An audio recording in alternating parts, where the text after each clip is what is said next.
What up?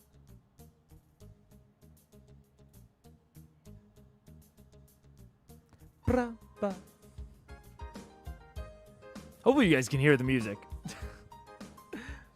I was watching a VOD, and you couldn't in the VOD, and now I'm worried every time we start streaming that you guys can't hear the music. Oh. Shit. 1 second.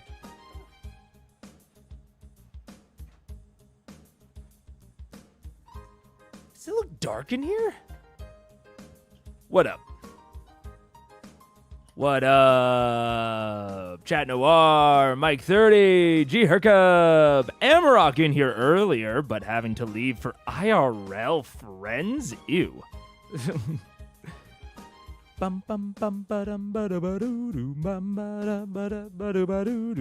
What's up?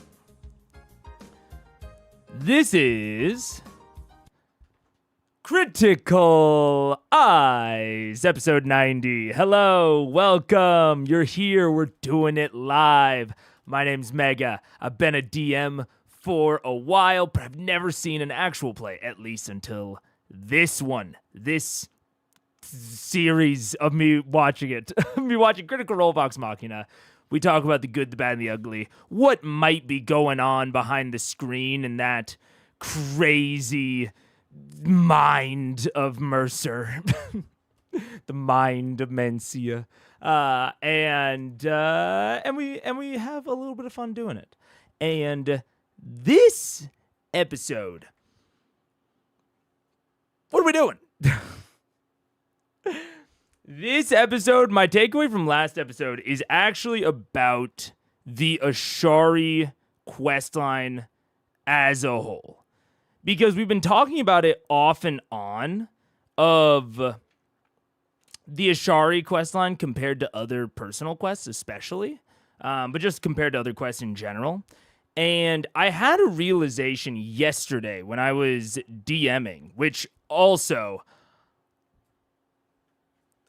I have to edit the clip. I haven't had time since last night, but there was an S tier moment last night. One of the funniest moments in D&D I've had in a long time, from one of my players, from Paige. And I have to edit it to get the other people's voices out of it. Because I know that Paige is fine, with her voice and having be on stream, but I rarely feel like I can evoke true tension. I'm actually getting a lot better at it this campaign, but especially pre this campaign, I had a lot of trouble really getting like a tense atmosphere at the table. And I had one going. It was so tense, blah, blah, blah. And Paige broke the tension in the funniest way imaginable. I could have never predicted it. And I'm not going to hype it up too much more because I will eventually show y'all. But it's good. It's a good one. But in general, all of the campaign that I'm currently running, I'm doing a lot more with their personal quests and their backstories. I've had, personal, we might say like motivations within my games before, but I've rarely had explicit personal quests like the Ashari or like the Briarwoods, or even to a lesser extent, we might say like Kebdak. I've never had something that is like so explicitly tied to one player, and Vox Machina has made me really want to try it. And I have been, and it's been going great. I can't lie to you, chat. It's been doing delightfully. Or it's been going delightfully well. And it made me think a lot about the Ashari. Do you DM? I know. Do you video? I thought it was just audio. No. I have audio video. But you don't see them. you see my notes, so I gotta edit that out in case any of them watch it. But no, I do full screen recording of my notes as well. But no, I more want to edit out their voices. Are you, if you were doing Saltmarsh, how are you weaving in the backstories? Well, that's it's a good point, Delphi, in that I may have started building on quite a bit of non-module content. But the way that I originally started building it on, honestly, is between chapters 2 and 3 of Saltmarsh. So, I'll say it's somewhat quiet, but even just, knowing the names of the chapters isn't, if Paige overhears that's no big deal. But the Saltmarsh chapters 1 and 2 are very connected. Like, there's almost no way to, or I don't want to say there's no way, but it's very, very easy to go from chapter 1 to chapter 2. Chapter 2 to 3 is also relatively easy, but chapter 3 does assume that the players tell the council something about what happened in chapter 2. And my players did, but obscured basically every single detail. Anything that would allow the hook of chapter 3, which has to do with the council sending them after the lizard folk. And or at least on a kind of a scouting mission. That's kind of how you're supposed to be doing it anyway. The book's more of a guideline. I think Saltmarsh, in particular, Ghosts of Saltmarsh, is particularly good for that type of, growing around the framework and around the skeleton. I think some modules are a little bit more linear, and Saltmarsh can be linear if you want it to be. But it's very good at not being, and it presents you with so much extra stuff. It's crazy. My players did an entire session around this vampire that is in Saltmarsh named Zolek, and he has basically nothing to do with the module. He can give you clues or hints about this faction in Saltmarsh called the Scarlet Brotherhood that has, their fingers in all of the pies. But they're not really relevant to the module either. So Saltmarsh presents you so much just fodder to play with. Totally beyond the actual story of the module.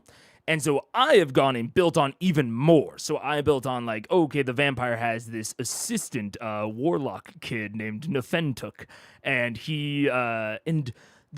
oh my god, it's so weird. But again, the module presents you with so much stuff with so little explanation.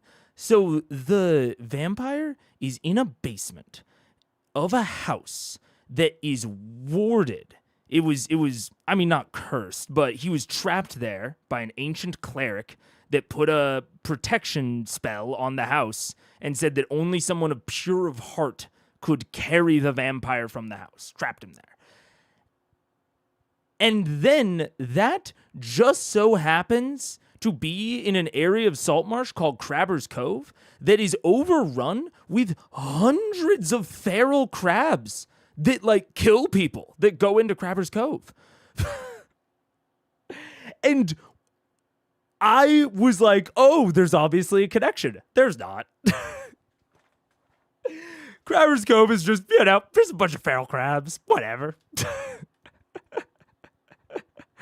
It's crazy. And so I was okay, this is so weird but funny. And so I need to create like this connective tissue. So I created an Nefentook. I keep calling him a boy. He's not a boy. He's an adult. But he's a gnome. And so he looks like a boy. Playing on that trope. And he is controlling the crabs, and he is Zolek's assistant, or apprentice, I guess you could say. And so that is like the connective tissue there, and I have done so much between them and Nefentook.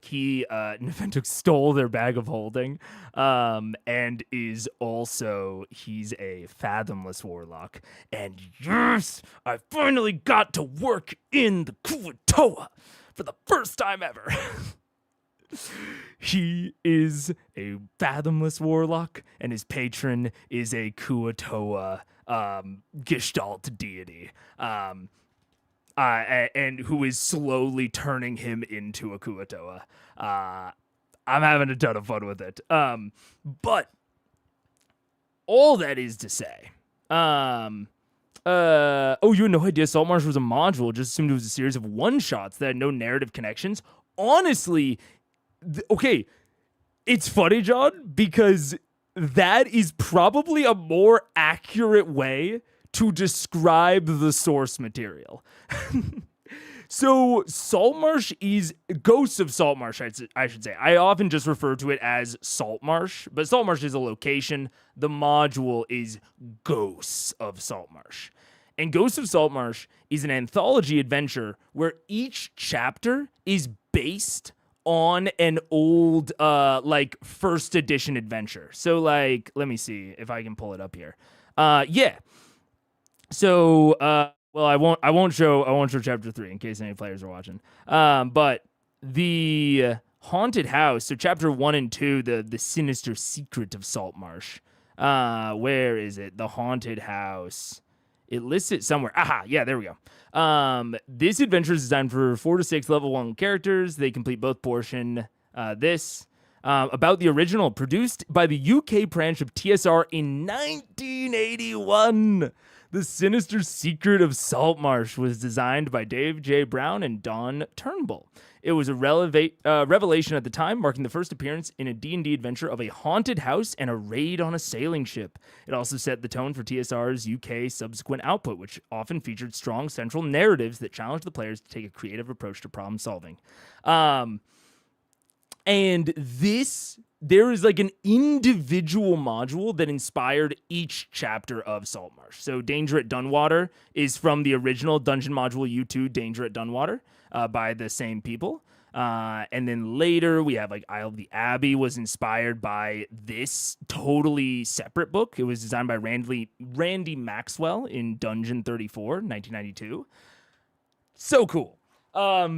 So why I say it's funny is that you're kind of right in that it is kind of just a series of one-shots, but Ghosts of Saltmarsh creates, like the actual module itself that puts all of these together, creates a narrative tissue between them.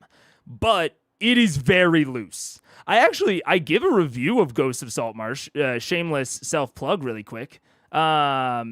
Well, I guess not even a self-plug. I guess friend of the channel plug.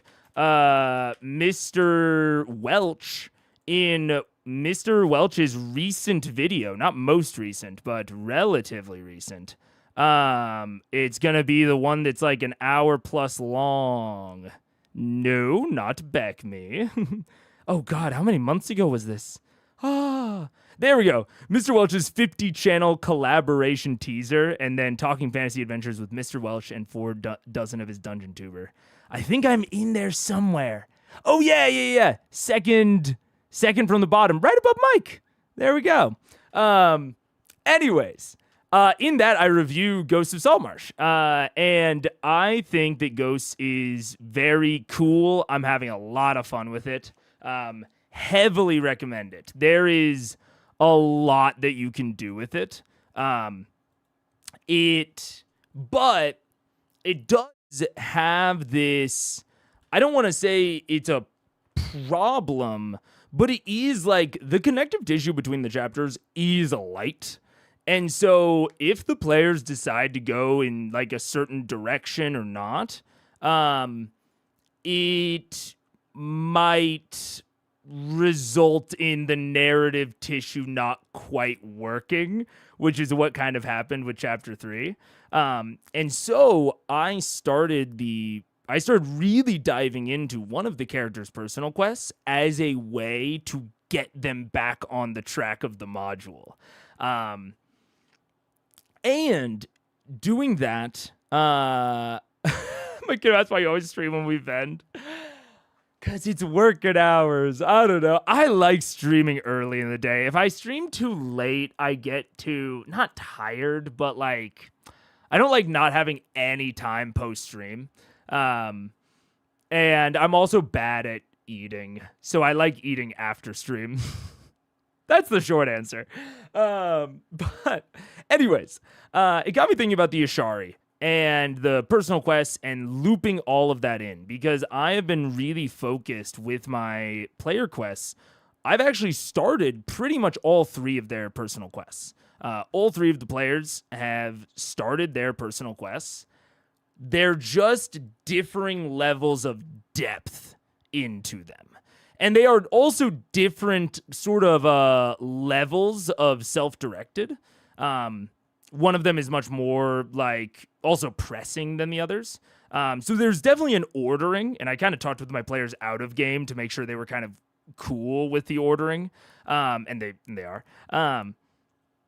And it got me thinking about the Ashari, and I think that because we've talked on and off about what is maybe strong or weak about it, and I think that the Ashari is this weird sort of almost not middle ground, but it has these very unique facets to it of it is very direct.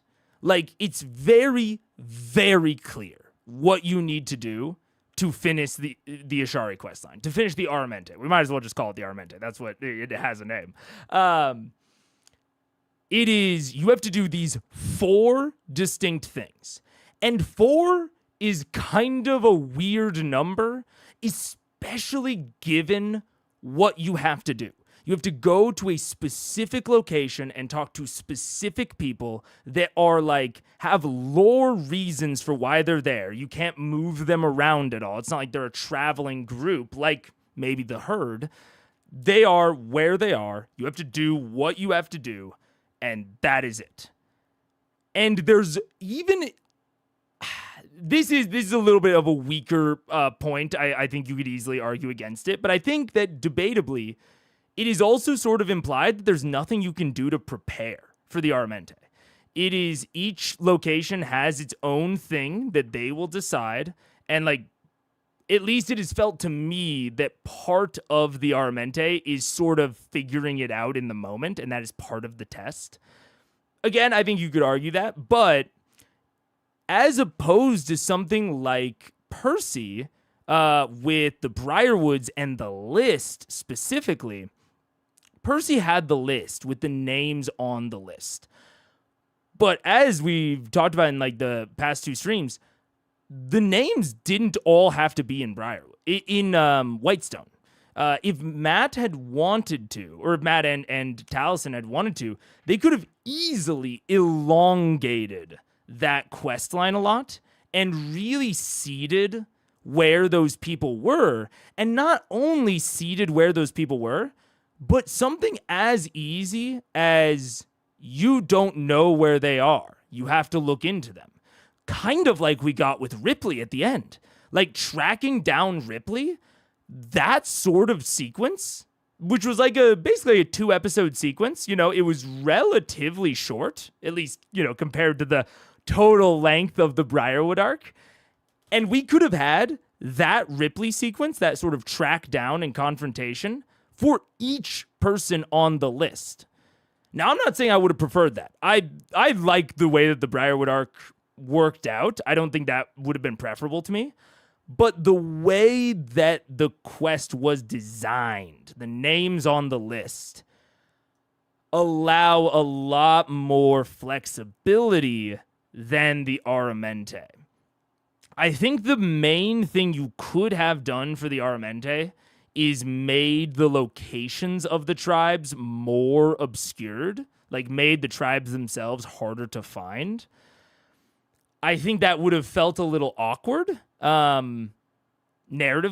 I think it would have felt a little strange that the tribes like maybe don't know where each other are. The Terra knew at least vaguely where the Vesra are. So we even kind of got what I'm describing of like, okay, Keyleth doesn't know where the Vesra are. So she goes and talks to the Terra. They give her a direction, but it's pretty straightforward. Like, again, it's very like you go to the place, you do the thing.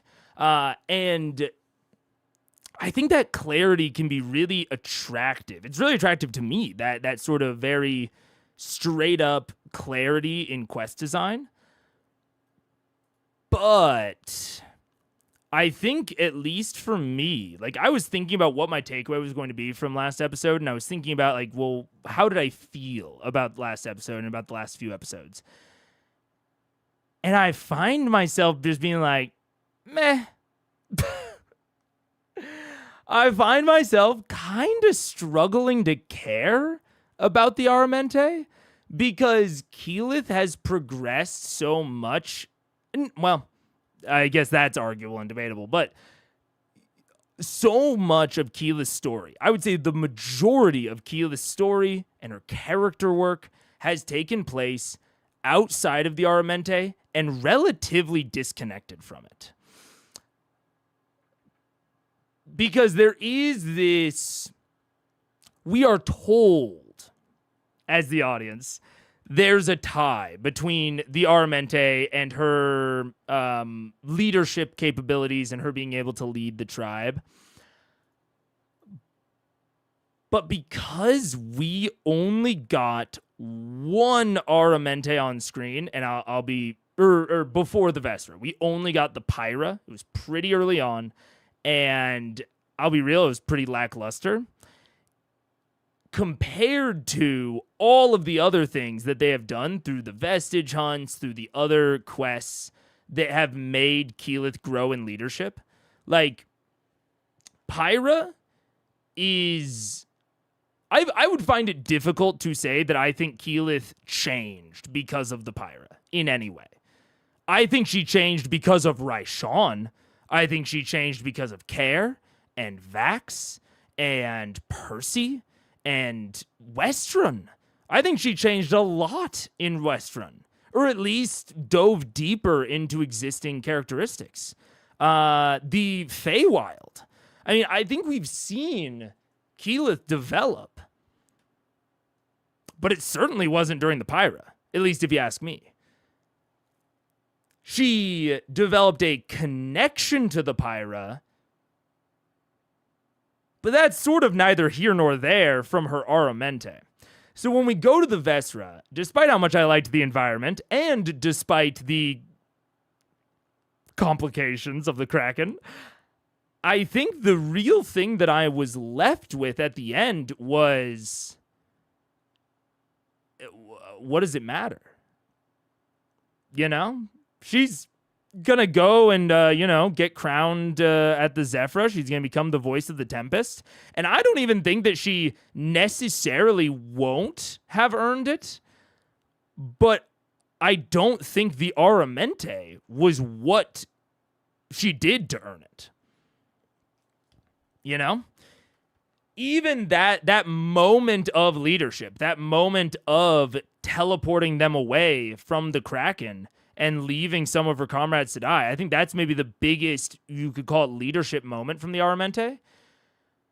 That more, to me, felt less like a moment of character change and a solidification of the way that Keyleth has changed, which maybe is good for the last portion of the Aramente. Maybe it's good for the fourth and final one that we get that cementing.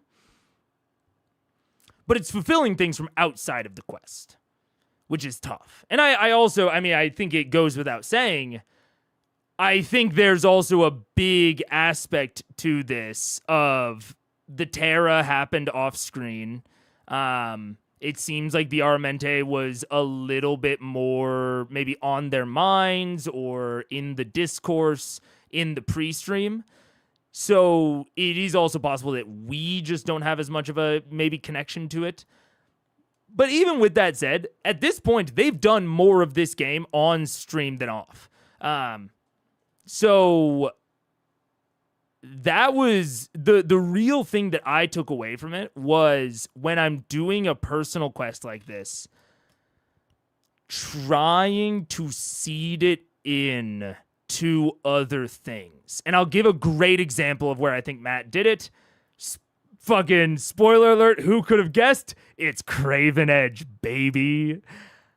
Craven Edge stabbing Pike during Sphinx Mountain battle is maybe the perfect example I can think of seeding player quest into larger quest lines. Theoretically, they are there at Sphinx Mountain, not at all for Grog. That is in abstract, not related to Grog specifically in any way. It is related to the party as a whole.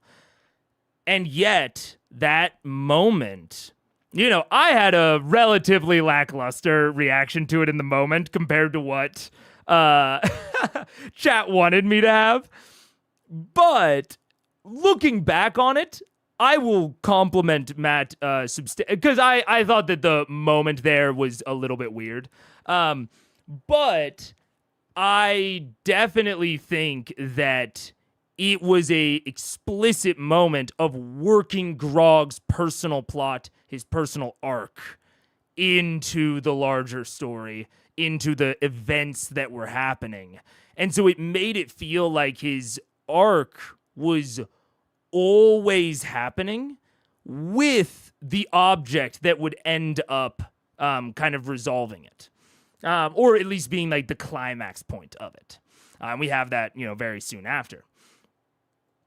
So yeah, it's a, I don't know, the Aramente's, it's strange.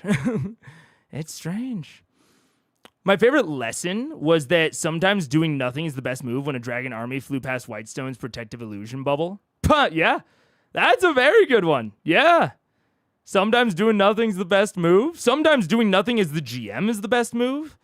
But I think it's hard. I find myself struggling with that aspect of things, of just sitting there. I've complimented Matt on this before, of just having the patience and the restraint to just sit there and say nothing. Oh my God. He's so much better at it than me. I'm not 100% on this, but Kiki had to go through 3 challenges because she already is a Ashari. Yeah, I mean, I guess maybe she'll have to do something at the Zephyra. Maybe it's not over, but yeah. Between Craven Edge and Big Rock, I feel like Mega has a bias towards inanimate objects. I'm sorry, are you calling Craven Edge inanimate? What the fuck? Just because it doesn't have legs and arms like you doesn't mean it's not a person. I love Craven Edge. I would say the game has been played equally on and off at this point. Really? I guess maybe I don't have like a strong conception of how long the pre-stream was. I assumed the pre-stream was like a year, and they've been playing on stream for like 2 years. But maybe I'm off in that.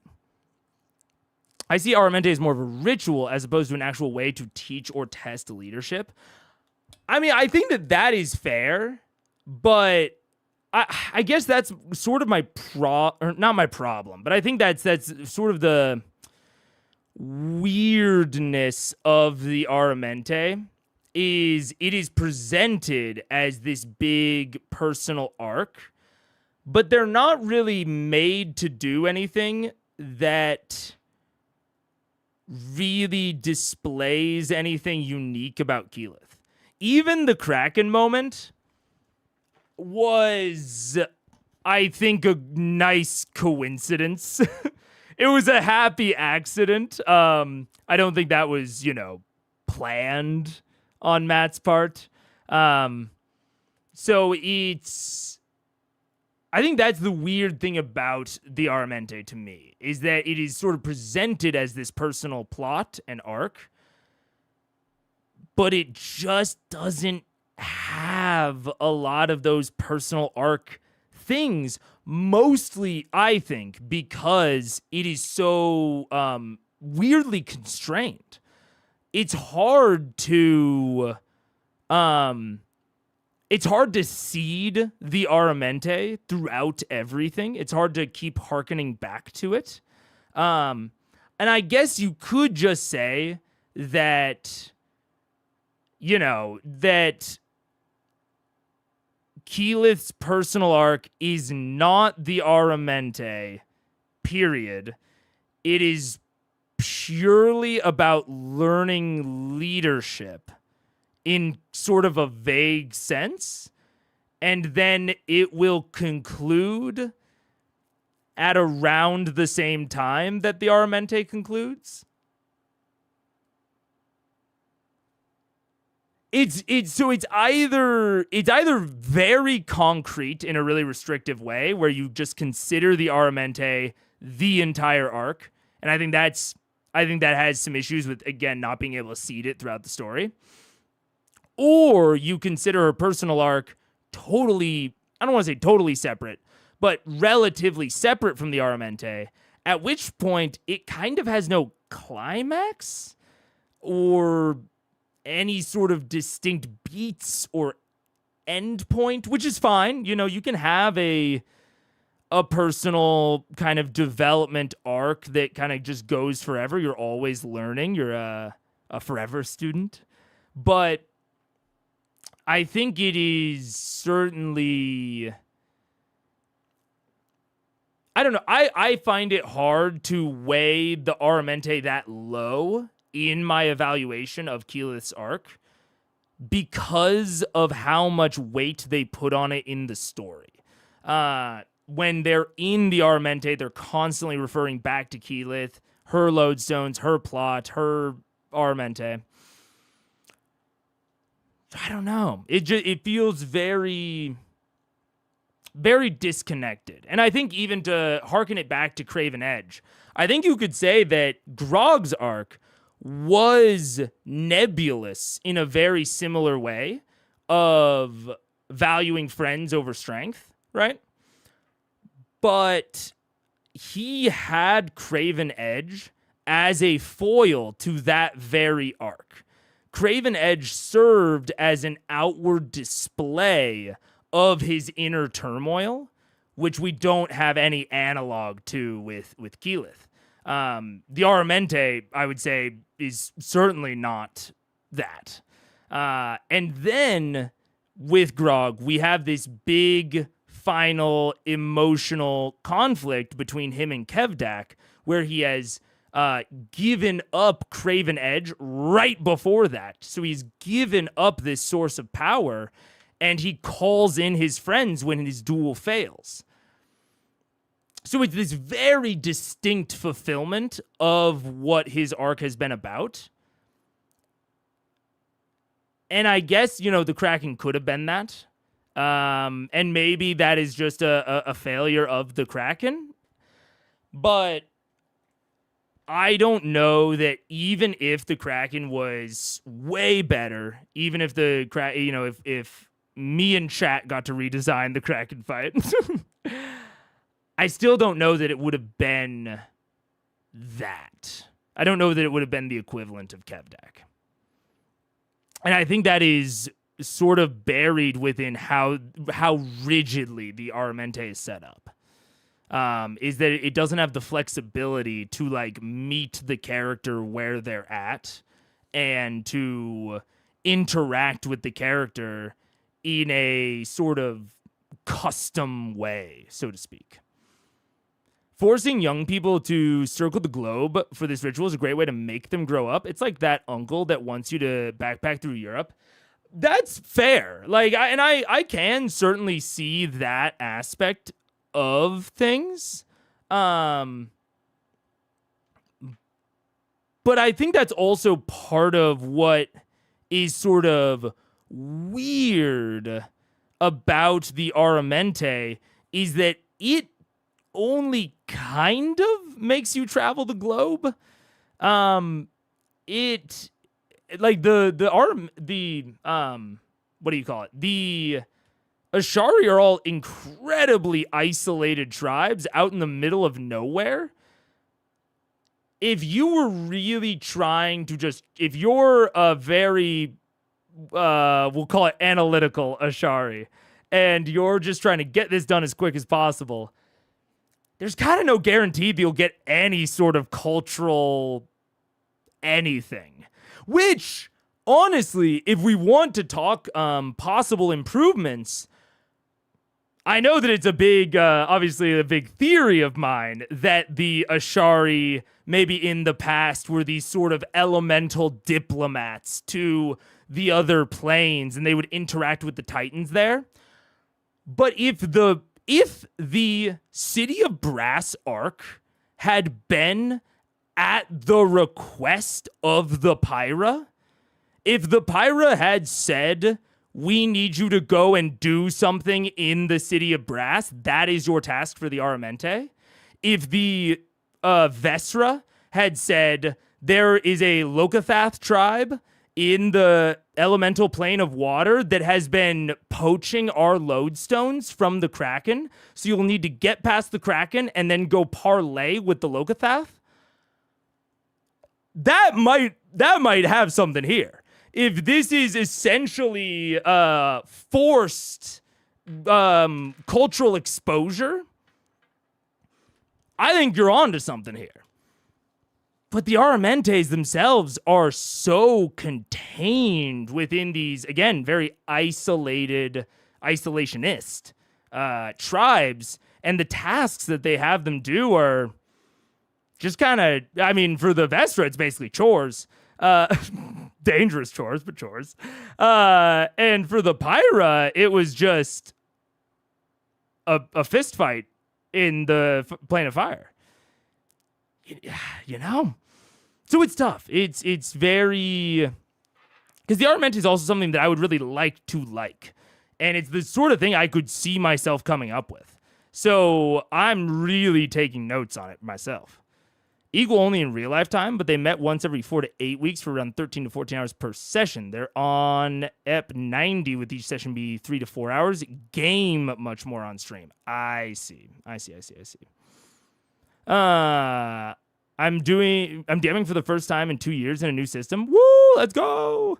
Any advice for how to get back in the swing after running a game after a long time? For me, having a module helped for Saltmarsh. But in general, keep it small. It's something that I struggle with all the time. I'm still struggling with in Saltmarsh.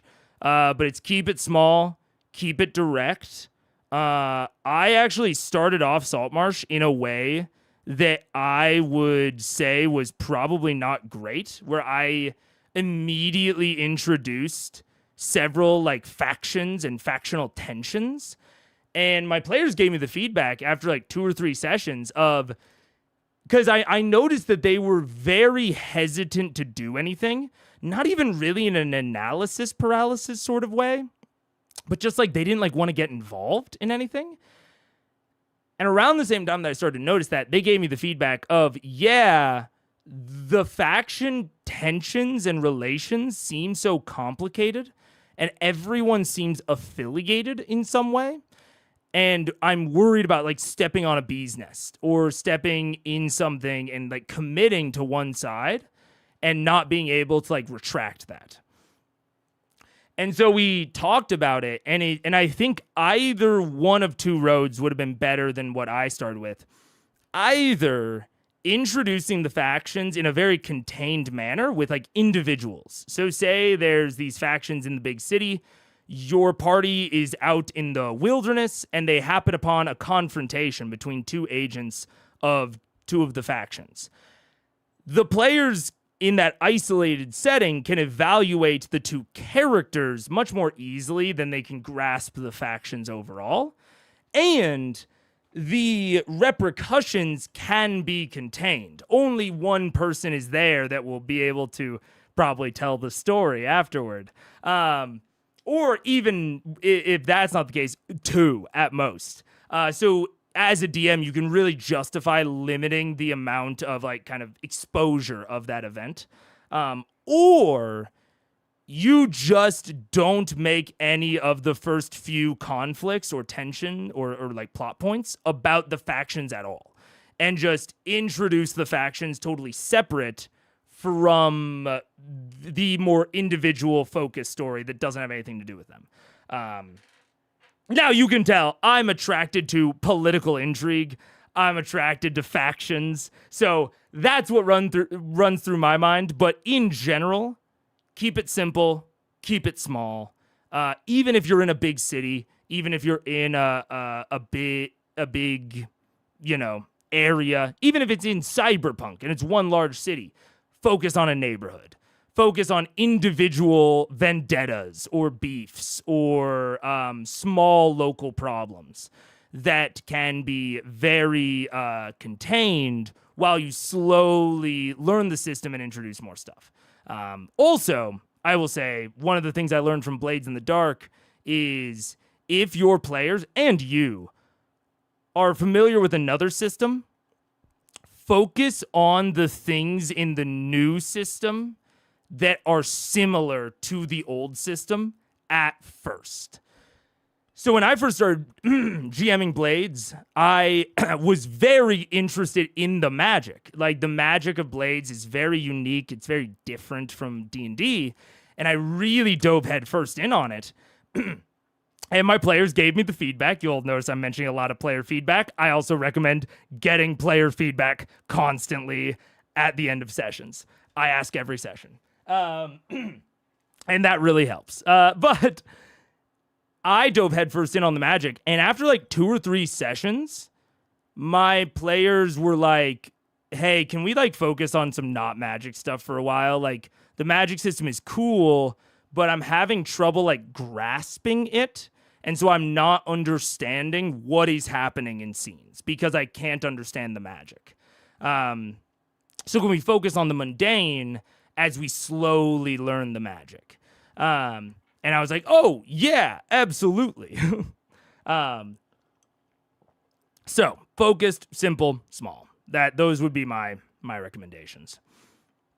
Grog had a ton of personal connection with Kevdek. Keyleth didn't know the Vestra had a Kraken problem before she arrived there. I totally agree. I think the real issue is that Keyleth's Aramente has so little screen time. Well, that's kind of what I'm getting at with this whole like lack of being able to seed it throughout the story. I think that's one of the things I've realized about the Aramente is the nature of its construction.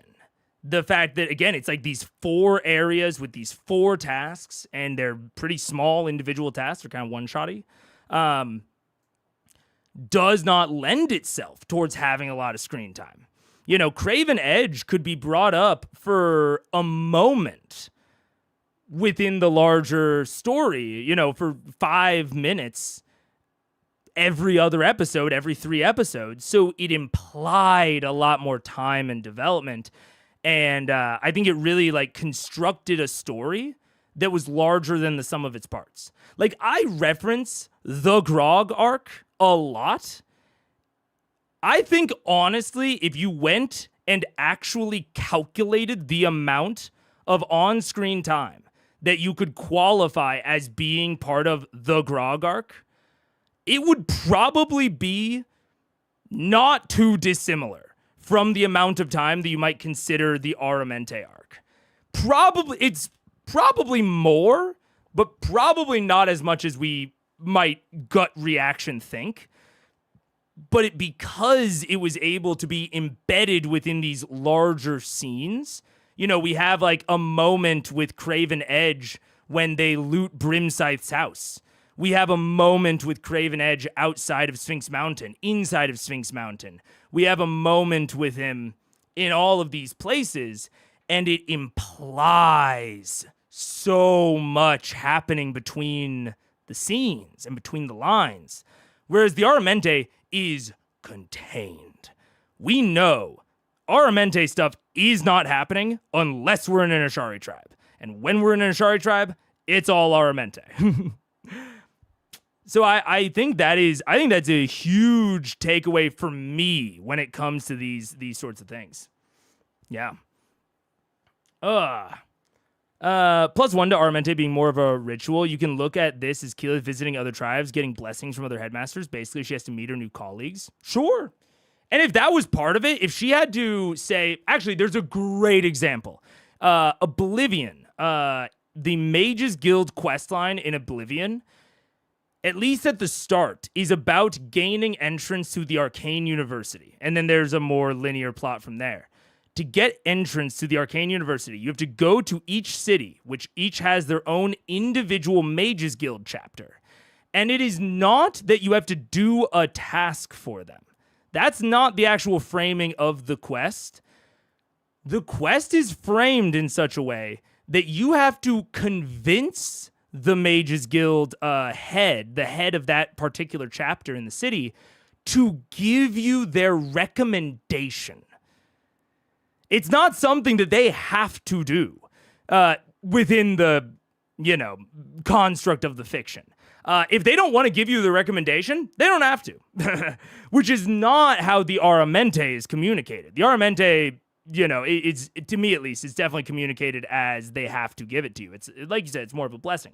But I think that this idea of meeting your new colleagues, and again, we go into this leadership aspect, if she had to convince each headmaster, if she had to essentially make friends with her new colleagues, or at least prove that she can work with them, and, maybe some of them are a little cantankerous, maybe, the Pyra's going through a harder time than the Vesra, you can have these different dynamics to the headmaster and show Keyleth's growth in dealing with different personalities as a leader through that. So I think that it wraps back into this Aramente being so direct and so structured, which fair enough with the aspect of it being a ritual. I definitely get that, but there isn't, I don't know. There was something very, I don't want to say the word lacking, but there was something very disconnected about it for me. It wasn't really tied into what was going on enough for me. It kind of makes me wonder, if you speedrun the Aramente by going directly to the other tribes, would you fail the Aramente because you skipped the life lessons of the journey? Maybe. And if we got some evidence of that, that'd be kind of interesting. That'd be cool. That would be cool. If they're like, yeah, you just didn't travel enough, didn't see enough of the world. Maybe. That's not how I've understood the Aramente, but if that was the case, then that might be kind of interesting. My goal, Tiny Monkey. My goal is simple adventures in a small town near the capital till the characters are a bit higher level, where some of the character plots will bring them to the big city. That sounds great.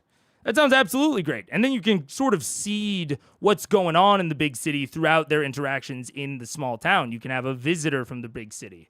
I just had the really awesome moment from my D&D session last night was they had Archdiocel Charlemund, Royal Inquisitor, in the region to investigate occultic influence.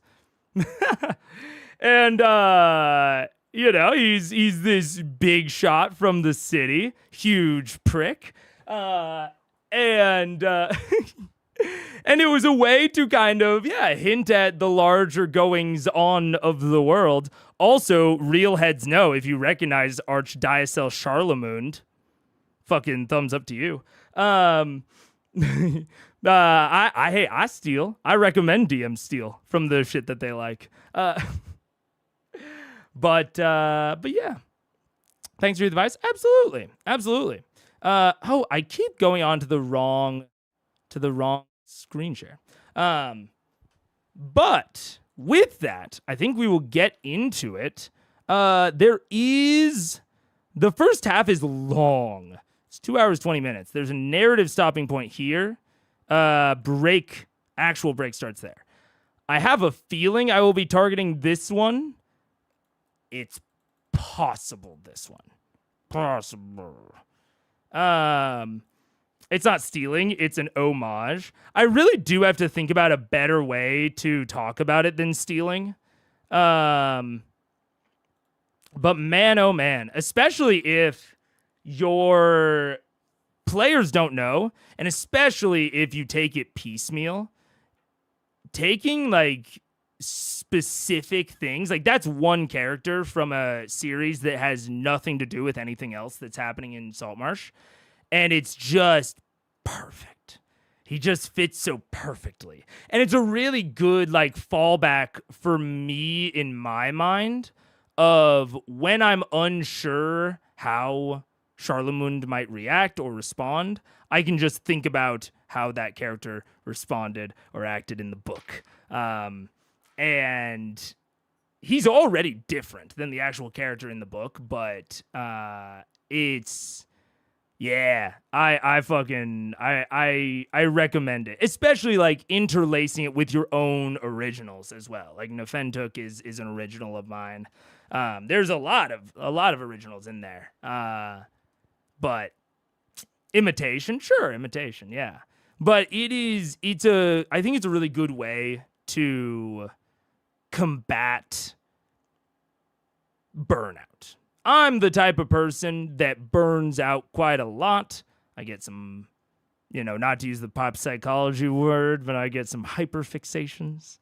I've mentioned it before. I've got severe ADHD. Yeah, they're the doctor's words. And so combating burnout is high on my mind a lot of times. And I'm finding the module to be great for that because I can always take things from the module. Also, the fact that the module is set in Greyhawk, if I'm ever kind of at a loss, I can look to the wider Greyhawk setting, which is super cool. So that's also, I've never set my games in a non-homebrew setting, and it's nice. I won't lie. I want to do a homebrew setting again at some point for a game. Maybe I have an idea of like setting one of the Daggerheart frames within a larger homebrew setting. I think that would be cool. But I can't lie, a setting is nice for combating burnout, for giving me things to pull from, giving me inspiration. Yeah. Speaking of great homages, you should check out Ashley Johnson as DM one-shot the Nautilus arc. Maybe.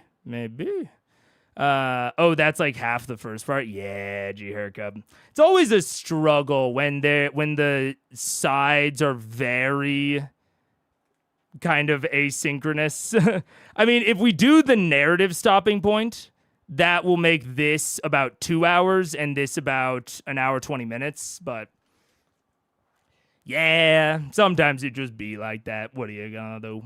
But yeah, I think let's start. We're going to have a break in like 7 minutes, but still, let's start now.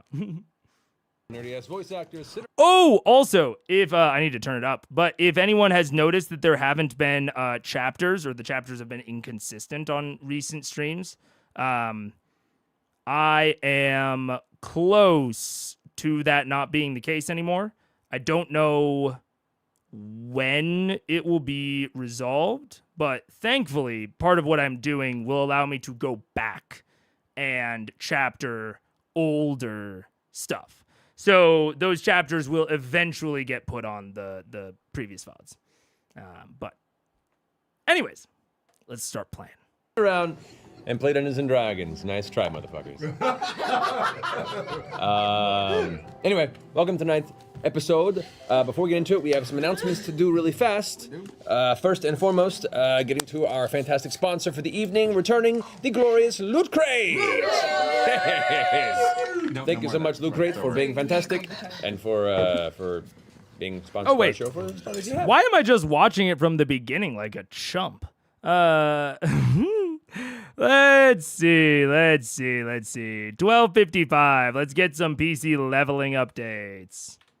Congratulations, Technico. That's awesome. Well done. Good legacy. Good legacy.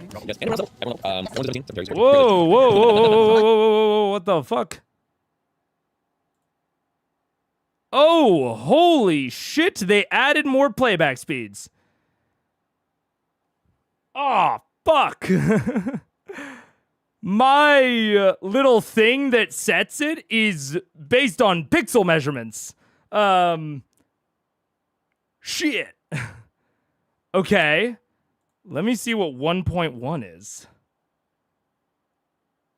1.1 is 2x? Ah! What the fuck? Oh my god, 1x is all the way over here on the left now. Fuck. I'm not going to be able to use my shit. You'll still be able to use check playback speed. Check playback speed will still work because it doesn't actually click anything in here. But Kazam. I can't imagine why you need to watch a video at 4 times speed. How, would it even be understandable? Let's see.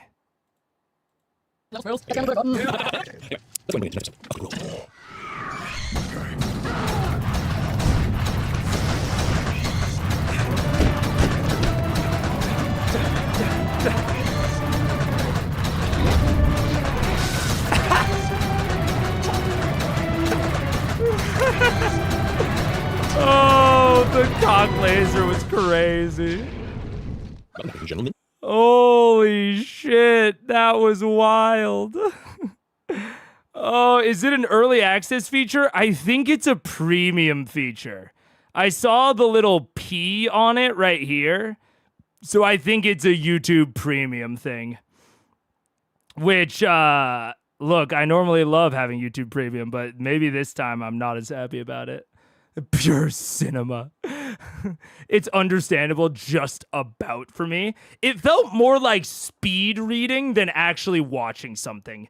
It's like a general sensory soup, and I'm speed reading a book. I'll remember that. Cool. Tyrion apparently exploded. Yeah, Oh, there he is. Good job. It's like you rushed here from work. Sorry. That's okay. So, bringing us into tonight's episode. Vox Machina, having completed the toppling and destruction of the Chroma Conclave, have now gone towards tying up the loose ends at the end of this I did miss the PC leveling updates. That's fine. I'll go back and look at them if I'm really confused. journey that involved coming to the final stage of Keyleth's Aramente to prove to her people of the Ashari that she is the proper next leader of the Zephyra Air Ashari. You traveled far west across the Osmit Sea after renting passage across a ship helmed by Captain Adela and made your way to the island city of Vesra, where you encountered Uvenda, Heart of the Tides, the leader of the Water Ashari, and put upon your final trial, you were set into the sub-ocean area of Torrent, where you were to retrieve lodestones in the constant threat of a Kraken in the vicinity.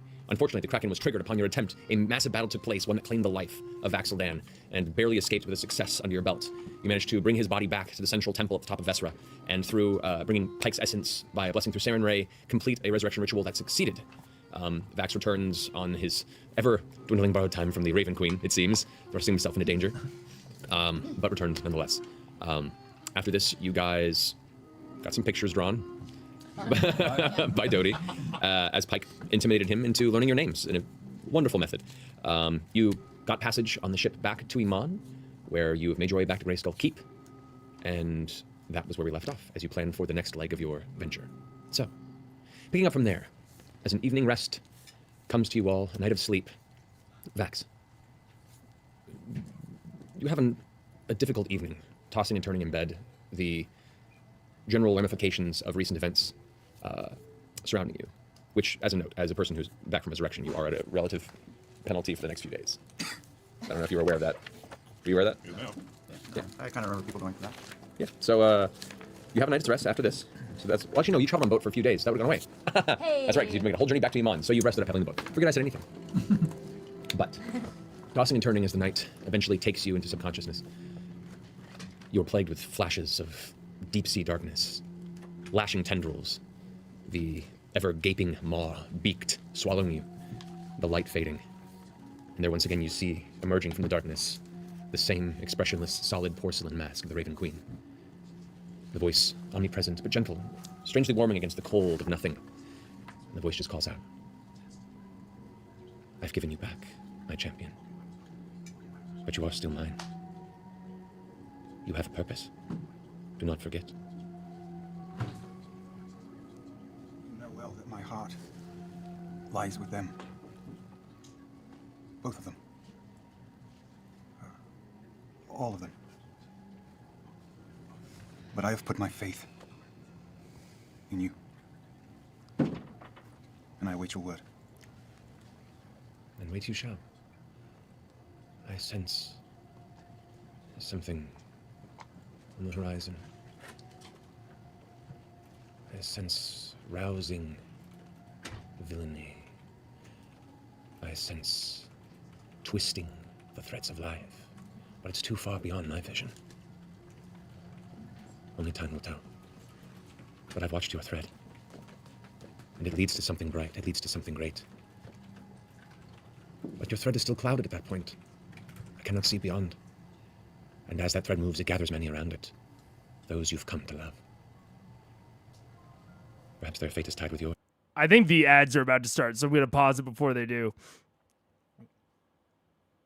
I appreciate the restating. You know, I guess if possibly audio's a little low, they are speaking quietly, I will say. I've got it at max volume. I don't actually think I can turn it up more. Yeah, that's as loud as I can make it without an audio booster. They're just speaking quiet.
What's up? Hello, we're back. Hello. Let's get back into it. We have a little bit of a vision from the Raven Queen. That's fine. I mean, I feel like maybe I'm just thinking about it too much. Maybe, but I think this is a little clear. But doesn't hurt to restate that, you know, kind of something's coming, especially given that Vex just kind of made a promise about Orcus, and then we have this scene with the Raven Queen where she's like, hey, it's not your time yet. I sense something coming. I mean, they could still take it to be Orcus, and maybe they will try to, like, head it off early. But the Raven Queen is also saying, like, hey, it's not your time yet. I'll let you know. So I don't mind this from Matt, because I think making that sort of thing clear, especially before they waste a bunch of time with Orcus, and this is a very nice, easy, in fiction way to kind of talk to Vax about that. So, thumbs up. Is that a responsibility you can bear, Vasselheim? Then, be patient. Enjoy the time you have. For when this rousing evil gathers, I will need your full attention, my champion. The mask recedes back into the darkness. The cold overtakes you, and suddenly you find yourself shooting up in bed, gasping for breath, and sweat pours down your face, just as the gentle bit of light begins to break over the sun coming through the window in the bedroom. Keyleth, you are kind of roused out of your slumber as well, hearing him gasp and breathe heavily, kind of leaning off the side of the bed. All right, one second. I'm gonna try something on the playback speeds. That's what I was pulling up. Ooh, I almost got it. I'm experimenting with different numbers. Let's see. Let's try that one. Nope, that's 2x. Okay. It's a bit of a tight range now. Let's try that.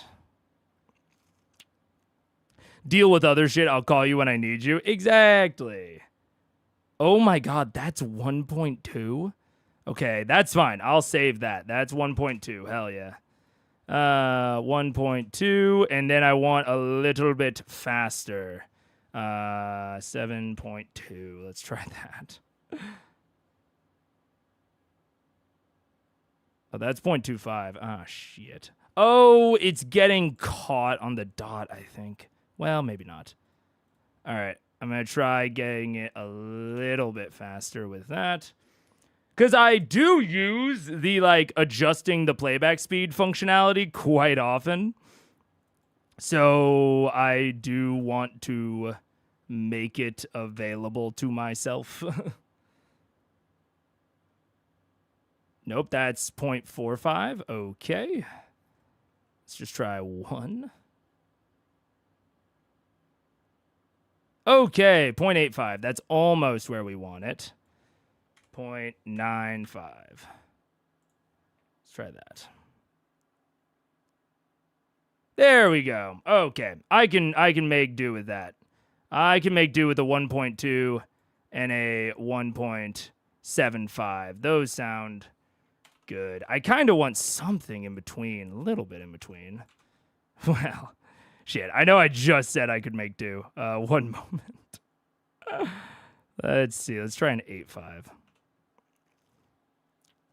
I know this is riveting content. There we go. 0.55. I love that. All right. Just took a little bit of experimentation. Deal with other shit. I'll call you when I need you. Poor Vax God keeps whispering in his ears at night. That would drive me crazy. Clearly, you're not prophet material. Can't take a little bit of God whispering sweet nothings into your ear? Come on. That's, maybe it's a little annoying, but it is useful. Okay. Yeah. Did you have a nightmare? have them too. Why not? You want to talk about it? Eventually. Okay. You need anything? I have everything I need. Do a little bit of like druid craft, some like lightning bugs in the room, kind of make them dance. Just nice and calming to try and get back to sleep. Okay. You get an extra hour. You guys curl up to get back to sleep, and as you do, and the darkness takes you once more, you just hear the faint echoing whisper in the back of your head as you fall back into your dream state. It just says, "My fate touched." Now the rest of you wake up the next morning. It's been a while since you've been back in Greyskull Keep, and it is strangely heartening to be back at home without another constant threat of death, without the looming of dragon destruction, and it brings back a flood of memories of when you first had this keep made, and kind of the innocence of those days, and the things you've learned since, and the new appreciations you've gained through the struggles that you've had in the process. The other thing catches you is the smell of fresh breakfast being made downstairs, as Lena apparently is already on task. Oh, yeah. I'll run downstairs. Yep, double agent. I'll miss that. God, that would be the As I best wake thing up about being before we rich. Head downstairs. I just kind of grab bags and get back to sleep. You all right? Yes. Not having to cook. You ready for the day? Never. Always. Yeah. No. Sure. Let's go. You're a born leader. Come on. Thanks. You guys come down for breakfast. Lena is currently rushing around, seemingly excited at the prospect of being back in her kitchen, which has been outfitted partially. When she returned, as you know, most everything was stolen from the keep. It looks like she's made a few trips into town and has purchased enough to make it functional. She comes out, she starts making meals, and she has large pound plates. Oh, I'm really quite sorry, but we don't have enough plates for everyone. Oh. So if you don't mind sharing for now, I'm going to go ahead and do some Just purchases. start soon. grabbing bacon from the big piles. Yeah. Same. Just communal style. Good. Well, I hope it's okay. It's Oh, perfect. good plates. She dusts off her apron. I'll take one as well. I just reach in front of the boys and grab a big fistful. Yeah. Half elves are just. As you guys are eating, you hear Thanks. heavy you hear some heavy footfalls coming from around the corner.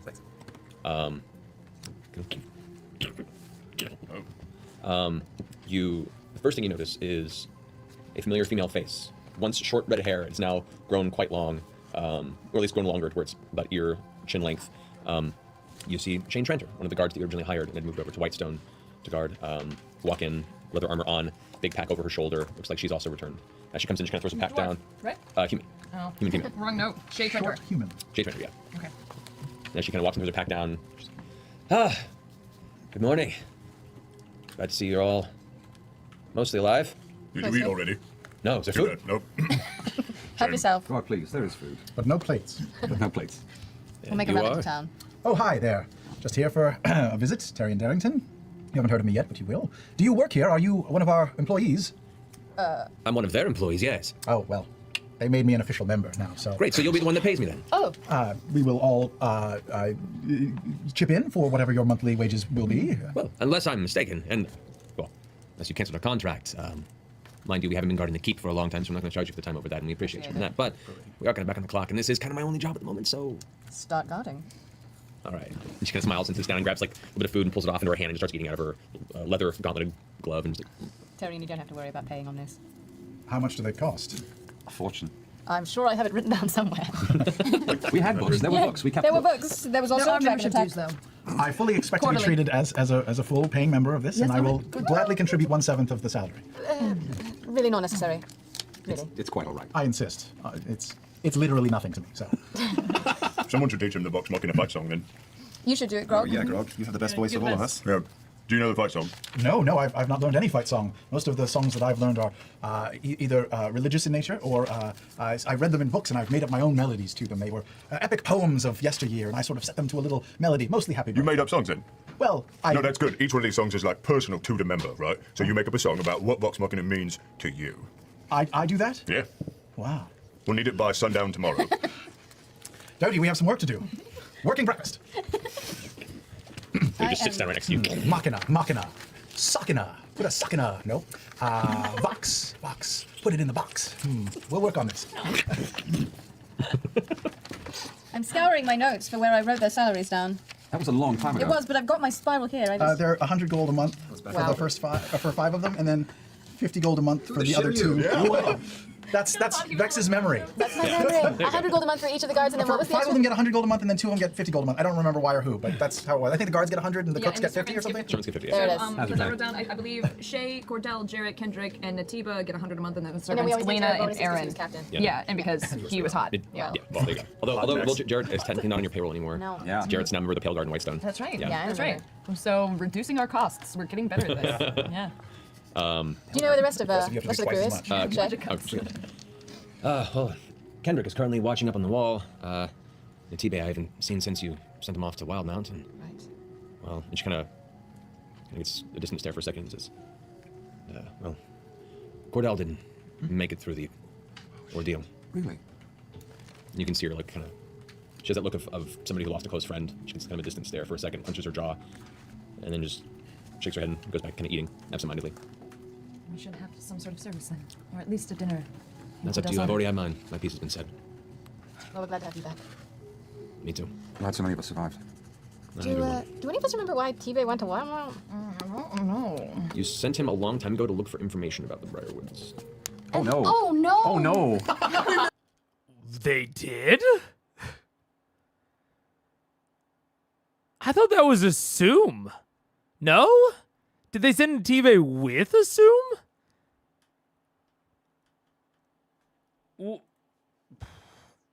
According to Matt, they sent him to look for information on the Briarwoods way back when. They sent Native after Assume? Maybe. I could have sworn that was just Assume, but guess I'm wrong. Weird. Yeah, I don't remember that at all. I remember Assume going and me being very suspicious about Assume about it after that. But We He did. turned into a hot pocket, y'all. That is a Did we fight his undead body in the crypt? Is that? What was it that you said?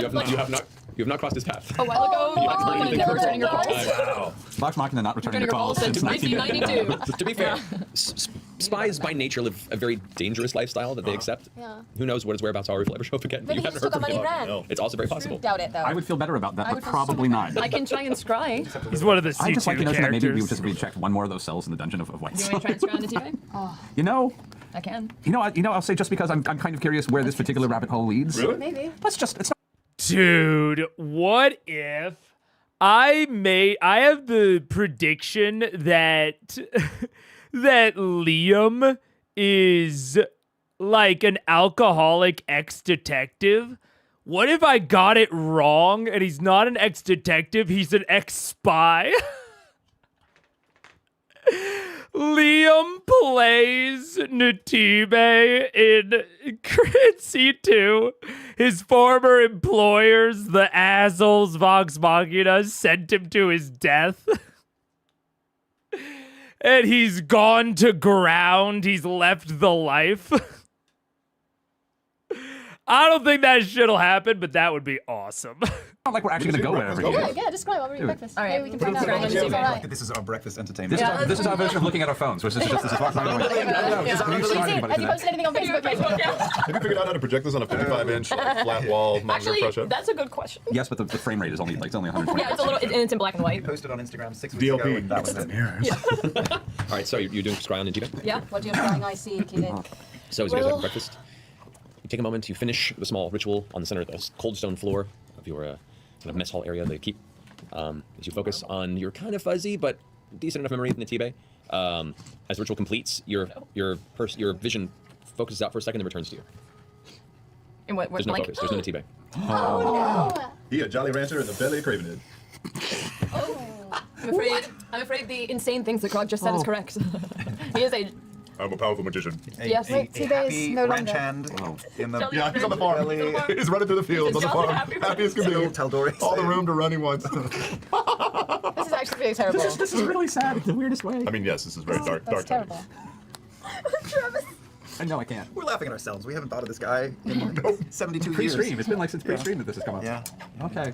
Wow. Well, Zero fucks. Well, there's another NPC that has just suffered. There's no horribly creature to before. receive the scrying spell, boy, my breakfast does not taste which means as he's good either as on another normal. plane of existence. Yeah, you could be on Or another fucking plane. dead. Is that this version of the? He's in the You know what? Feywild. Everything's fine now. He's Well, on you know, the it's spy farm upstate. Whatever timeline you believe in. Okay. At least we've avenged him in a way. Did he have a family? What was his mother's name? Because we might want to send her a gift or some sort of a tribute in coin. Yeah, I'll get right on that. All right. Yeah. It's gotta be public record, right? Yeah.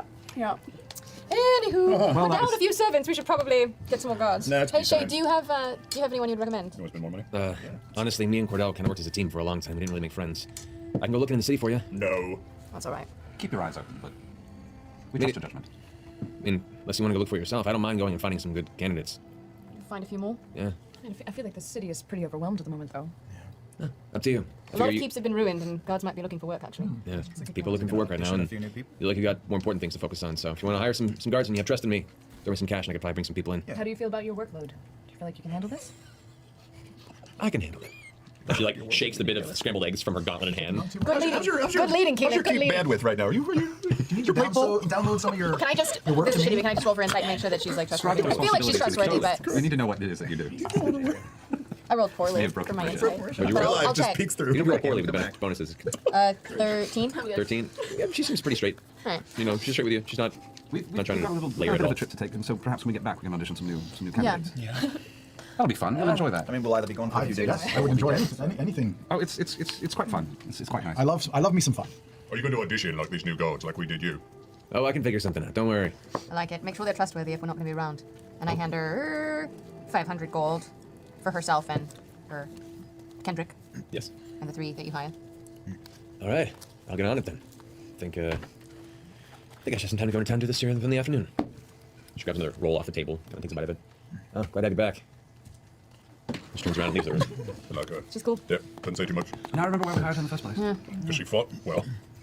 Saw a giant fucking scorpion in the courtyard. What are we doing today? Well, we talked about going to the Cobalt. Hey, that's the fucking title of the stream. Where the fuck are they going from here? Because I don't want to say that nothing's happened in a little bit, but it feels like kind of nothing's happened. Now, I will say I did title the stream before looking at the title of the episode, so I have a feeling as to where they're going. But we'll see. To drop off this. To drop off the evil book and do a little Evil Book research on of the Doom? 9 fucking Yeah. hells. And then, We need to do a bit of shopping, but then, well, we do have. You're not quite done, are you? I mean, there's that. I'm putting it out there. Yeah, you up for it? She's gonna get crowned. Wow, I watched that work its way from your ear all the way to your brain there. Crowned? Really? It got lost on the way. Even It was larger amazing. atlas? Yeah, it's weird. I don't know. Does it sit on your head or on the antlers? They decorate it like a You witches want me to festival. go? It's- They yes. put atlas on the atlas. You do actually know, though you've never seen anyone wear it, because in the time that you've been learning, there hasn't been a formal Yeah, voice of the Tempest. Yeah. It's not a crown as it is more of a mantle. You wear like, Sure. It's a ceremonial mantle. Like just like hold it like a giant mantle. Well, not like a But like- fireplace mantle. Mantle It's not piece. like, although I could technically transform into a fireplace now. What? Because You can I- turn into doors. She can do it. And you know, I could. I'm pretty sure. Creature? No, I could. like- Hang on. A mimic. A mimic. Couldn't I turn into a mimic that could be a door or a Well, mantle? you haven't seen a dormant before, because I don't hate you that much We yet. haven't seen a basic thing before. yeah. In this game we have. Yeah, yeah. I don't remember. That was second session. Yeah. Earlier. Oh, she's Yeah, that was Yeah. a mimic and a gelatinous cube in the same combat. I was like, hey guys, welcome to D&D. That's right. It was Oh fun. man. No, you weren't that one, Okay. unfortunately. So wait, that was can I before you be- came back to the campaign. Can I be a door? I mean, I think it's a no. There's not an We'll immediate build yes your behind costume. that. Go look. I'll look at shape change. We'll think about it. Anyway. I'm pretty sure it's just It's not creature. gonna come out today. It's not gonna. It's fine. Your DM. Okay, what are we fucking doing? What are we Yes, doing? different creature. If you encounter a door-shaped creature in the future, you can totally do that. Well, I'm, today, I'm, Dude, I'll be real with you. This is obviously not, amazing session pacing or whatever, but the vibes feel so much better. Like, honestly, the fact that they're kind of just relaxing and, like, kind of bantering a little bit above the table, it's helping me relax a little bit. Like, I still want them to, like, go and do something, but they seem chilled out, which is nice. Yeah, please, because I feel like I'm sure you're having all sorts of reservations and thoughts and processes about this notion, but I will admit I have yet to introduce your sister to the best part of being titled, which is dressing up. And it would be a coronation. And we could get some clothes. We could wear something lovely. Well, Do we does that all- jive with your hometown, though, Kiki? Dressing up? They have the talents. Yeah. Time for respect. Do all people with titles have to dress up? yeah. Yes. Are you sure? What is it, I am. cravats and velvet? Oh, Grand Poobah.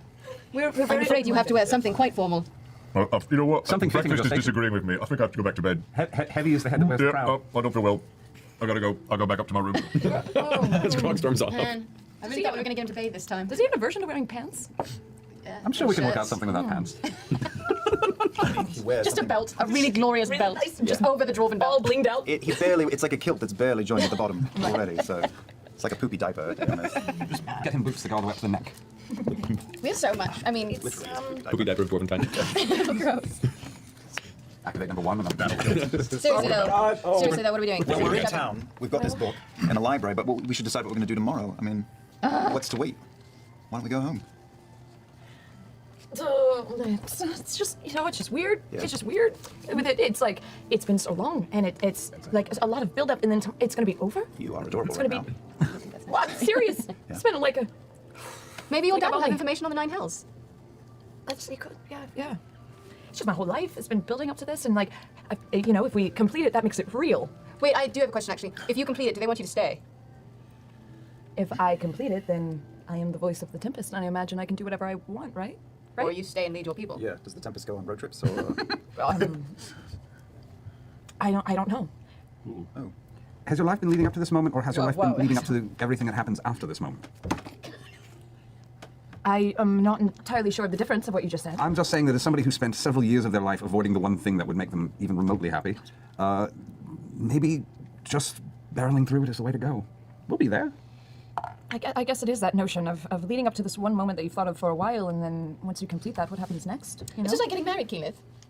Oh, yeah. It's all the planning. That just, you know, freaks you out, that's all. And then, yeah. Or, sure. What do you know about that? I was going to say, is that theoretical or experiential? Had they had their wedding yet? I believe at this point in real life they were engaged. No? I don't know if they'd had their wedding yet. That's very funny. Okay, just checking. It's like, She does read a lot. Or she used to. she still reads a lot. You sharing a library? Lots of things. Yeah. I don't need to hear about it. No, you don't. That's why I was so excited that you cried. It's whatever you guys think is best. We can go to Western first, or we can go to Zephyr first. It's whatever you want. Oh, that's a big decision for you to make, I think. Oh, no, it's the difference of like a day or two, right? You hear the heavy footfalls upstairs of Grog's feet, and a door slamming shut. Do we need an extra day to convince Grog to wear pants? That could be the deciding factor. Maybe we should put it on him, right? Keyleth, What? make a decision. Leader. That's You're going to be a leader. Just make a choice. Everybody else believes in you, why shouldn't you? pencil a pen. I'm looking forward to buying a dress either way. Let's check in at Western. Drop off the book. And We'll see how you head from feel. Western to Zephyr. Good plan. All right. You're going to be very good at this. Very cool. Man, decision making is hard. I know. So many choices. Would the shops here be better to buy a dress than the shops in Western? Good question. Who's importing more? Where's Fashion Week They're happening? both kind of handicapped, though. Is there a aren't Lord Well, Newman that's what I Marcus? mean. Yeah, they've both been under some recent duress, so it really could go either way. Iman is definitely more of the cultural hub, especially since it's such a huge port town. You get a lot more cultural influence from other continents and heavier trade. So Iman would probably have better outfits. But Western, which Grog, you grew up in, you guys have spent some time in, does have its own textiles district. That there are weddings that happen there. They have other events where they sell fine. What's Western like? Like Pittsburgh? Kinda, you guys can say, yeah. Well, that's like Wisconsin. That's vague. Yeah. Okay, that's less disappointing. Yeah. Iman's the New York. Yeah. Western's the Pittsburgh. White Stone's the Boulder. Oh, well, that means. Yeah. It's kind of Boulder, Colorado. Yeah, I like it. It's nothing happening in Boulder. Well, it's beautiful. Thank you. If it's the Pittsburgh, then we should go now because everything closes at like 5. We also free stride to Vasselheim for the fanciest of shopping. That is probably, true. If you want to go all out. They will even have, in theory, they'll have all of our they'll have your crest on file. That's one of those things that any dressmaker would actually know how to assemble something appropriate, or any house of any nobility that exists. You know what? Vasselheim will actually know a little bit about Orcus and I bet the Nine Hells as well, being the god hub. Ooh, what Okay, vacation. well, I mean, we did mention if we wanted to drop off the book at I Western mean, or Vasselheim's the best Vasselheim. place to but- go. We should go to Vasselheim. Do we This want to do is that fantastic. instead? Let's fucking All right, go. let's go to Vasselheim. I've never been. That That's sounds great. perfect. How far north have you been, Terry? Quite far north. You're from. Nice. I'm from the north. You're from Wild Mountain, You're from correct? Wild Mountain, Yes. which is it's well, as far as you know, from where you grew up. Yes. Taldore is to the west, like southwest of where you grew up, and then Isilra, which is where Vasselheim is, and Alfanzia is far to the east. First there was the dinosaur. So I lived in the north of that place. Oh, you live in the north of Wild Mountain, which is it's pretty like Siberian, if you consider like. Yeah. I want to go to there. Yes, So- I thrive in cold places. Is this such a place? It is quite chilly, yeah. Not as cold as my home, but blue. I have some excellent cold weather robes in my bag of holding that I would love to flaunt. Let's go. Let's go. I think it's. We also probably need a few healing potions and such, and we'll probably have better luck somewhere else. So. Yeah. Yes. Anything else we need to do before we leave? They'll off? have potions and things there. Probably need to stock up a bit. Yes, they'll have these things at Yeah, Vasselheim? yeah, All right, yeah. great. You don't just have some health potions in your armor. You can just like plink one out of your nutsack or something. I'm gonna reach onto my robe and pull out a patch that produces 4 healing potions. What? There you go. Are they regular or are they great? They're regular. Oh, all right. That's great. That's pretty cool. Man, we should tear you apart limb from limb and just see what fucking shakes out. Please don't. Does that like regenerate and come back? Is it one time only? No, but I'll just buy another one if I run out. Another road? Yeah. Wow. It's like I had a 4-pack of medieval 5-hour energy drink. Just Basically. It's literally monster high. it's like 4 healing. That's like a first level healing potion. Terry, Vasselheim does get a little bit. Oh. Yeah, a little bit. They don't like magic. Wait, you're right. He did say southwest, which is the first confirmation that Taldore is a globe. Or sorry, not Taldore. The Exandria is a globe. Look at that. Because if Othanzia is to the east and Taldore is to the west, we know Othanzia is east of Taldore. First official confirmation that we are not on a on a flat world. There we go. I'm just gonna confirm that he said that because I actually do want to make sure that I don't get that wrong. Othanzia is far to the east. And southwest, yep. All right.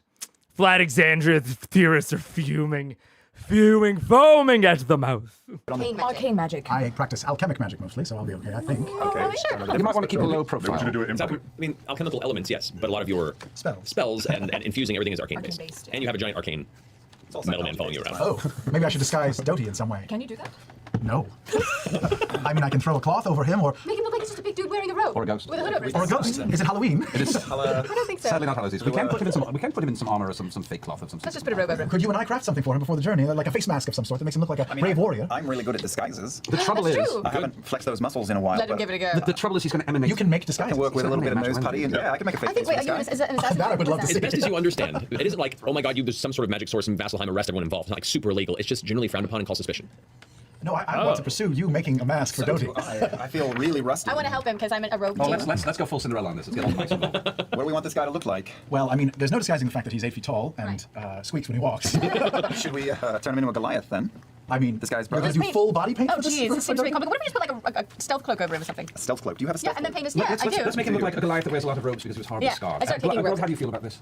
I feel like you have a Grog's look of a man with upstairs. no Grog's robes. You're upstairs. upstairs. You're not actually here. Never mind. He's upset about the notion of pants. I know. I'm just nervous. Making him look like he's in a suit of armor seems like a thing. Irritable bowel syndrome We could comes back. put him in a suit of armor. Yes. He's already metal. Your constitution is Fine, rough. take all the robes off. Like that has to go Do through quite a whatever few you want. barriers. Right, well, is Doty strong enough to wear a suit of armor? Strong. I mean, decorative. Yes, that would be. Yeah, Doty is his own suit Why of are we armor. doing Why are this? you This is caring? funny. It's amazing. Okay. He's a giant automaton. Wear a robe. I'm having a weirdly I want Doty with a fake nose. That's all I want. Do that. Groucho Marx nose and glasses. I'm going to need your help because I'm not used to working on robots. Okay. But That's maybe not topic, you yes. can make some mesh work, right? And we can get some clay. Oh my god. Yeah? Yes. And some spectacles like yours, but maybe shaded. Yeah? He's only got the one pair now. We can make him a mask at the very least. Yeah. All right. I have made masks make for one. myself. This is going to look ridiculous. So it's Everyone's going to be like, fine. that's a robot wearing a mask. No, he's just a man with, see. no arms, legs, heads, limbs. You know, normally, this is obviously just the cast fucking around, having a good time. I'm all in support of that. And it's funny, I think even then I would normally kind of be like, okay, all right, get it done a little bit with it. But I'm sure that they're picturing, and now I'm picturing, if I had an army of artists watching my D&D session, out of all the silly, funny things I might deep dive into a little bit, it's a very funny mask for Doty.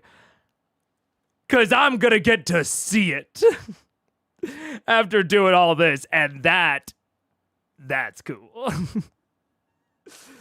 So not only will I approve and support them just indulging in fun, silly, fun time, but also it's fun, silly, fun time when they're going to get to see the result afterward, and that's even better.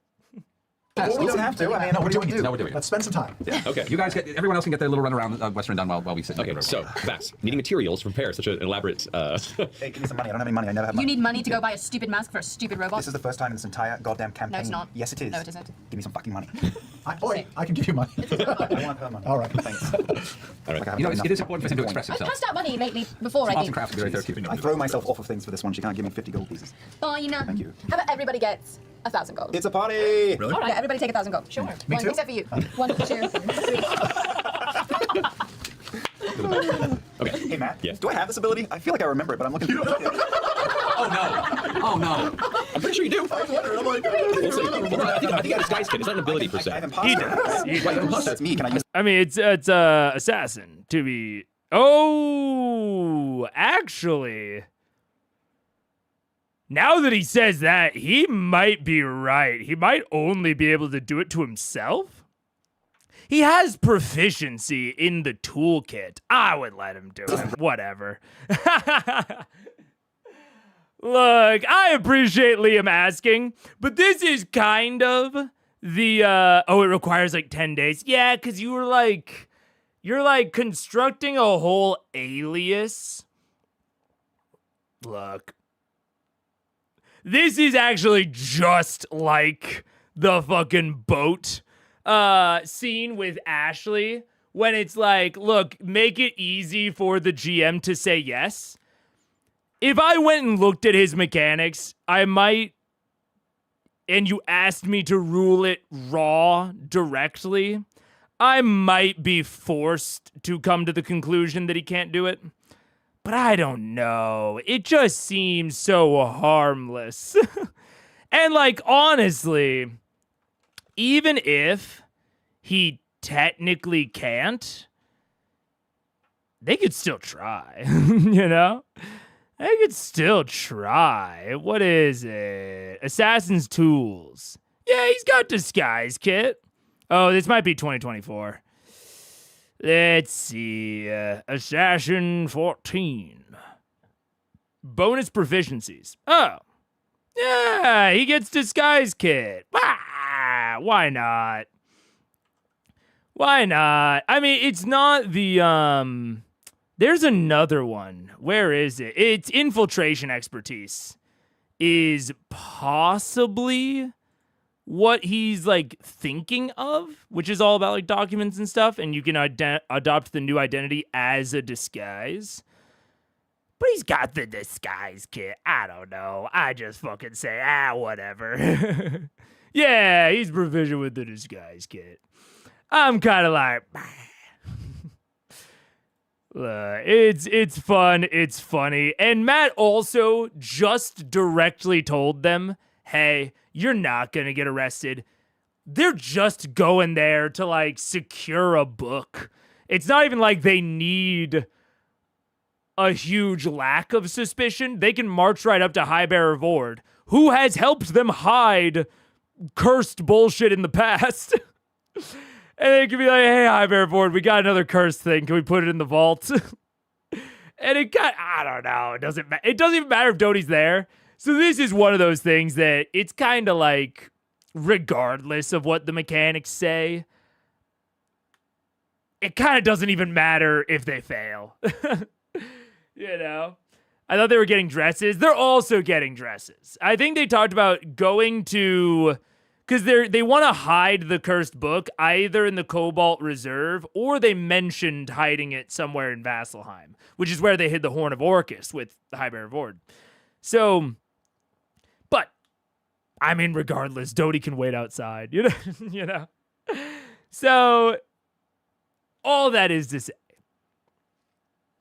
if you want to do something silly, you want to do something that's maybe a little questionable raw, but like, it's all about the stakes of what you're doing. And the stakes here are so low, success or failure, that I'm inclined to just kind of say yes and to just let them try and to let the dice determine what happens, kind of regardless of what features they have. Them having features would just make it even easier, but I'm willing to let them try no matter what.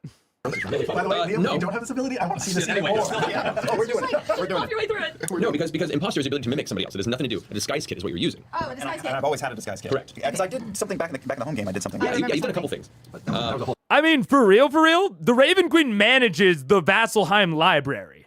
If the Vasselheim library has a restricted section of some kind, and the entire Raven Queen area, I think it's the Dusk Meadow, has like an anti-life curse on it. It has like an anti-undeath permanent enchantment across the entire area.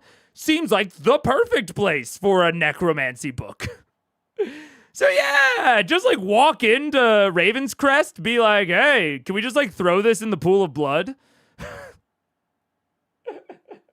Or is that gonna like fuck with the blood? I don't know.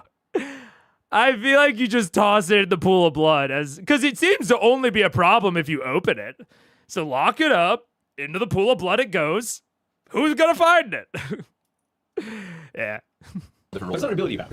No, well, you have an ability, but it's only for you. It's not for Doty. You own a cardboard box with a bunch of stuff. So here's what we do. First and foremost, you have to go to the town and gather supplies because your disguise kit is designed for very small prosthetics and things. This is a large endeavor. So, 5 times that, yeah, I need you to roll an investigation check. Yeah. It's your ability to go around the town and find, Louise. through the midst of chaos of a mon trying to repair itself, somebody who can sell you the supplies. That's a 20. I need some clay. Really? Yeah, no, not a natural But 20. 20? Yeah. That's still fine. All right, it takes you I gave him some list of something. It takes you about 3 hours round trip to go into the city, locate the location, and purchase relatively inexpensive comparatively, about 10 gold pieces for the materials to do this, which is expensive for anyone who's just making. A lot of it is, burlap material that's gone over with a weatherproofing liquid that when it solidifies, it gives almost like a rubbery texture. It's used for carts that are traveling. Bro, it only took an apocalypse to have Matt run a shopping sequence like me. They got a goal in mind. They got supplies. They're not saying I need these exact things, and Matt's making them go to all these different shops and talk to these fucking shopkeepers and be like, do you have these things in your shop? It's just, I want to do a thing, and I need supplies to do that thing. One check, there you go, you found them. And the check determines how, maybe it affects the DC of the later check, the quality of the supplies that they get, whatever. I don't care. Oh my God. This might be my favorite quote-unquote shopping sequence that we've done so far in the entire show. And it only took the Chroma Conclave invading and wrecking the entire place. Long distance under bad weather, and you figure that might resemble some sort of a skin-type texture at a distance.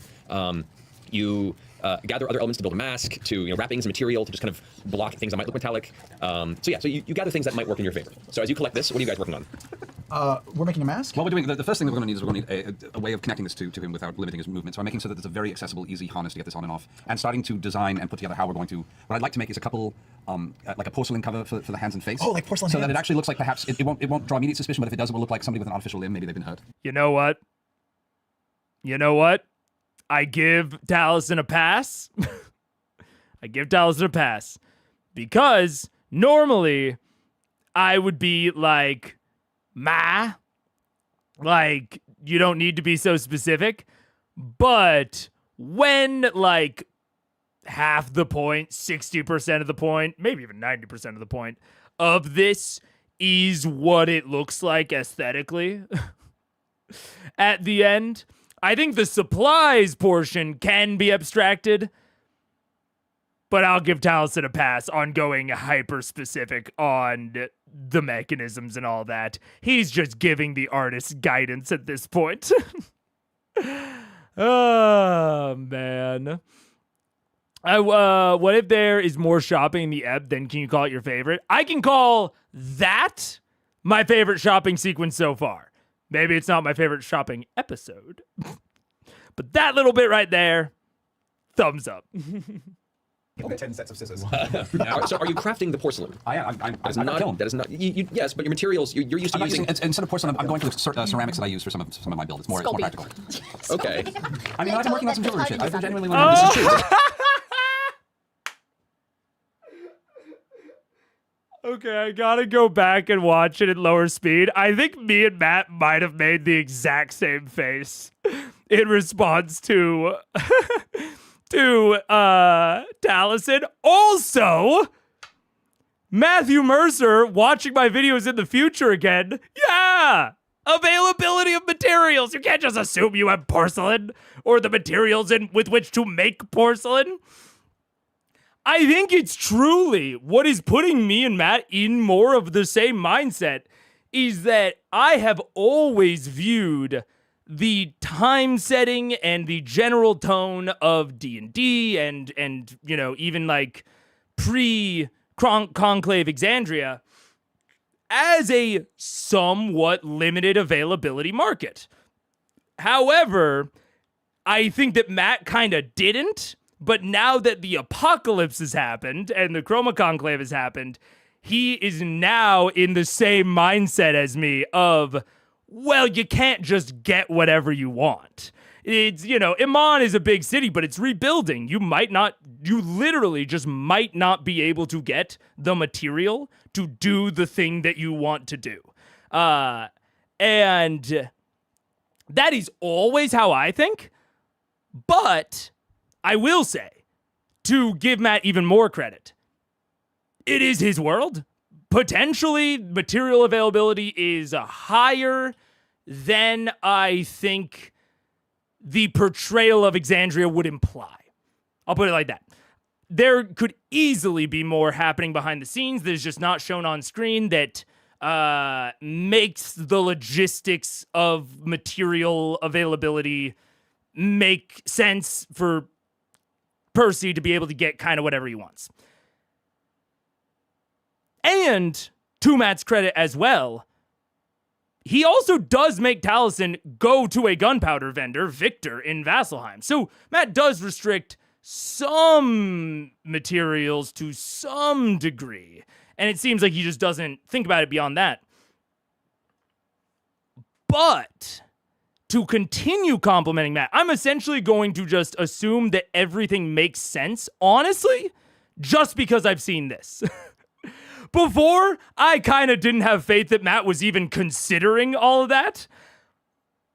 And maybe he wasn't back then. I'm just going to assume he was, because it's more complimentary. Because now he definitely is considering it, and compliments to that, this sort of thing, this restriction in capability of just the world around you is a great way to communicate rebuilding. It is not just that, like, oh, that pub got smashed up. It's like, oh, yeah, you're used to getting, like, timber whenever you need it to expand Castle Greyskull. Sorry, all available timber is going towards rebuilding. We cannot give you any. There is no price you can pay that will convince us to give you the timber. We need it to rebuild the city. That's an amazing way, a very naturalistic way to communicate the rebuilding efforts after the apocalypse that they've all just been through. To communicate the kind of lasting mark that the dragons and the Chroma Conclave have put on the world. I would even love to see Iman rebuilt with more defenses. Possibly even a more martial bent in general. I'm not saying that I would love for Iman to become a fucking military junta, but I think it would be a very good way to communicate the lasting effects of the events of the series. Especially given Vox's, let's call it aversion to getting involved politically. I would love it if Iman largely rebuilt, but kind of rebuilt like a little bit worse, with like maybe a few less freedoms for the people, because the heroes, you know, they took out the bad guy, but they're not interested in rebuilding better. They're like, sometimes when you break a bone, it does not heal back stronger. Katy Perry was wrong. Or no, not Katy Perry. Pink? What doesn't kill you makes you stronger. I don't know that the artist, either Pink or Katy Perry or somewhere in that vein. Anyways, sometimes it doesn't. Sometimes you rebuild weaker unless people are there to guide it. Kelly Clarkson. That's right. American Idol. Damn it. And so all that is to say, I like that this is finally where me and Matt collide. And given that we are colliding here on our kind of opinions of this, it does make me sort of have a little bit more faith that he was always thinking about it. And potentially I was just interpreting Exandria wrong from what's shown on screen.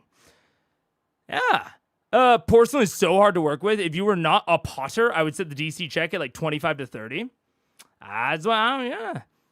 But I also rewound because I want to show Matt's face. I think me and Matt made an almost identical face at Talison's request. Official limb, maybe they've been hurt. Give me 10 sets of scissors. So are you crafting the porcelain? I am. I'm That is got a not. kiln. That is not. Yes, but your materials. You're used to I'm not using. it's, instead of porcelain, I'm going for the ceramics that I use for some of my build. It's more Sculpey. practical. Okay. Okay.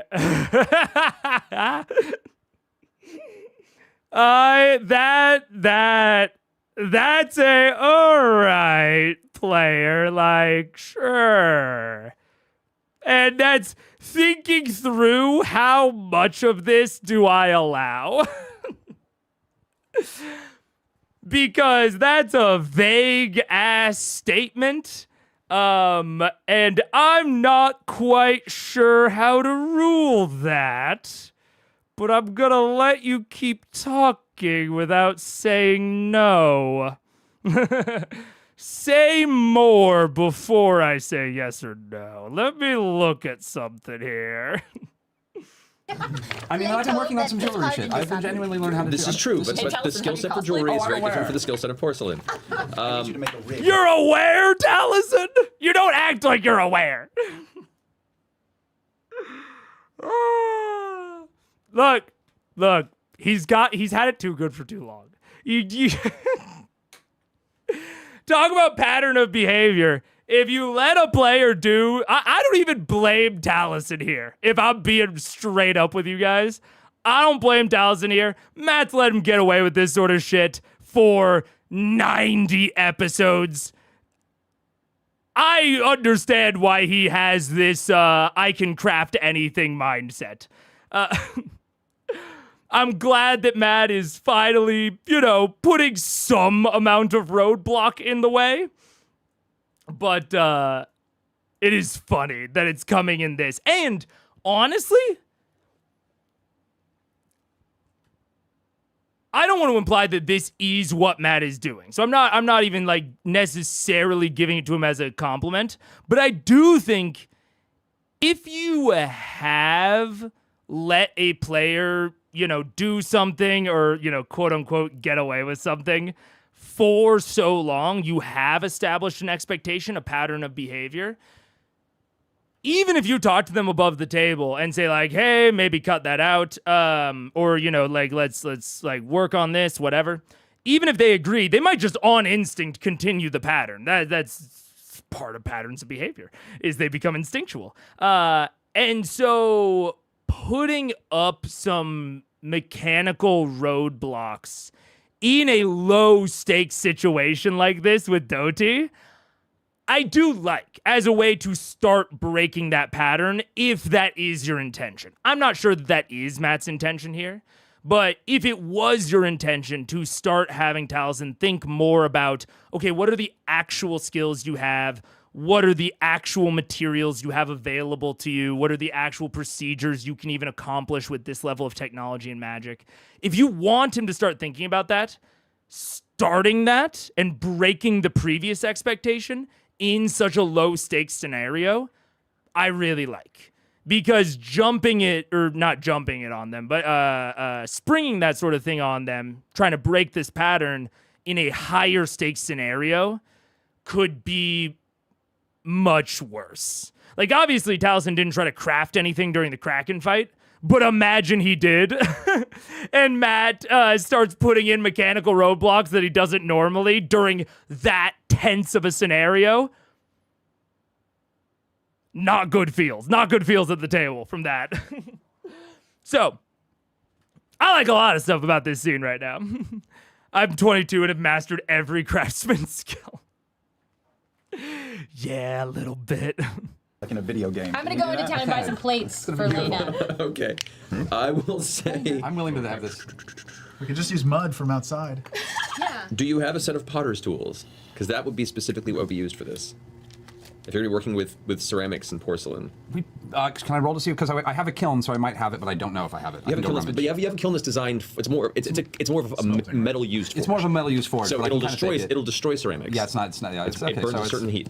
This could be the dumbest. I know. Let it happen. I'm so excited. I know. It's just like it's ascending if to the prototype record. 1 fails, I'll make it out of pewter. Okay. Whenever you hear it there, Travis being like, this is the best thing we've ever wasted time on. Also, when everyone at the table seems relatively into the idea, maybe Laura doesn't seem as into it, but she's about to go get to shop in Vasselheim and haggle to her heart's content. So she'll get her time. And when the table seems so broadly into it, I think that is also an opportunity to reinforce some things that you want to reinforce as a DM, or, you know, I'm given a bit of like very focused GM advice. But it's also like an opportunity for you as the GM to have like a bit of fun and fuck with your players a little bit. Because even if, let's say that Matt doesn't care about breaking this expectation, say he's fine with this expectation normally, but he just wants to like kind of fuck with Taliesin a little bit and like maybe put some more roadblocks in the way so that, you know, the disguise ultimately ends up looking even sillier and like more hodgepodge together. This is also a place where it's more okay to break expectation, to break patterns of behavior, because again, it's so low stakes. Similar thing to the rule of cool stuff from earlier and last stream. And it's why it's sort of related to my roleplay resting stuff that I was talking about towards the end of the Chroma Conclave, and that I talked about after West Run, I believe. After they defeated Umbrasyl, they went through Hunk of Qual, Master Qual's like basement, and got Fazbender. And it was like this little mini dungeon, super low stakes. Like there was like really no chance, and they were bantering the whole time.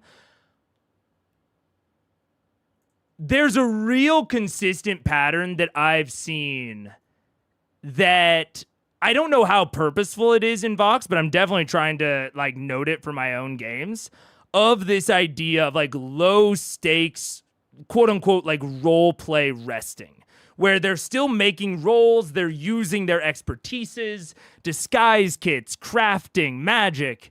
They're using mechanics, but it's not in these high stakes scenarios. And it gives them a lot of room to play as both the cast, well, as every member of the cast, DM and players alike. And those are where you can fuck around a bit as a GM, or you can start introducing new things as a GM if you do have something you want to introduce. Love it. Love it. I want them to get on with the plot a little bit. I've been feeling a little adrift since Chroma Conclave, but I can't deny that I like this sequence, and I like how it's constructed, and I like everything it's doing. I am of two minds here. I want them to get along with it, but I like what's going on. this is an adjacent skill set. You're not going to get your proficiency bonus to it, but you do have materials to essentially try it. I want you to go ahead and roll a base dexterity check. Just add your. Over the past few months, the playback speed has gone up. Also, on the fun banter and character moments. Personally, I like the lower speed. Might it go down in the future again? Possibly.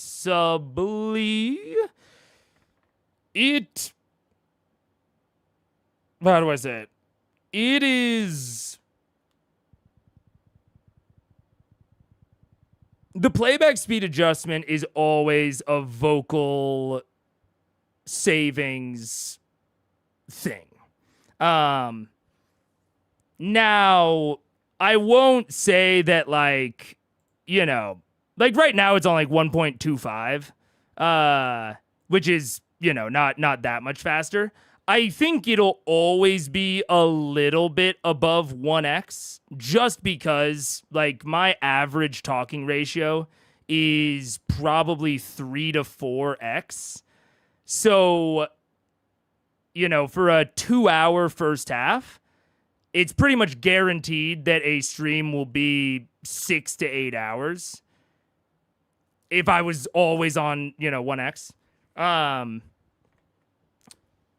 And, oh, we're about to have ads. So yeah. Now, I'm obviously not on 1x. I've been hedging towards like 1.5, 1.75. And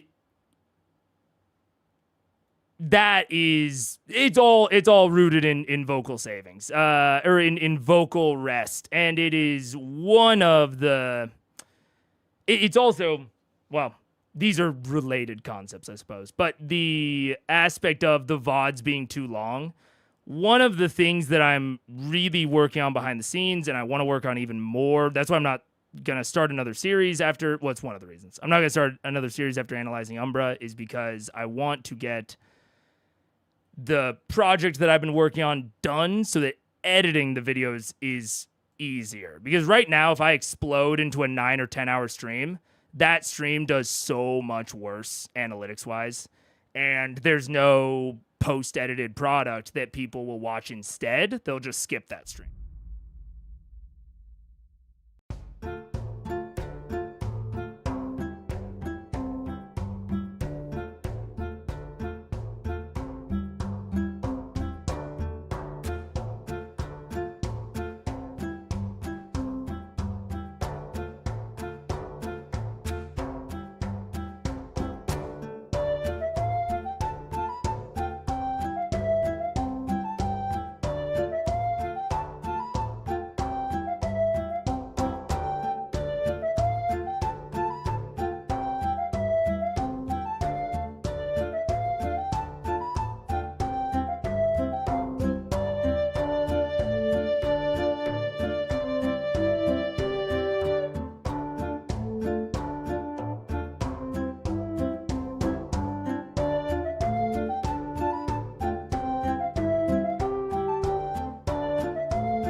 What's up? Hello. So yeah, that's the long and short of it. It is basically that Critical Eye is already relatively unimpenetrable.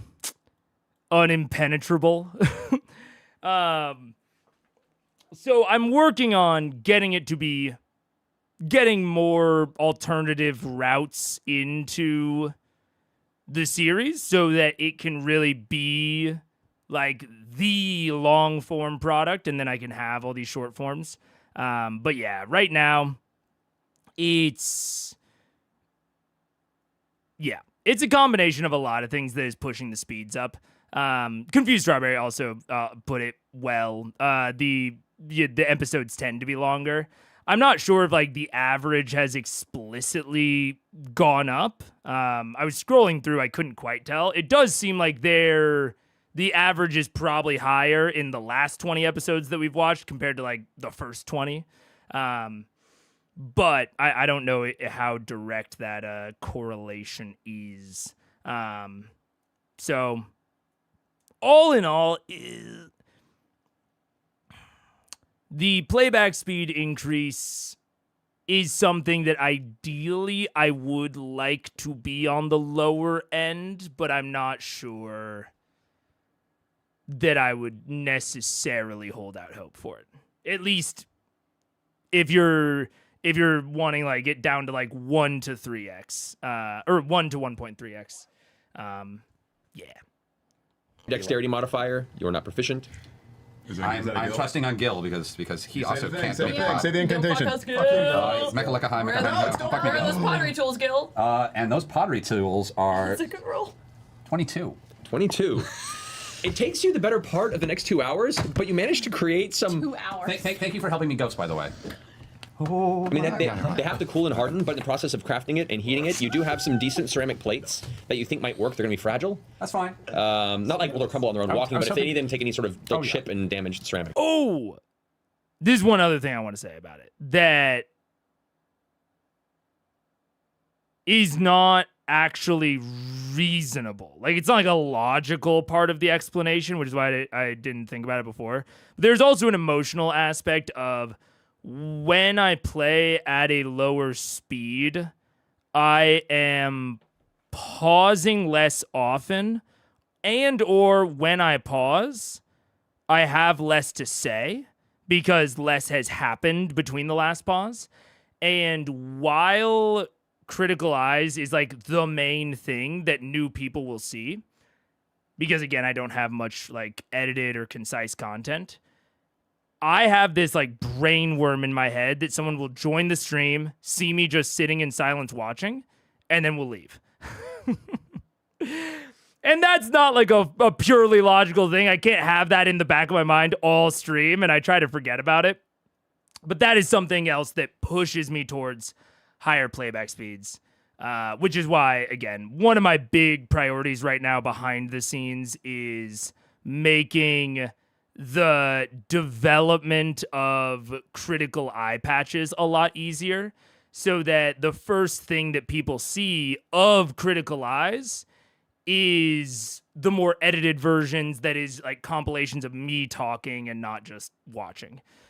So that when they actually join stream, they're understanding of the fact that I do talk and that I don't just sit here and watch the show. So, you know, it's not like a thing that I can constantly be thinking about, but it is in the back of my mind a lot. Fair fear to have. Yeah. So, I mean, all that is to say, I consider Critical Eyes to be like, when me and other content creators talk, especially smaller ones, and especially the ones I've talked to, we occasionally talk about like the product and the marketing. And content can kind of be either. It's like marketing is like a little like offhand short that you don't maybe care about as much, or maybe it's just a clip from a larger thing that is meant to get more attention and then draw people in towards the product, which is like the thing that they stay for, the thing that they actually like will stay long term and engage with you long term on. It's not just fluff. And I consider Critical Eyes the product, and I consider myself to have very little marketing. So right now it's also the marketing, but it's not a very marketable thing.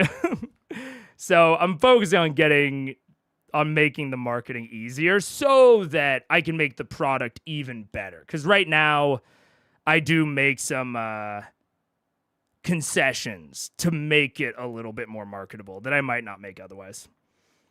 Hands and face is what I was hoping for. Yeah, well, I'll say the better part of 2 hours or so to craft them, and then you begin to heat them in the kiln. It'll take you a while for them to harden and and set. we're just figuring out the little easy armature that won't get in his way, and I'm kind of peeking at him, seeing how he works. Right, And... but the armature roll Tinker's good. Okay. Check. That's proficiency. I'm Proficiency going plus to. Oh, sorry. You can assist. And actually, this would be proficiency plus intellect is what it'll be, because this is trying to figure it out specifically. As opposed to just I'd be happy for an assist unless you're doing something. I was going upstairs to ask one of the help something. Oh, go ahead. Okay, that's fine. I'll just work on your robot arms.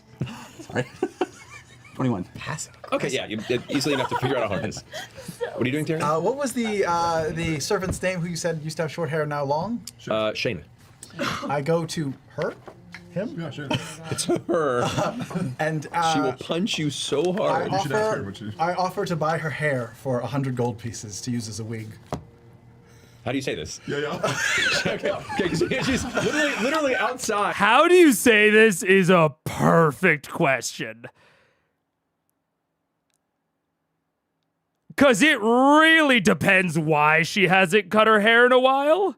It is an apocalypse. Maybe she just didn't get around to it.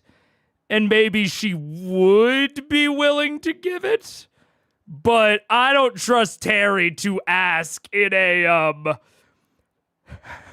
appropriate fashion. Like sitting on the outside wall of the gate, leaning forward, just on a stool with a loaded crossbow over her lap, just looking out in the distance. And you're down below, about 20 you there? feet down. Excuse me. Hello? She looks over the top. Yeah? Hi. Tyrion Darrington, a new member of the group. Hi. Hi. Yes, we're working on a very important project. It's a undercover mission in a foreign land. And we're going to need a disguise, specifically a wig, a convincing wig. I agree, Crazy Smith. It's not something that you can always do as a player, and I get that. But it is really nice to put the GM in the right mindset where they're not constantly guessing at what you're trying to do.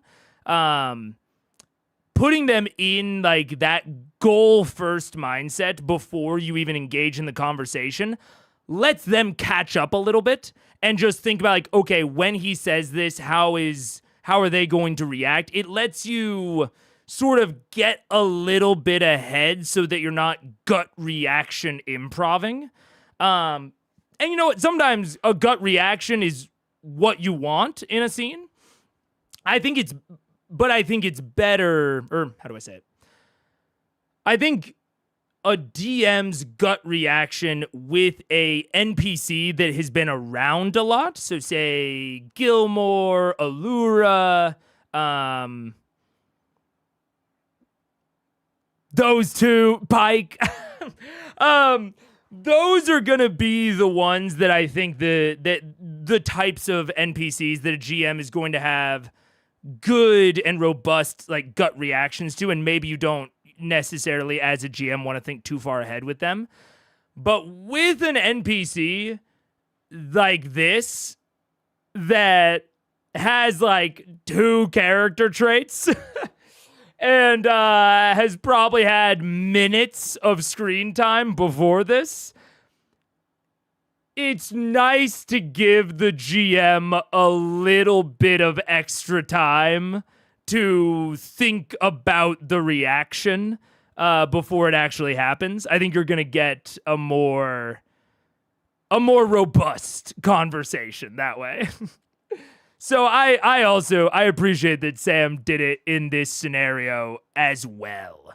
I think it's similar to the shopping sequence of like, I'm going out looking for these things, rather than just asking about specific shops and going into the shops and like interacting with an individual NPC, not saying what you're looking for until it happens. Yeah.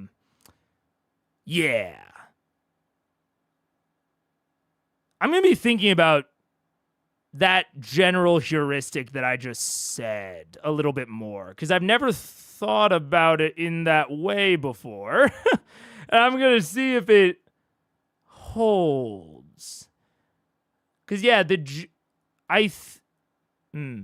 my gut instinct, funny enough, is that broadly, it's better to tell the GM your goal when you're going to be interacting with new stuff or improv stuff or like things that like don't exist until the GM kind of snaps them into existence. And it is probably better to not tell the GM the goal or to go less towards that with things that are hyper familiar, like Gilmore or his glorious goods or Allura or maybe even Cassandra, or Care. You know, I think you can be much, much less goal-oriented and still get really, really good results. Yeah. I'm not hyper confident about that yet, but I'm going to be watching for it. I all thought that it might be a good idea to have some real hair for this wig, and, well, you have beautiful hair. I wouldn't mind if you would lend it to the cause. I'd like to buy your hair for 100 gold pieces. Go ahead and roll a persuasion check. Oh my god, we're short fault when you need them. Did he roll well? I'm not saying. Persuasion? Yeah. I'd be on the 24. Oh. Yeah. She goes, "You're kidding me, right?" Oh, no. And I reach into my bag and holding and pull out 100 gold and say, it would mean a lot to me and to my teammates if you would cooperate in this mission. It might even save a life. She gives you this long, stern, dark look.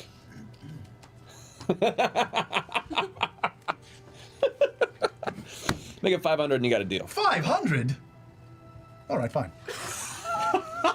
And a bargain at that. It's getting too long anyway. And she makes her way down the ladder and just walks past you into the keep. Comes back about a... Also, something I will compliment Sam on is also choosing an attainable goal. Well, how do I say it? An attainable goal that also has a clear hazard or roadblock.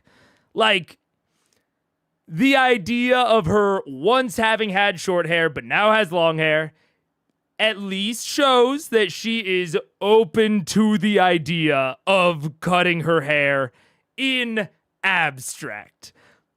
But also her somewhat brusque personality is going to make convincing her to do anything a challenge. So I also will just give props to Sam on good identification of a funny moment. Like, it's hard to put into exact words, but this scene is very different if he just goes up to, like, the head cook, Liana, who I don't think Matt has described the length of the hair, but, you know, I'm assuming that probably has longer hair. And if he just asked her for her hair, or even, like, you know, fucking Vex, there's a lot less implication that the goal is actually attainable. And also, weirdly, not as much of a hazard either, because Liana is very agreeable. This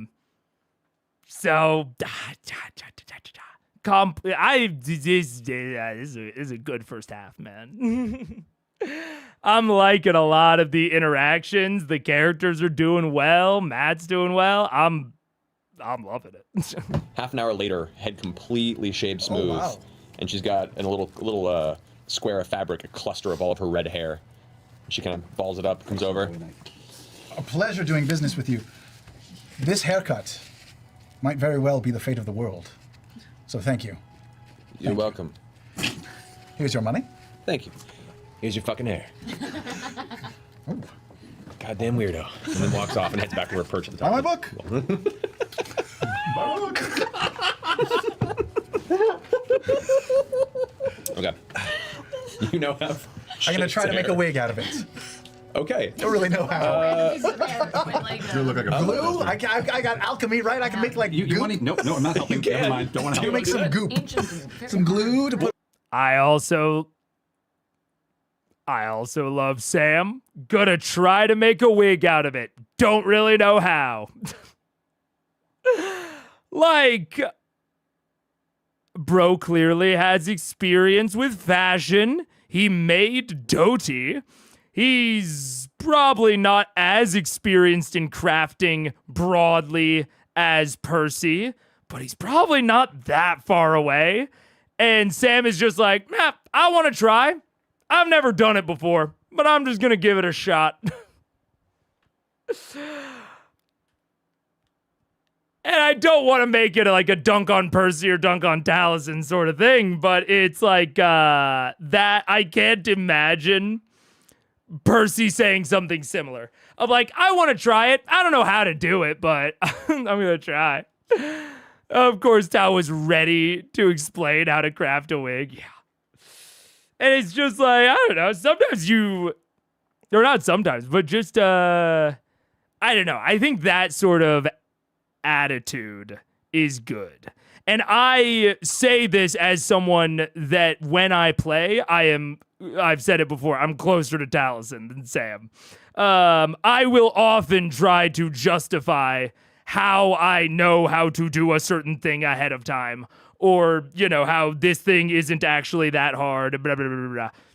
I do think about that sort of stuff. I am not as often the person that is like, I'll just try it.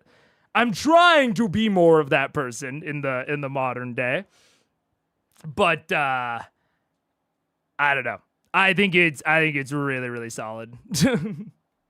We'll say using the basis of a Tanglefoot bag, which is a very simple alchemical substance. Yeah. You begin to. I can make a gallon. You begin to attempt to apply it to the top of Doty's head, and begin to very carefully layer hair across it. I'm gonna need. Let's see. How long does goop last? Well, and you even heard Matt there. This is also, I want to more seriously highlight, when I talk about, when a PC of mine is crafting something, I'm asking, like, what do they want it to do? I'm looking up a similar magic item, whatever. When you get a little bit less specific with your requests, you're not talking about porcelain specifically.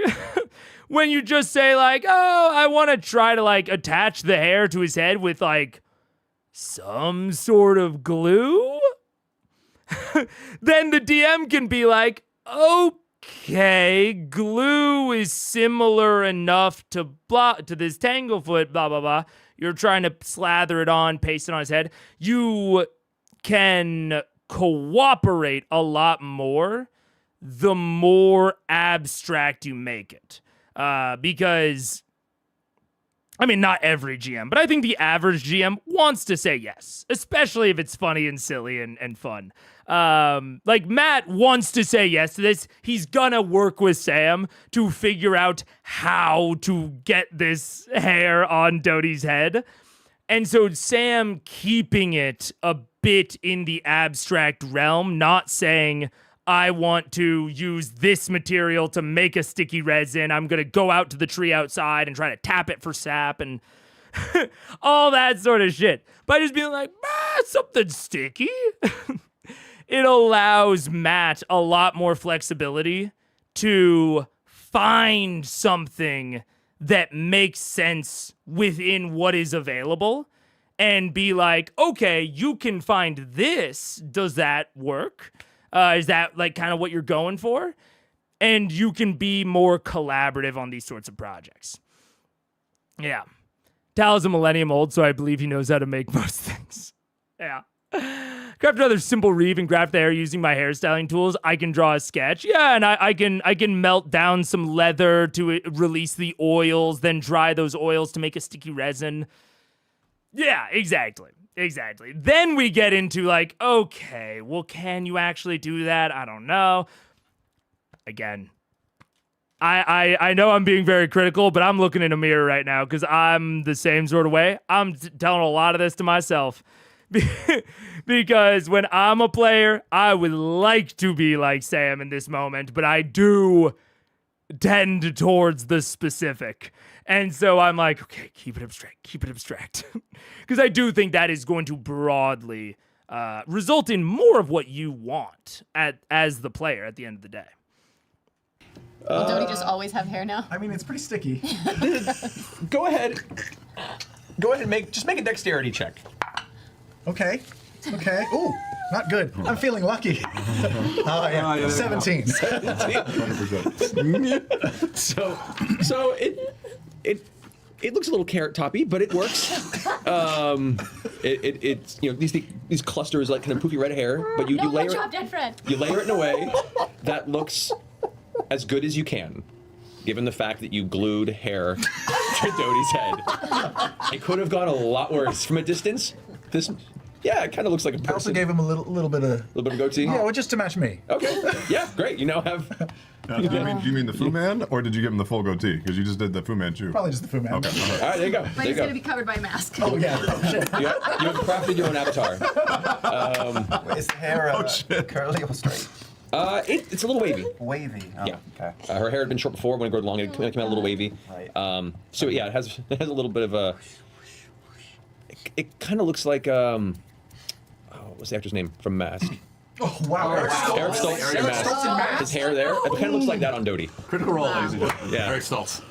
Google it. It's kind of what it looks was like. I thought great you were in gonna there. It's a great movie. I thought you were going to go It was with great. McDonald's, so that's a step up. Yeah. See, that's kind of the texture and the look of the hair from what I We've recall. set the stage. Wow. Vax, bring us home. So with the porcelain cooling off, Vax comes back with the rest of the supplies. Oh, good gods! What did you make? What did you do? He's not just the president, he's a member too. What's fantastic is he's glued the facial hair before the porcelain mask was put on. So as Percy and Vax come in with their pieces, All right, I've got the. Oh, good God!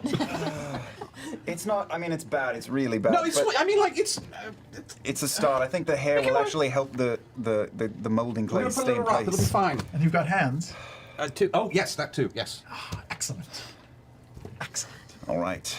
We collectively are Dr. Frankenstein. Oh my gosh. Let's make this happen. okay. So you put on the harness, you get the ceramic plates on that can kind of loosely, appear to be smoother and a little more of a general curvature to the joints, so it looks more natural from a distance. You put on the mask of porcelain that you made. I mean, the facial hair that's underneath and is on Doty's face is going to be under the mask. Yes. Thank God. You can attempt to remove it if you'd like to try. No, we'll just leave it. Just a little bit. In case we're in combat and it comes out, maybe we'll get like a momentary element of surprise as they go, my Plus, God, what is that? It's just good to know that at any given point in time, Doty now has a secret goatee. I had That extra, only I had you know extra about. hair. I wanted to use it. Hashtag secret goatee. What is this episode? This is the worst thing. Play him home, keep one cat. Go ahead and roll a disguise kit. All right, I'm going to try to make this. What number do I use for the disguise kit? Dexterity? No, this would be. Hold on. The tools kit here. With you, it would be because it is how nimble your fingers are. It's dexterity bonus plus the proficiency modifier for a disguise kit. If you're proficient with this kit, with a disguise kit, Oh my god. what are your proficiencies? I don't think so. I mean, I don't know, so I'm just going to say no. Then it's just dexterity. Just roll d20, add your dex bonus. Okay, all right, I'm going to go for like a General Krieg type look to the face. I'm going to do my best. Okay. A red-headed General Krieg. Nice. Okay. Redhead. Okay, here we go. I'm going to use luck. I'm going to use luck. Are you sure? Yeah. Are you sure? I'm quite sure. Natural 20. General Krieg is good to see ya. In spite of the absurdity of what you've managed to accomplish with the better part of your day, as the sun is now setting, and the rest of you have been wondering what the fuck is going on down there, you managed to build some semblance of a muscular structure underneath the robes, and amongst the porcelain mask that Percy had set as a base, you have crafted texture, color.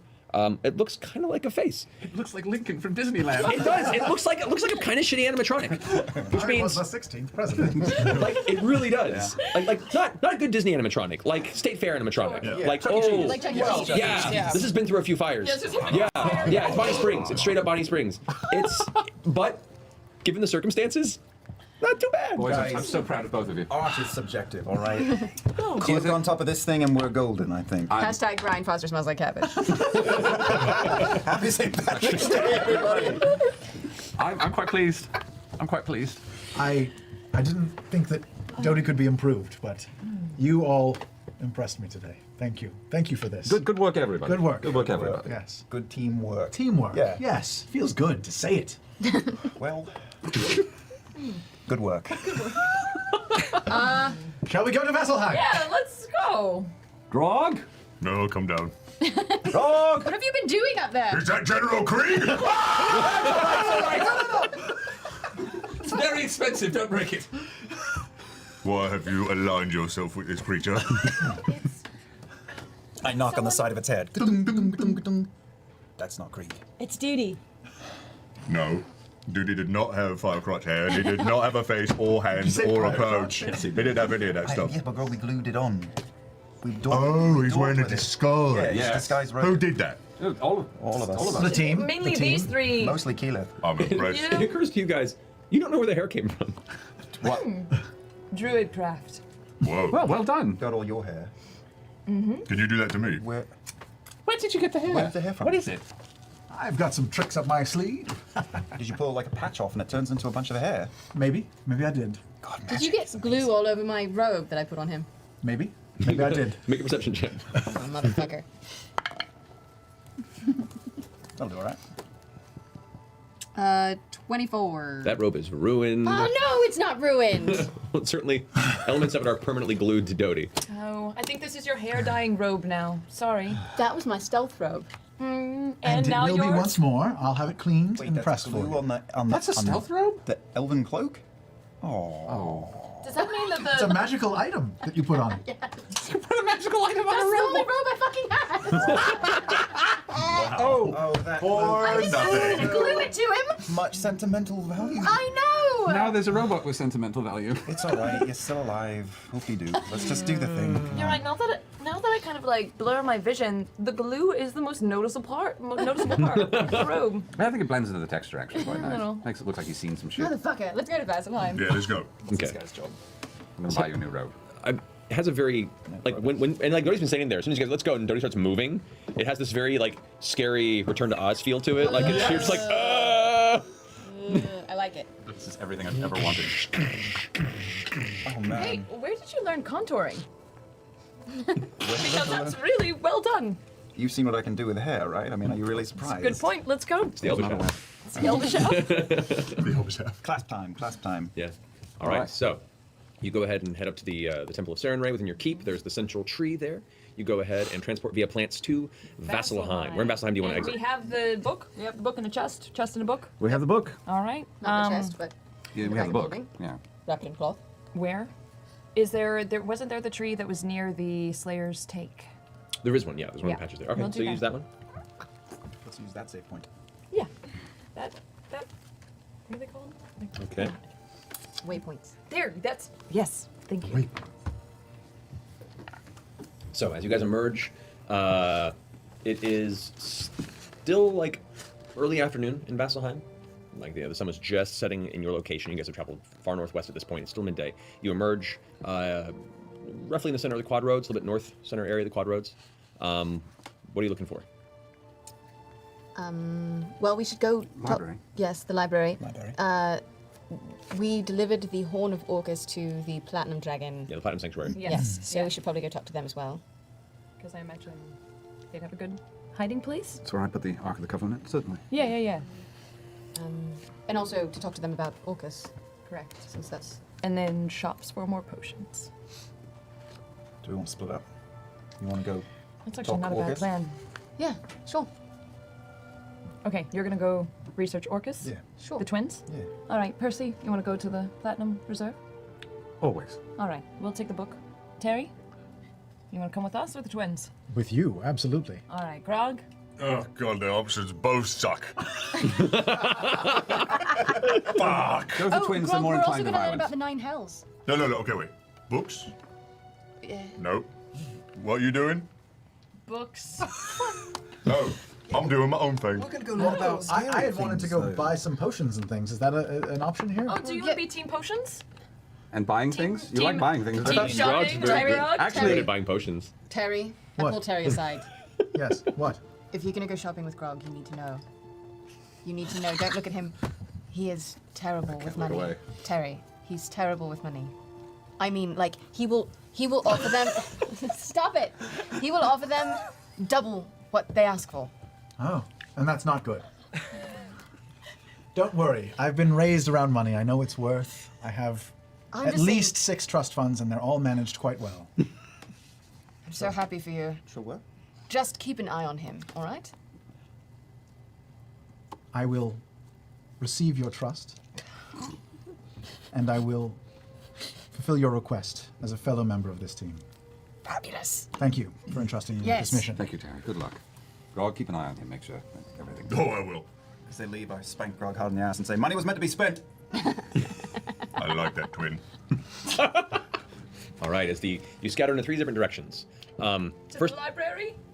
all right. No, you are going to the Platinum Sanctuary. Yeah, Jesus. We're going to the library. Well, they have kind of the same, the place where they, to the archive. Did you guys both like say goodbye and then you're walking in the same direction? Yeah. With the, You're parked over here too. okay, this is awkward now. We'll just keep They're ignoring right it. next door. They're kind of connected. They're partners. Some people go that way. All right, so you guys make your way up to the Platinum Sanctuary. You head to the base of the central mountain that the north end of Vasselheim is built around, to the winding stair that leads up to the sanctuary proper. There, as you ascend, you can see the sun is just kind of getting to the 3-4 o'clock in the afternoon position. The color of the sky is starting to turn a bit different. You guys make your way to the outside doors of the sanctuary, where you see the guards are there stationed. As you approach, some of them, put up a bit of an aggressive front from a defensive standpoint. One of them does recognize you and approaches, pulls like the front of his helmet up, and you are Vox Machina. We are. What business do you have here at the Platinum Sanctuary? We have come to discuss the Horn of Orcus that we delivered here a while ago. So you request an audience with Scalebearer of Ward. Yeah. That guy. Alrighty. Hi, Bearer of Ward. Says, very well. Please do be patient. I believe he's busy. Oh. And he heads. Wait. I was just about to take a note. Aren't Vex and Vex supposed to be at the library? They got confused. Other people got confused. I don't know.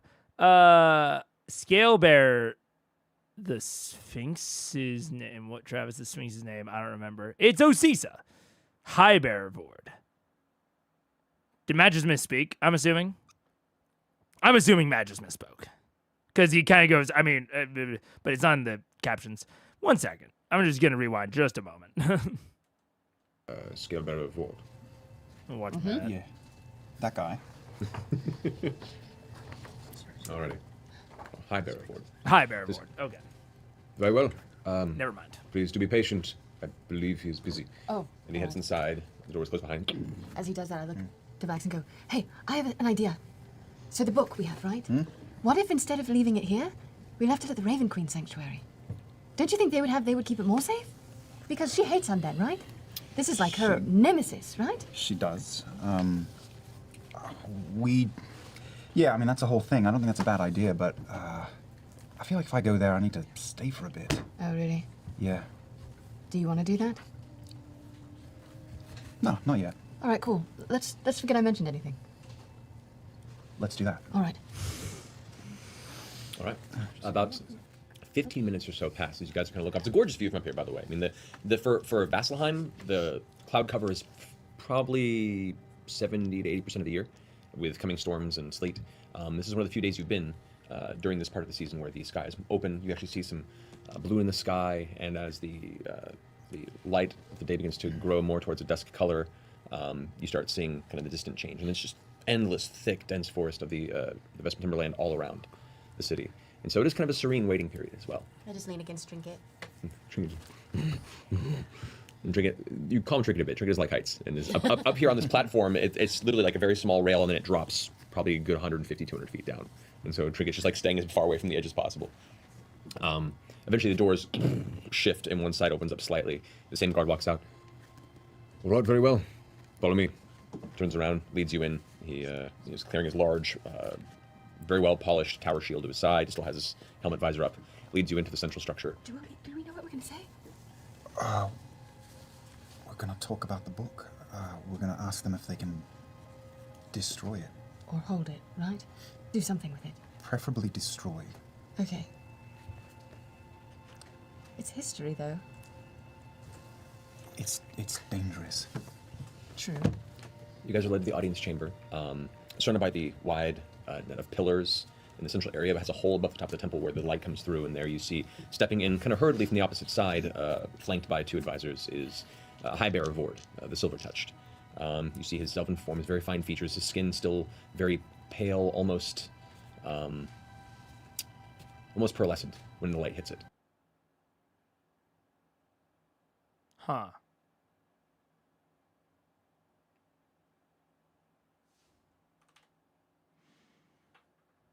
The Silver-Touched.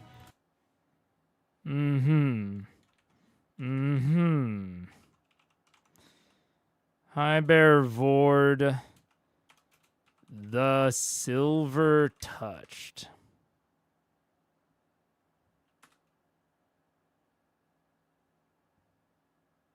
You see his elven form, his very fine features, his skin still very pale, almost pearlescent.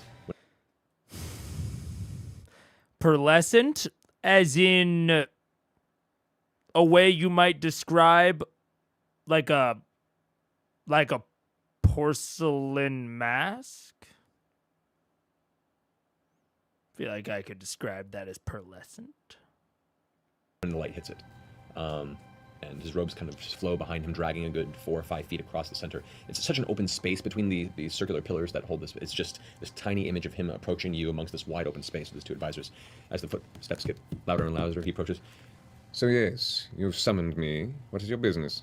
Didn't mean to summon you. Scale bearer. I know. Uno momento. You see his elven form. I'm just gonna copy this. It. Why not? All right. I don't even think that Vord is like an explicit bad guy. Your time is precious. I just really don't trust.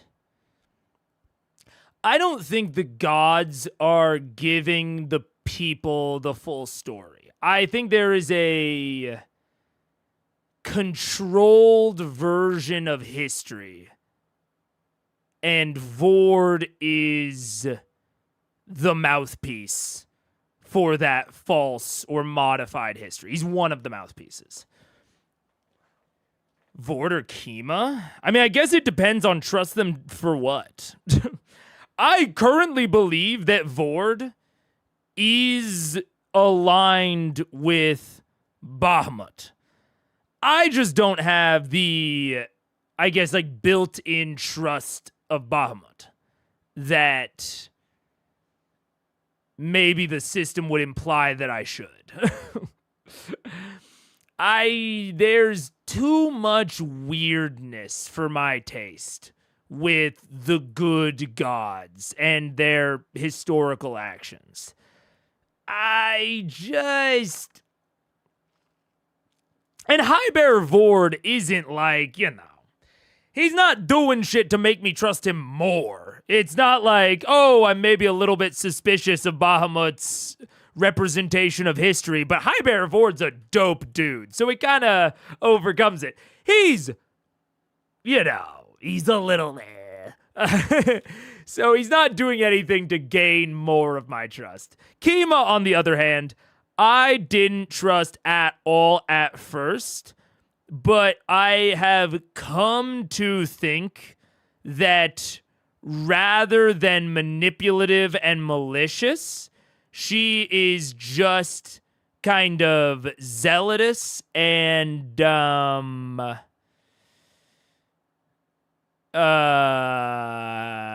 direct.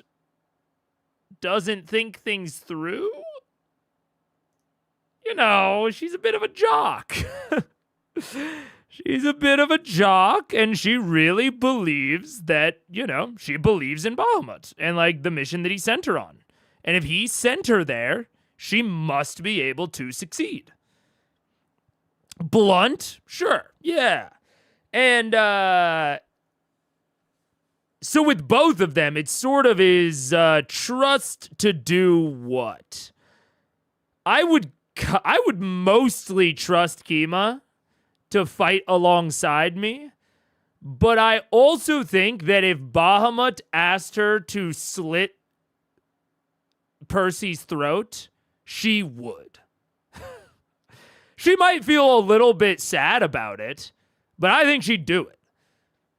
So I trust Kima about as much as I trust Bahamut, which is to say, I think it depends on how Vox aligns themselves. Kima's a himbo? Bit. Yeah. We, however, came across, in fighting the Chroma Conclave and defeating them, this book, which references Opash's search into necromancy. Necromancy? Necromancy. Necromancy? Josh Necromancy? Yes. Does that Necrome? Necrome. does that name mean anything to you? Yeah, I have read of it, yes. I mean, it's a creature of lore. Opash was before the Divergence, even. If you indeed found a tome that once belonged to him, this is of much interest to us and our network of researchers. Research. Researchers. Yes, It's an evil tome. I can only assume it is. You are right. We came to Vasselheim to dispose of it. My sister. Our network of researchers, the same kinds of researchers that would maybe give monster slaying contracts to the Slayers take. People like Osgrood, a member of the Arcana Pansophical. I'm sure it would be. I'm sure it would be of interest. Also,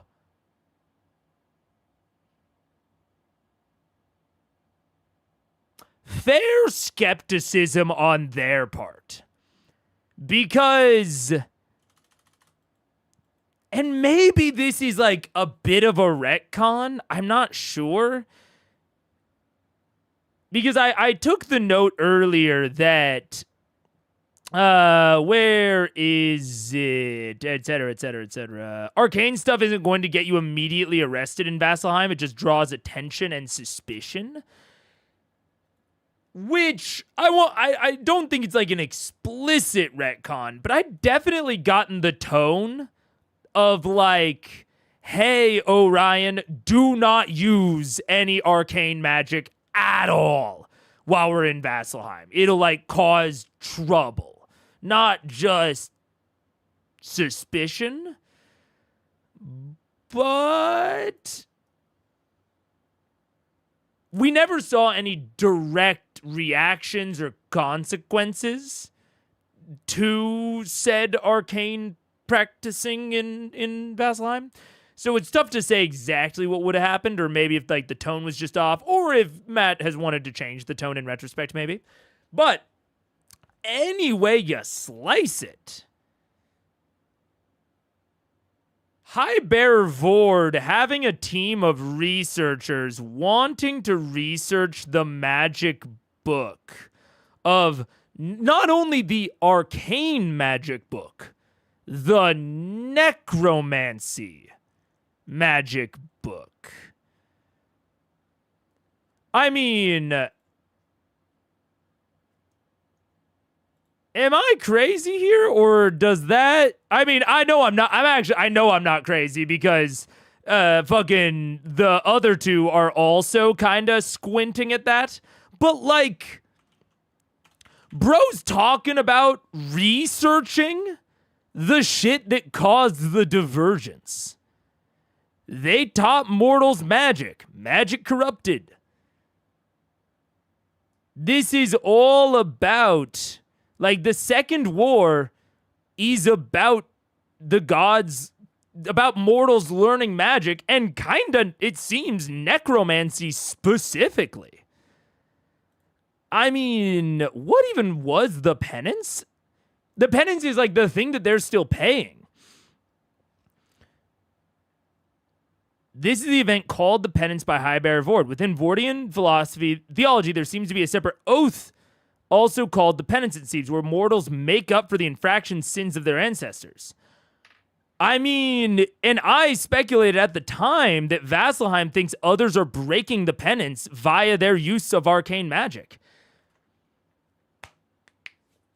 I don't know. I don't know.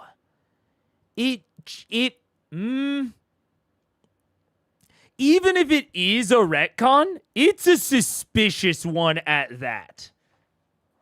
Even if it's a retcon.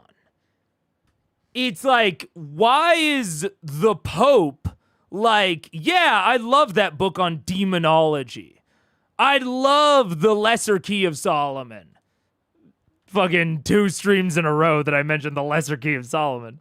I'd love some of that occultic material, not to lock it away, but to give it to Vatican researchers. Which, I don't know if the Vatican's ever participated in something like that. But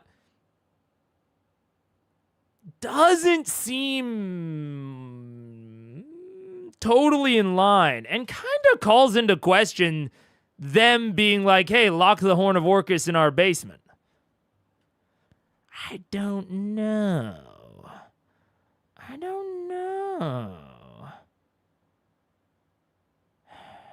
It always seemed like VM thought there was a magic ban and Matt had keep telling them that it was just frowned upon. Yeah, maybe that is just the case. I'm with them, though. The tone that was communicated to me is like you would get like people wouldn't make you a wedding cake if you were an arcane practitioner. I'll put it that way. It seems like they would put like a sign in the window that was like fucking divine casters only. You know what I'm saying? That's the vibe that I understood. Like, maybe it's not going to get you thrown into oubliette, but it's like you will be isolated from society and not fully run out of town, but like they would kind of try. That was the understanding that I had. But I don't know. It feels like it's more of a soft retcon than anything else. I feel like Matt's mind, it probably hasn't changed, just how he describes it to the party. It's possible, especially if Matt is picking up on the fact that they are interpreting it kind of like I have been. I don't know. If you want to go down the rabbit hole with High Bearer Vord theories, in 43, HV has brown hair, blue-tinted skin, and no irises. Okay, that feels so explicit that I feel like it must just be that Matt didn't write it down and didn't record the session. Well, wait, no, the sessions are all recorded. That feels too blatant, bro. There's no way. I mean,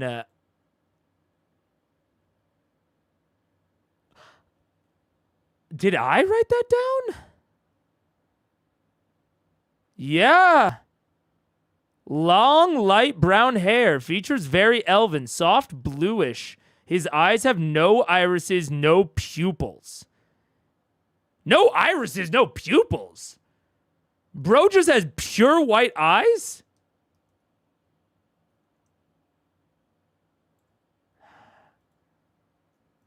That has to be. That. Yeah, that. I'm gonna note it. I'm gonna say this physical description is pretty different than the previous description of Vord. But it's honestly so blatantly different that I think it was likely just a slip on Matt's part. I'm not going to consider it too heavily in theorizing unless it seems super relevant. Weird. I have to imagine it was just a slip of the tongue. The Vatican does do demonology exorcism, right? So maybe they want the demonology book if it were legit. Exorcisms are different than, like, demonology. Like, well, I guess it depends. I guess demonology kind of crosses both things, but, like, at least to my understanding, I am not a biblical scholar or a church historian, but I will say, dabble in the topics. It's a vague interest of mine. Has been since I was very, very Catholic, and even now that I'm not, I still love learning about the history. My understanding is that most, at least, like, Catholic and even Protestant exorcism techniques have to do with invoking heavenly powers. However, they can be very easily kind of twisted. So there is his history of famous exorcists who dive into the more occultic side of things, which I'm assuming is kind of part of the inspiration for what it sounds like was happening during the Second War. It's like the gods taught them magic. They're already doing magic. They just taught them different magic. Like, the divine casters exist. They do magic. Kima does magic. The clerics are doing magic. So it's not so much that the gods taught them magic. It's that they taught them different magic, which is very reminiscent of historical exorcism stuff. But I honestly don't know how the organized religions treated those books. Probably differently at different times, if we're being honest. Probably depended on the location, on the timing of it all. It is interesting. Sometimes I get the vibe at this point that Vox is too powerful, ingrained, and entangled with the system that even if it was completely banned, people would turn a blind eye. I mean, that is, yeah. It's why I think that you have to be pretty careful and pretty direct when making something like magic or a type of magic totally illegal or totally banned.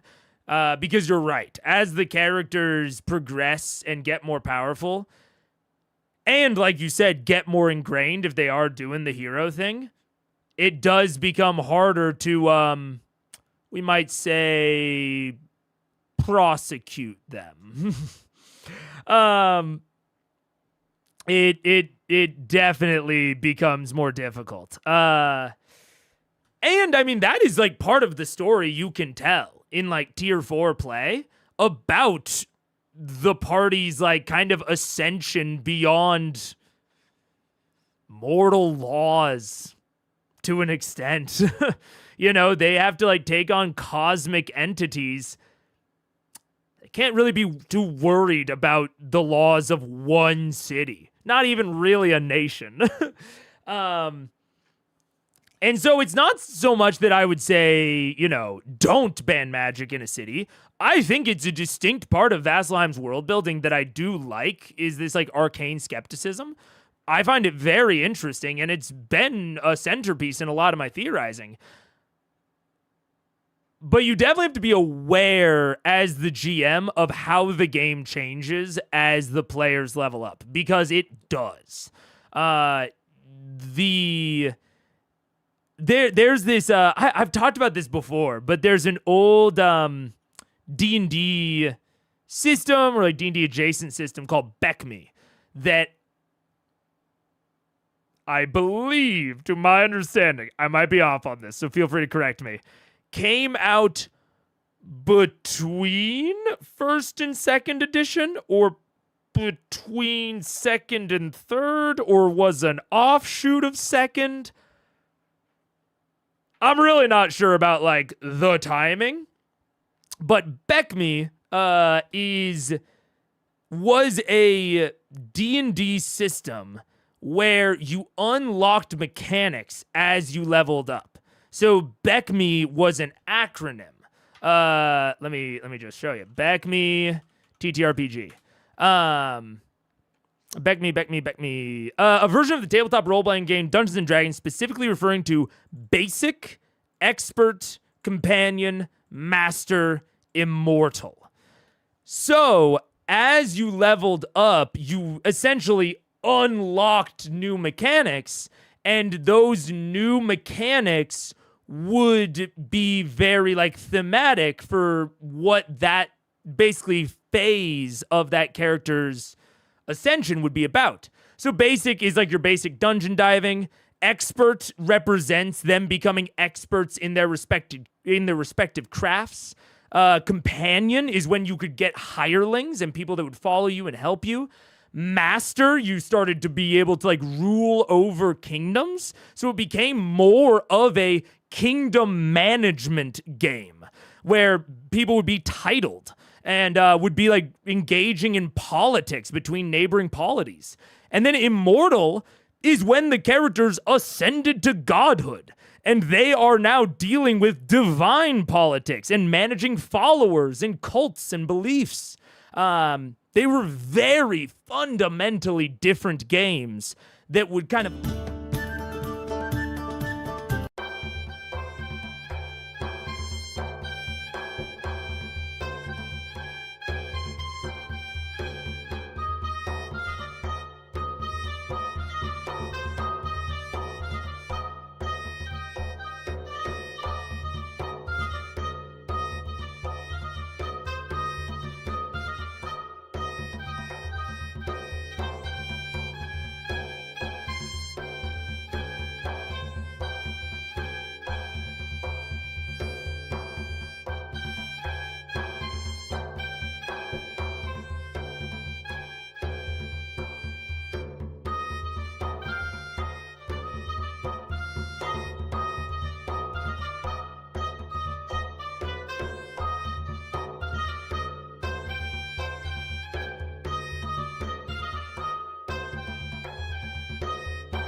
what's up? Hello. So, anyways, that is all to say. This isn't me saying that like we should all be playing Beck Me. This is me saying that D&D is a very different system at the varying levels. The things that the players can do and the people that they need to listen to, very different as they level up.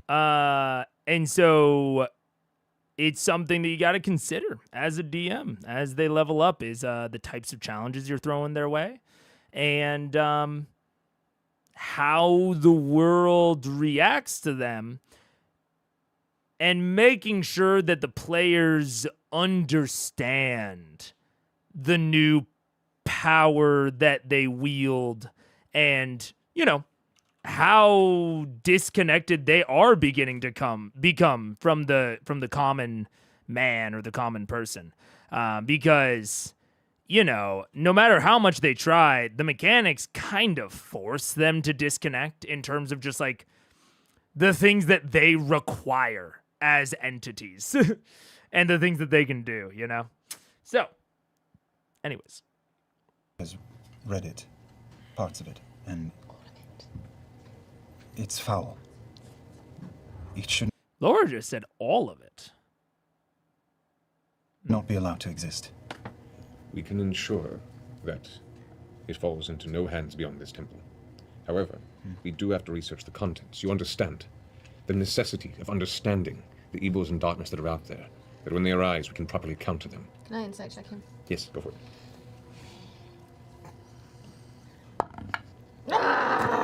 Turd burgers. It's not like terrible, but it ain't good. 14. 14.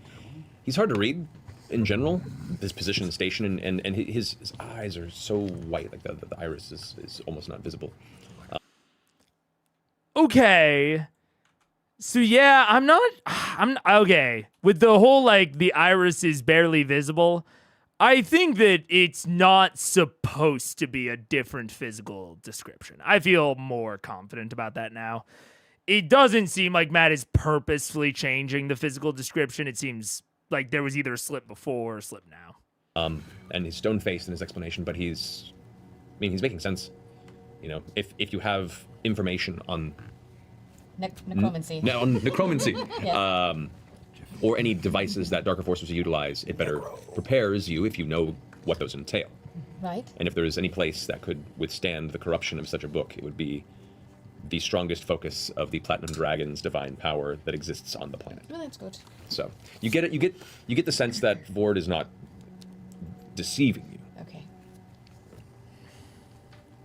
What happens after you research it? We seal it in the vaults below, same place we stored the horn. Has that vault ever been disturbed in its entire history? It's been a long time, and we've reinforced it. If I recall, last time you were here, you encountered some of our defense yourselves. Yes. I think you will know by memory that we are well fortified. So, Be warned. The book tried to claim me. if you resisted it, I have no doubt our clerics can as well. He nods his head over to one of his advisors. This young man with a very, very tight braid pulled to the back of the head that dangles about mid-back, behind silver and white robes, just approaches and kind of puts his hands out to accept the tome. Oh, I'm sorry, we weren't clear. We came to discuss it. We don't have it now. Puts his hands aside and steps back. Oh, well, return with the tome, should you see fit to leave it here. Can I ask you, how much do you know of Orcus? Dude, even that. Return with the tome if you see fit to leave it here. Like, even if I believe that everything that has been said so far is accurate and is the truth and there's no deception or whatever, Ford being so laissez-faire about it is... that's suspicious in and of itself to me. I mean, I'm not...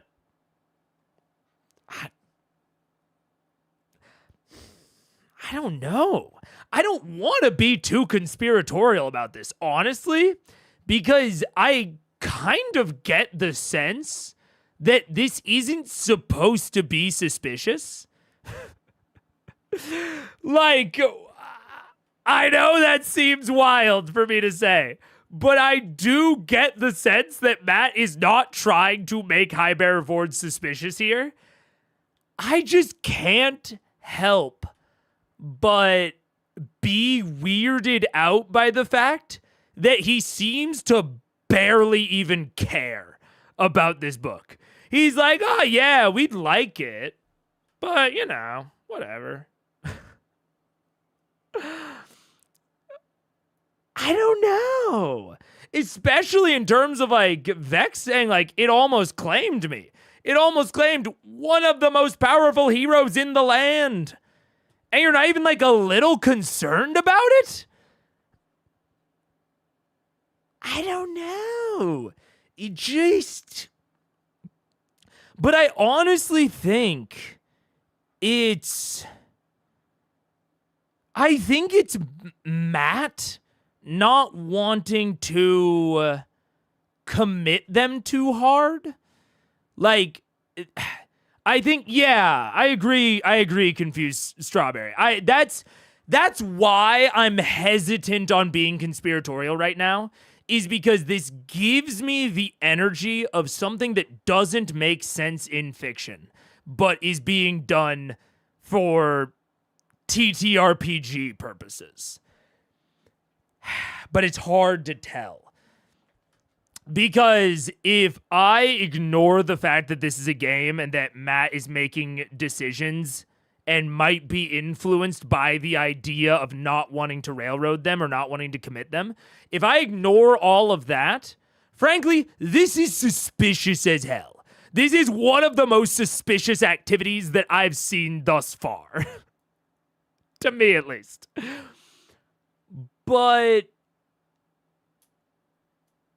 it does give strong vibes that it has more out of game rationale than in game. I don't know. It's a book he's never heard of, where he knew about the horn. I mean, he hasn't heard of the specific book, Opash's Journal. But he's heard of Opash. And they told him that the book is... I mean, he knew about Opash. So I guess he didn't know specifically that Opash had a cursed journal. I don't really think that anyone did, to be fair. I don't know.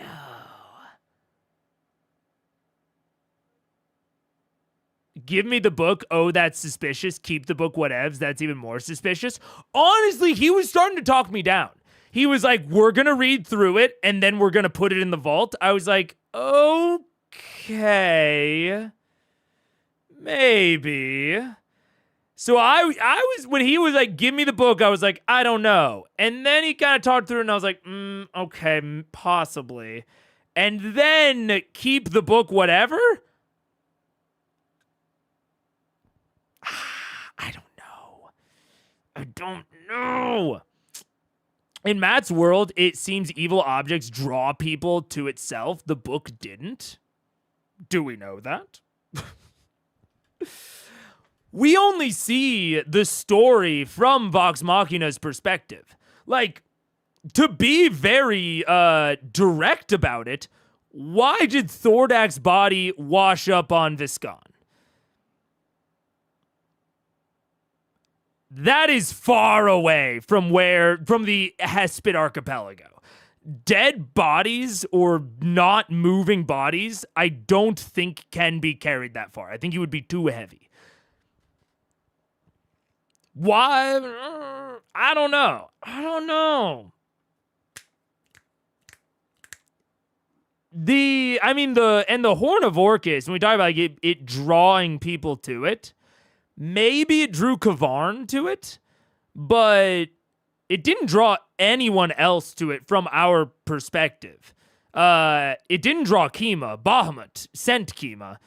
and Allura sent Vox Machina. So unless we're questioning either the source of Kima's visions or Allura's intentions, no one was drawn to the horn besides maybe Kavarn. I'm trying to think of other evil objects. I guess Craven Edge, but Craven Edge didn't really draw anyone to it. It just talked to Grog and convinced him to keep it. So I don't know. I don't feel confident enough in that idea that people weren't drawn to it. You know what I'm saying? I mean, even I thought it was a little bit weird that Thordak was writing in the book instead of his own journal. If we do take this people are drawn to it sort of mindset, maybe that's why Thordak was writing in the journal. I mean, it seems like everyone wasn't drawn to it. You know what I'm saying? It doesn't seem like it's this like worldwide sort of come to me influence. And we have at least one person, Thordak, who seems to have been drawn to it in at least some fashion. At least as much of a fashion as it seems Kavarn was drawn to the horn. So I don't know. I don't know that I buy it. The question of your tile is the reason I skip a number of the episodes near the end of C1. Well, maybe. The image of a necromancer surfing on a reanimated dragon goes unbelievably hard. It do indeed. Graven Edge was in the hand of a vampire? Yeah? Indeed. Are you essentially saying that an evil object that doesn't have an owner, like doesn't have like a holder, draws someone to it until it has an owner? So it's like Craven Edge was with a vampire and then Grog immediately took possession. So it like didn't activate its like evil attraction and no one else was attracted to the horn because Kavarn was attracted to it and then took it, pops it on his head, and then it doesn't do the evil attraction anymore. That's possible. But even then, I would argue that the book that we don't know if the book was attracting people or not. Could have attracted Raishan. Maybe that's why Raishan was acting in a slightly silly manner, you know, taking everyone to the lab on Viscon rather than to her own lair. Like, you know, rather, maybe the book did attract her. Evil objects want to do evil but can't alone, so calls someone to do evil with it. I guess if I look at the collection of evil objects, the evidence for that is there. I'll grant you, but I think as much evidence is there for the book as well. Like we seem to have an unnatural attraction to the book from Thordak and from Raishan. If we're kind of going on like the implied evidence that we have with like Craven Edge or the Horn. I think the problem isn't that the book will corrupt as much as a corrupt person might seek it out. Maybe. That's possible. That's not how they're describing it, but I kind of agree with you there. Because the book seems like kind of a nothing burger to me. How does a dragon write on a human-sized book? I assume that he polymorphed. I assume it was in his human persona. Or his humanoid persona. Which we never saw from Thordak, which is kind of interesting. I'm sort of surprised that we never saw any sort of humanoid persona from most of the dragons, really. It was like Brimscythe, Devosa, and Raishan. But beyond that, Umbrasyl, Vorugal, Thordak, the majority, well, I guess it's even. It's kind of 50-50 on who we've actually seen take on a human persona. But I would say that Thordak writing in the journal does imply that he was in a humanoid persona for at least some of the time on the island. I don't know. I know enough. I don't know much of anything, and it's kind of important that we learn. So he nods to one of the advisors who steps off for a moment. Sit a moment. This is a conversation to have. And some of the guards come and bring a few chairs and kind of set them behind you. Oh, we're getting lore. Okay. Orcus, the demon prince of undeath, resides in the depths of Thanatos, one of the varying realms of the abyss. It is here that he snuffs the life from all creatures and brings them under his sway. He is an entity of ever-hungering need for power, and to take all life and break it so he can bring it under his control. Thankfully, as one of the betrayer gods, he was sealed away, and the Divine Gate was placed up to prevent his and any other evil entity's entrance into our world.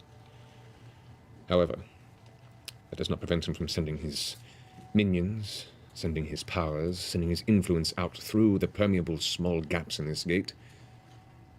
So his influence remains. He only has 2 horns, right? Oh, 4 ones.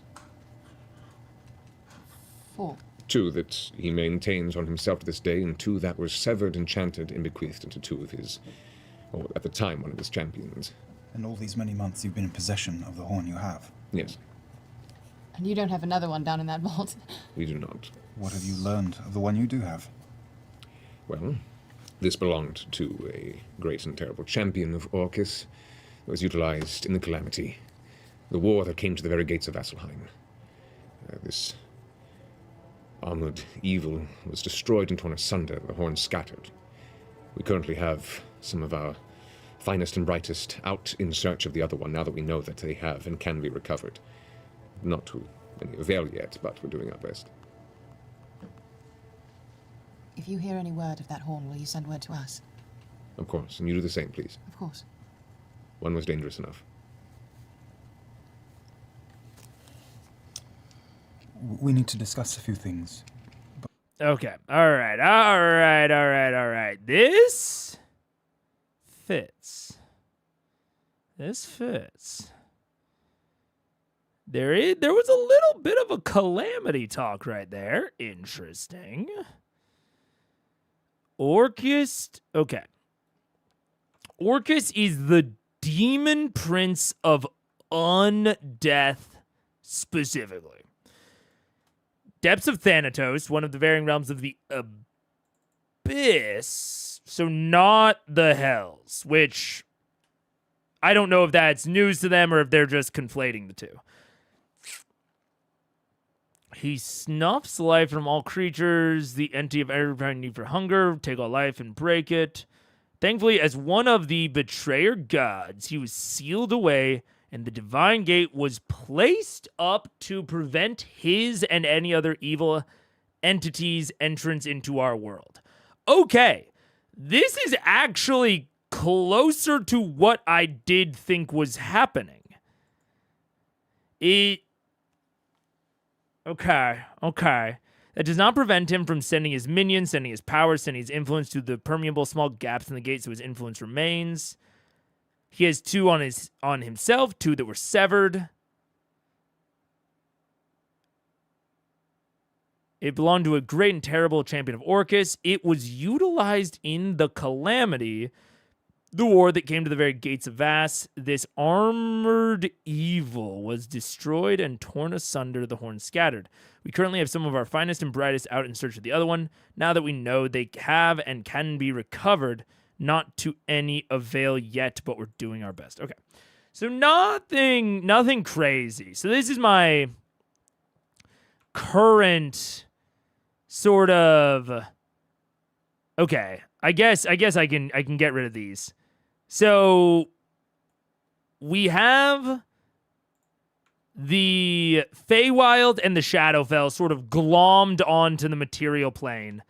The elemental planes held apart, but the Divine Gate wasn't put up for the elemental planes.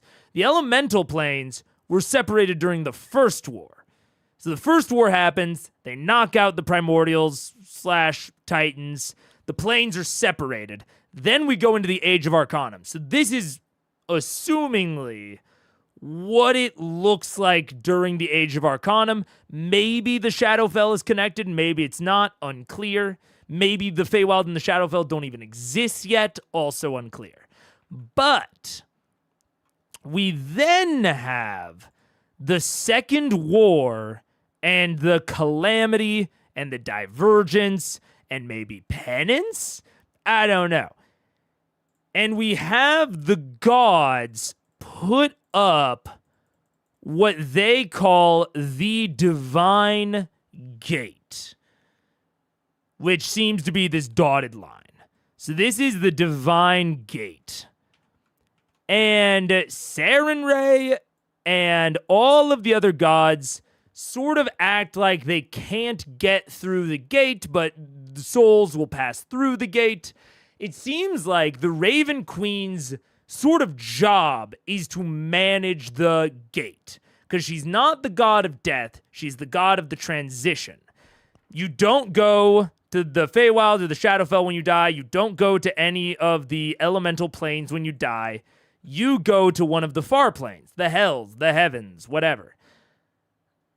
So, Raven Queen is the gatekeeper. So this would make sense. If the gate was established in the Second War and in the Calamity, or slightly post that in the Divergence, that seems around the time that she would have elevated to godhood. They got rid of the god of death, the old one, maybe Thurisdun, who knows. They got rid of him, and now they will just create their own areas. Because what is interesting about this is pre-Divine Gate, did the other realms exist? It feels like the implication to me, at least, is that they didn't. It seems like these were the only planes that existed. And who knows where your soul went after death? I guess whatever Thurisdun decided to do with your soul is what happened to it after death. Maybe he used it for power?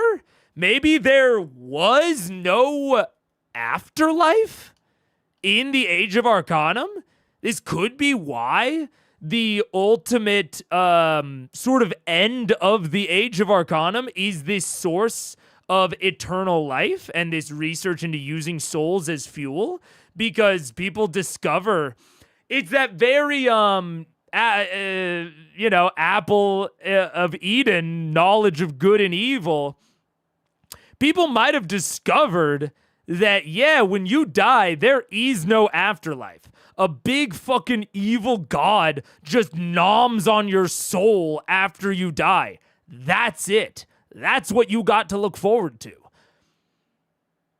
It would sort of track to me then that necromancy came into vogue in that era.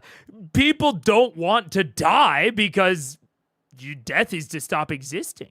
Not only to stop existing, to go through unimaginable torment before you stop existing. So, eternal life? If Thurisdun can use the souls to sustain himself, maybe you can learn to do the same on the material plane. The gods go, oh, shit. And they establish the Divine Gate. And now you have the Great Wheel, where you go to one of several assorted planes. Your soul goes to one of these several assorted planes. Makes sense as to why the Raven Queen would be against using souls as fuel. That was old Age of Arcanum stuff. The establishment of the gate, which the Raven Queen is the gate master to, is specifically as an alternative to the old way of doing things. She now sends your soul not to get eaten. Well, maybe to get eaten. You know, if she sends your soul down here, maybe you're still eaten. But if you do well, you don't get eternal, or not eternal, but you don't get eaten and then eternal nothingness. You get to go and live out in one of the cool upper planes. And again, the Raven Queen manages this gate, because it is interesting that it is insisting upon calling it a gate. Not a door, not a wall, a gate. And I do think that a gate is, number one, it has the imagery of being porous, I would say. A gate as opposed to a door, I think evokes this imagery of a thing with like bars in it so that you can see through, but you can't necessarily get through. It prevents physical access, but not necessarily visual access. And maybe depending on how good you are, maybe it doesn't prevent physical access. So a chain link fence, exactly. And if you've got wire cutters, maybe you can get through. Now, I still call a little bit of BS on the whole, like, the gods chose to leave. It makes a lot more sense to me that maybe the gods did choose to put up the divine gate. They did exile the traitor gods, but the gate's keeping all of them out, not just the betrayer gods. And then the Raven Queen is the only one that kind of gets to stay around, right? Maybe the gods, other gods aren't, don't love the Raven Queen, maybe out of partial jealousy. Like, they had to take the fall and not be allowed into the material plane anymore, at least in a real corporeal sense. But the Raven Queen still gets to kind of dip in and out because she manages the gate. So she's got a little bit more access. Okay. I mean, this makes sense. This makes sense, especially with what I know of, like, the Great Wheel cosmology. This all seems to roughly fit with it, but have a little bit more of an explanation as to the kind of layers of the cosmos. We still don't have a huge explanation for the Shadowfell or the Feywild, which is the main thing that I think is being sort of either redacted or is being hidden from the general public. It's why I don't fully trust the history that we're getting, is because we know the Feywild exists. We know it for a fact. And there is seemingly no explanation within this talk of the gate and divergence and arcanum and all of that. There seems to be no explanation for the Feywild, period. Which makes me suspicious of the Shadowfell and makes me suspicious about what exactly is being left out of the explanation here. But beyond that, it all does largely track to me. Interesting. I do like the gate. I like the gate a lot as this evocative imagery. The more I hear it, the more I like it compared to fence, barrier, wall, any of that. I think it does capture a lot of what I think of when I think about how the transition between material planes and other planes kind of happens. A gate seems reasonable to kind of analogize that, or not analogize, as a metaphor for how that works. Interesting. Still looking out for any Shadowfield stuff, or Shadowfell. I don't know. Fetch the tome. Very well. Thank you so much for your time. I don't have much of it. If you have business to discuss with me personally, I would recommend doing it now. Otherwise, you'll be dealing with one of my advisors when you return. Do you know much about the Nine Hells? It's a complicated subject. What do you need to know? I fear we have to travel there. Why, pray tell, do you intend to travel there? There is a Rakshasa after my brother and our cleric friend Pike. And unfortunately, I fear he will return if we don't snuff him out at the source. It's already made one attempt. It's only a matter of time. I've dealt with fiends. I've dealt with devils. I am not a specialist on the Hells, but there are a few places where you could possibly research this information. Majority of such research is found in the the presence, or at least in the grasp, of the Cobalt Soul. They do have one small temple here in the city, and they have one over in Taldore. Either one will have some semblance of research at their disposal. What I can tell you is, in asking about Orcus and the Abyss, those are demons, entities, savage, chaotic, and selfish, hard to read, societies that twist, crumble, and rebuild at a rate that only insanity can seem to drive. Madness and hunger drives the Abyss. But the Hells are built on tyranny. They are built on societies, power structures, subservience and dominance. Whereas few mortals dare tread in the Abyss, there have been some, even many from many different realms, who go to the Hells to do business. Do you know what sort of people might survive there? Or fit in? Powerful ones. Ones that stay out of sight. Ones that don't make a scene. Just know, they're very clever. And above all else, they seek your soul. Great. They're big. Okay. I think you're right, Tiny Monkey. I think that's I think that's why I like the gate imagery, is because it seems like I agree with the limiting factor. And like the fact that like the gods might be a little, again, not too into the Raven Queen in general, is because, like, you know, the gods can't do direct war against each other. It's like, mutually assured destruction situation. So no one can actually go after the Raven Queen. And she's the gatekeeper. And if she doesn't open the gate, none of the gods can squeeze through, like you're saying, without leaving too much of them on the other side. Whereas a mortal with a gate scroll or a plane shift scroll or something like that, that's like the little bit of extra juice that the mortal needs to like bust through. Or if the mortal leaves their body, their soul can pass through easy. I think that's the kind of thing, right? It's like the soul can pass through. It's porous enough, soul can... But then if you have a little bit of magic, your body can get through too. But like you said, it's like a sieve almost. Yeah, where like the gods can't fit and they can't bust it down because they'd have to go after the Raven Queen. Yeah. A gate makes more sense as for why things cannot pass through more than a door. A door is open or closed.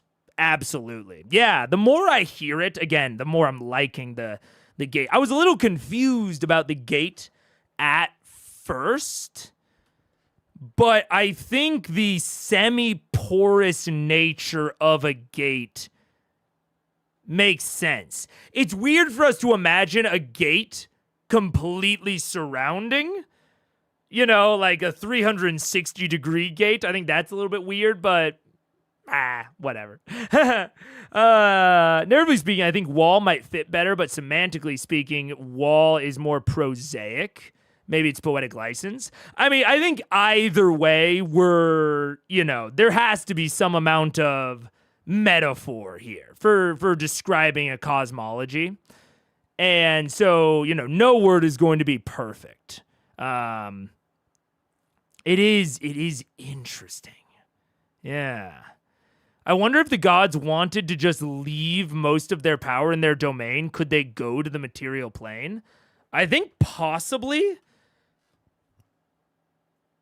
I don't know. I think possibly. I think it's possible that maybe if they do that, they might just be separated. And that could be one of the things that maybe Artagan is looking into with the crest that he wanted from Singorn, is possibly a way to get more of himself. Because beyond the crest, the transportation crest, I don't remember exactly what it was called, that Singorn has, the only way that we've seen people go between the planes is either a soul, a small portal, like it seems like the Vesra, the Pyra, Feywild, the Chrysothol portal, the Sky Sunder portal, all of these portals seem roughly person-sized. The only one that hasn't been was the Pyra portal after Raishan corrupted it. It became big enough to allow Thordak through. And even that is like a portal that already exists and only goes to the elemental plane. That doesn't even get outside the gate. Now, the Feywild also doesn't seem to be outside the gate. It seems to be inside the gate, as far as at least my thought process is going. But it seems like the crests on Singorn are the only thing capable of shifting a huge ass object, like an entire ass city, and all of the life. And, you know, if we equate life to power, which it does seem is a thing in this setting, you know, using life energy as fuel, it seems like a soul has a certain amount of quantifiable power to it. The crest, the threshold crest, must be substantially more powerful than anything else that we've seen, possibly with the exception of whatever Raishan did to the Pyra gate. And it seems like whatever she did, she was prepping it for a while. It doesn't seem like the instant transport that the threshold crest can activate. So if even our Taggin, maybe he's not going after this like avatar of the Feywild sort of status. Maybe he's just an Archfey, but he wants to leave the Feywild, or he at least wants to be able to leave the Feywild. If that's the case, the threshold crests do seem like a way to transport a large amount of power more stably than anything else we've seen. They seem to be, and they are specifically for transporting that power between the Feywild and the material plane. They are specifically tuned to that specific task. And so if you are an Archfey that wants to be able to get to the material plane, I mean, that seems somewhat obvious. Like, you know, he's a powerful Fey and he's interested in the threshold crest, the thing that takes you between the material plane and the Feywild.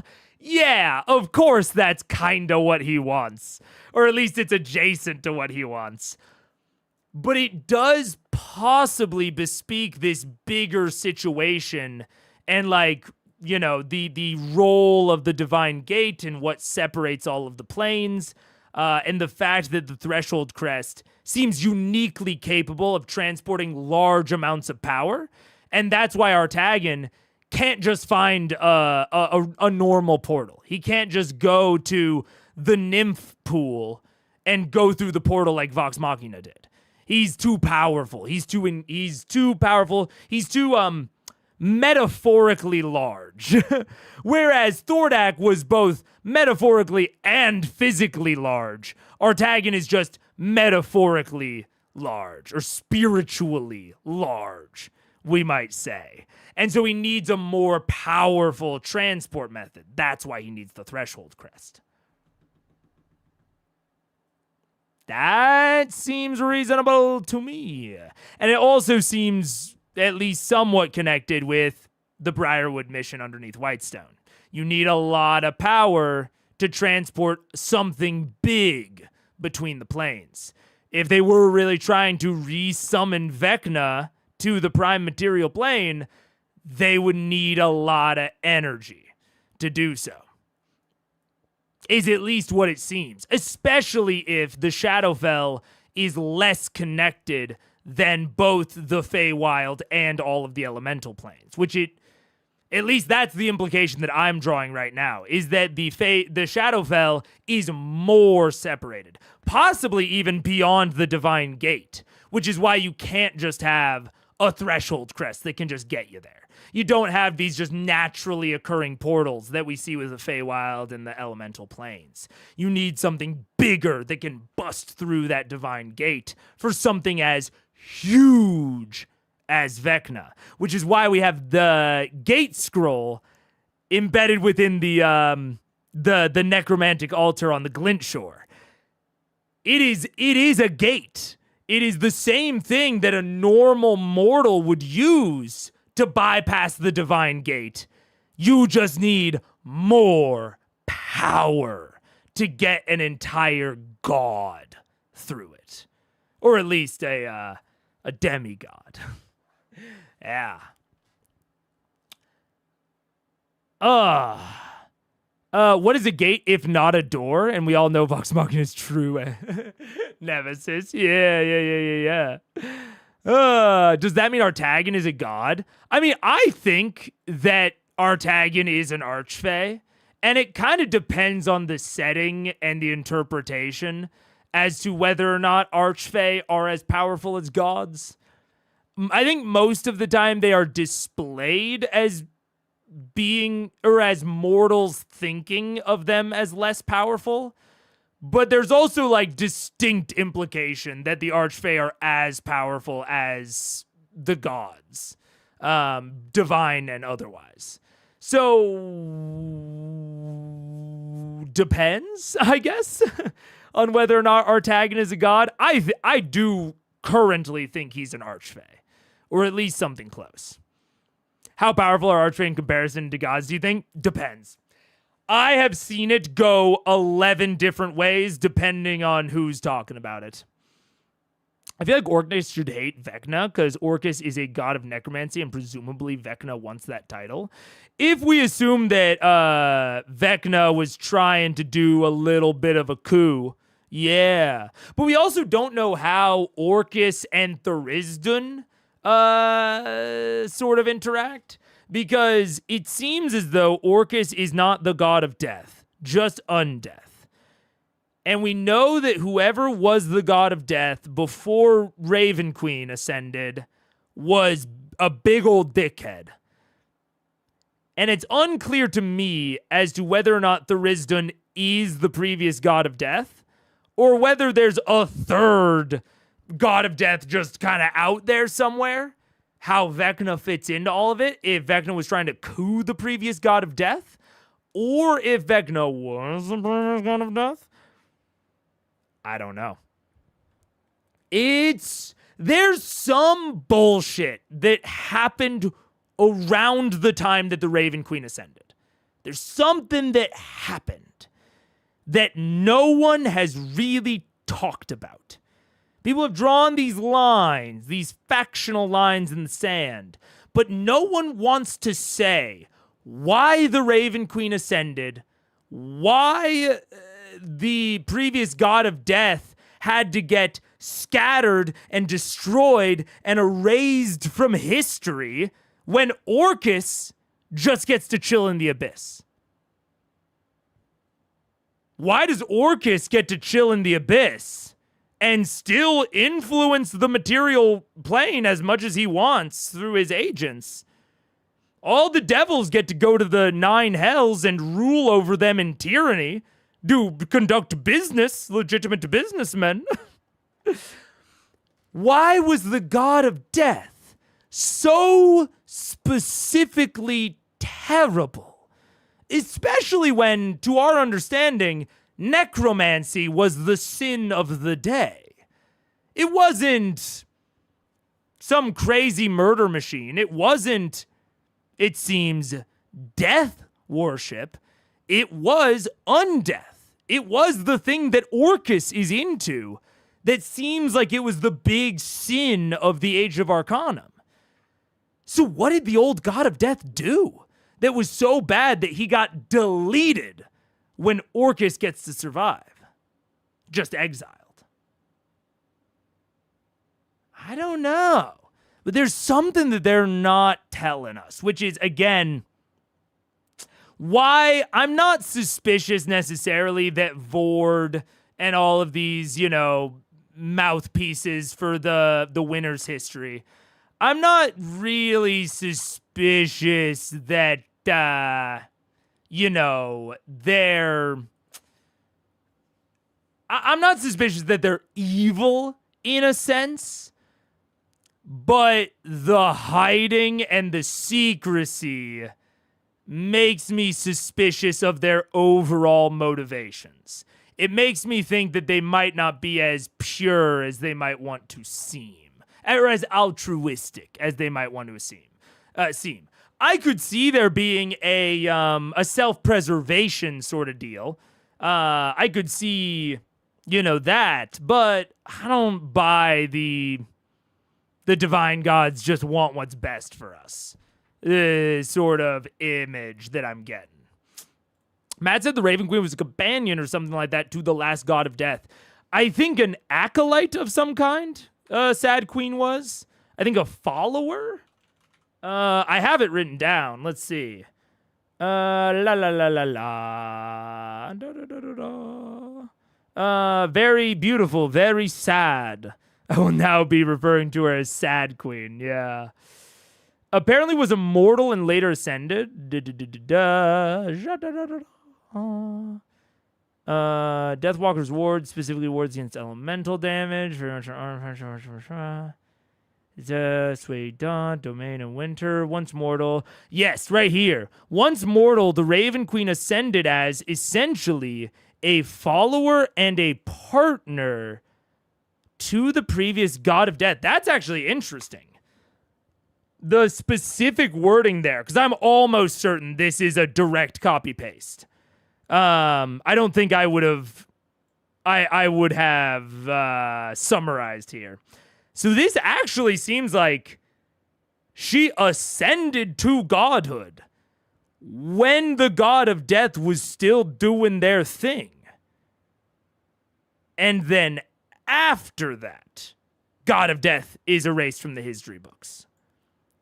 This mortal ascended many, many years ago, pre-Second Spark, and has since taken what was once a tyrannical position of death and afterlife and souls and took it instead to a natural transition.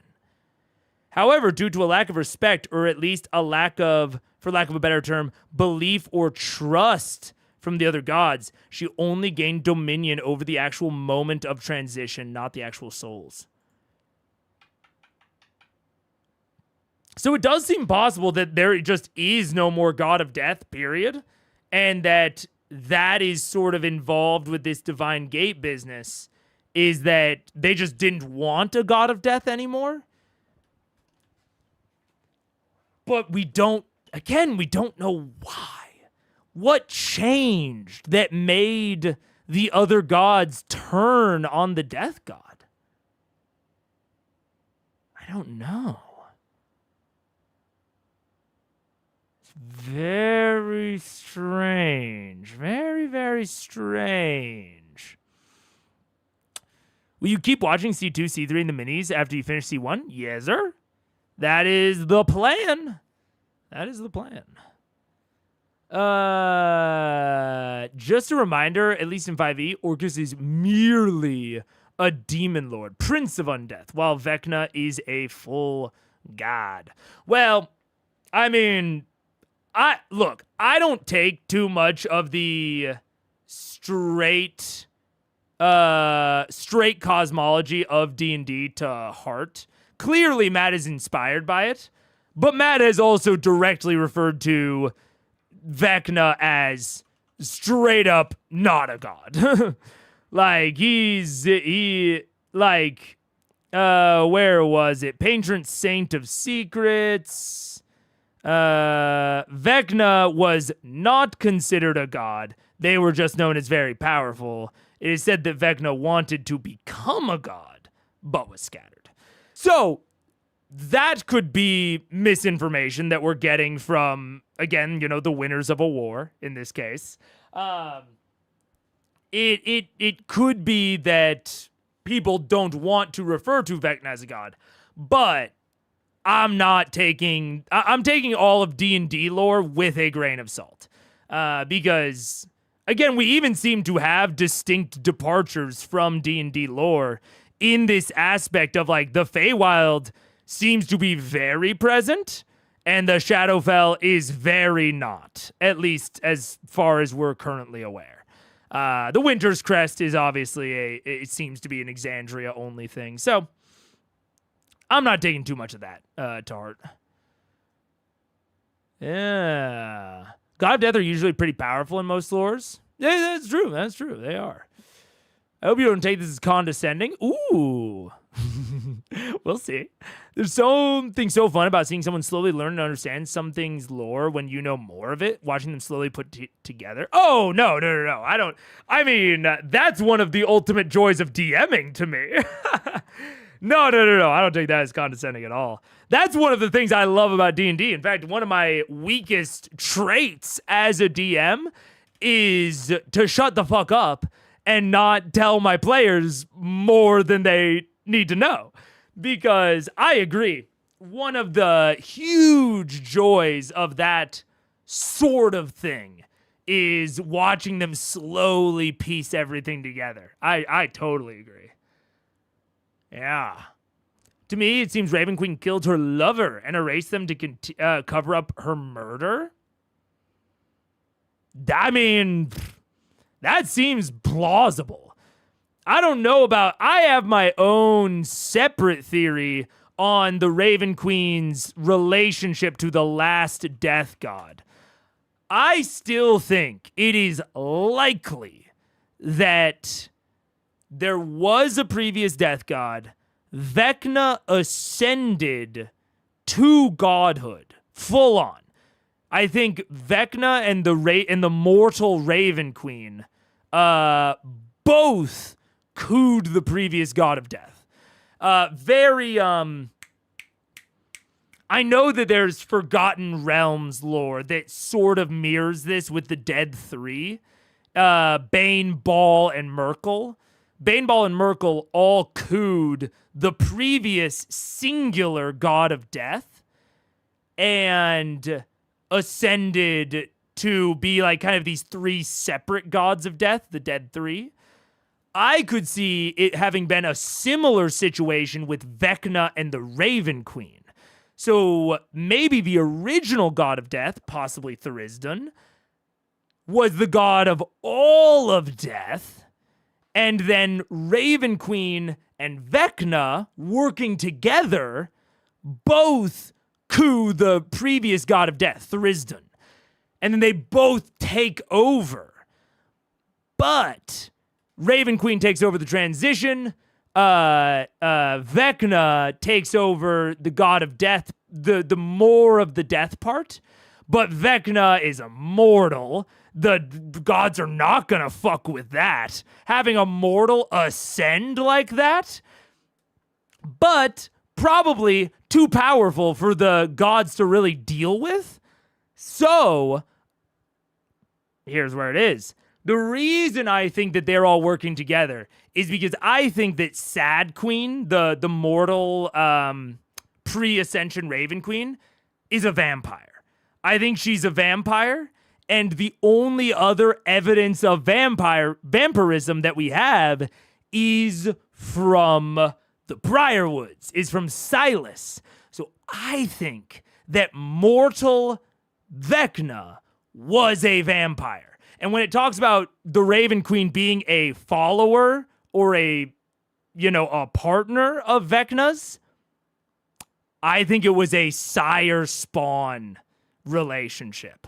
I think that Vecna had turned Raven Queen, Sad Queen, against her will, and she had been following him, charmed by him, enthralled by Vecna, and helped him with the plots to execute his ascension.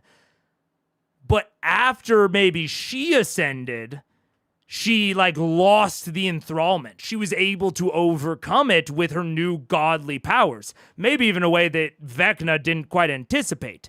And so she helped the other gods, possibly Ioun specifically, not quite sure, but they seem to have a distinct connection.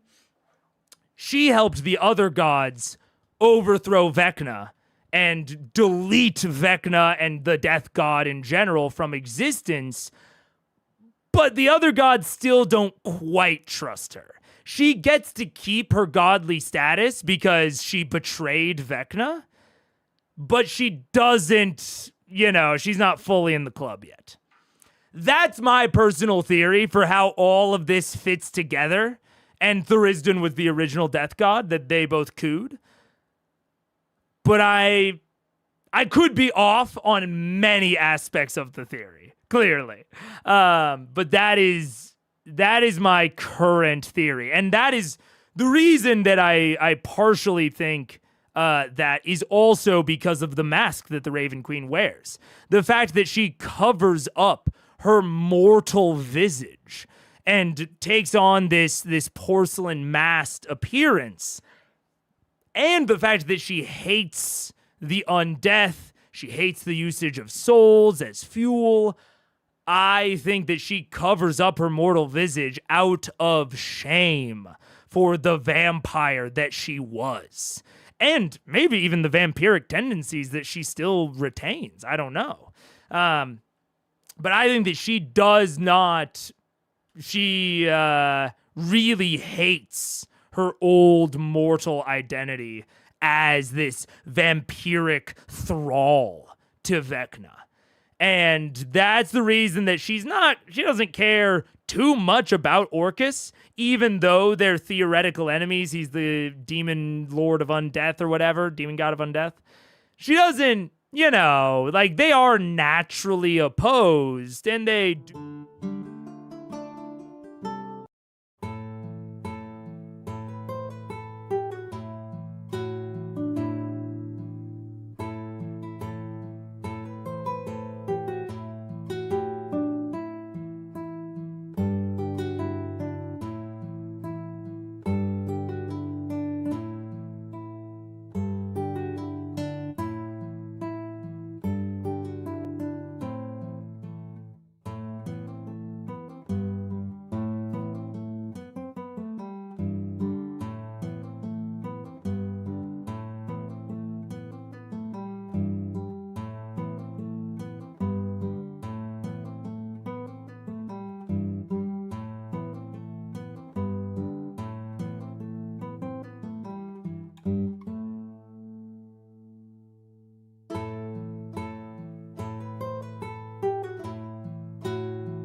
what's up? Hello, hello, hello.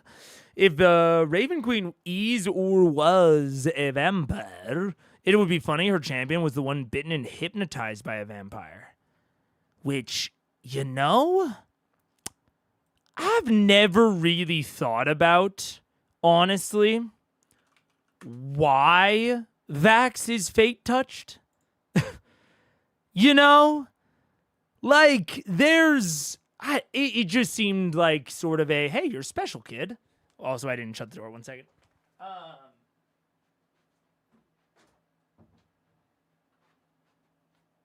But I do think that he's the only one of the crew that has been bitten and enthralled by vampires.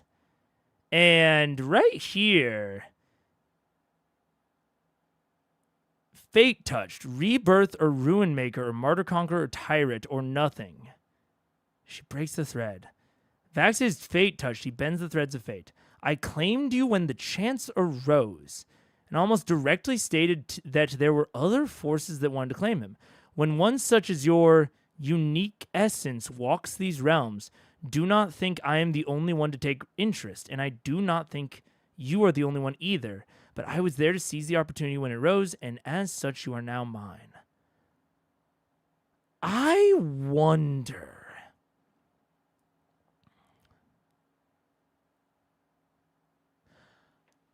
I wonder if a vampire's relationship with undeath is like one of the things that can make you fate touched. Like this subversion of your natural fate, the natural cycle, which is to die. Possibly liches might also be considered fate touched. And maybe there are other ways to become fate touched. Maybe people are born with it, but it is sort of interesting. And even drawing more on the broad cosmology, I've also talked about like how it's struck me as off and on weird that the Raven Queen and Ioun manage the library in Vasselheim and seem to have this connection.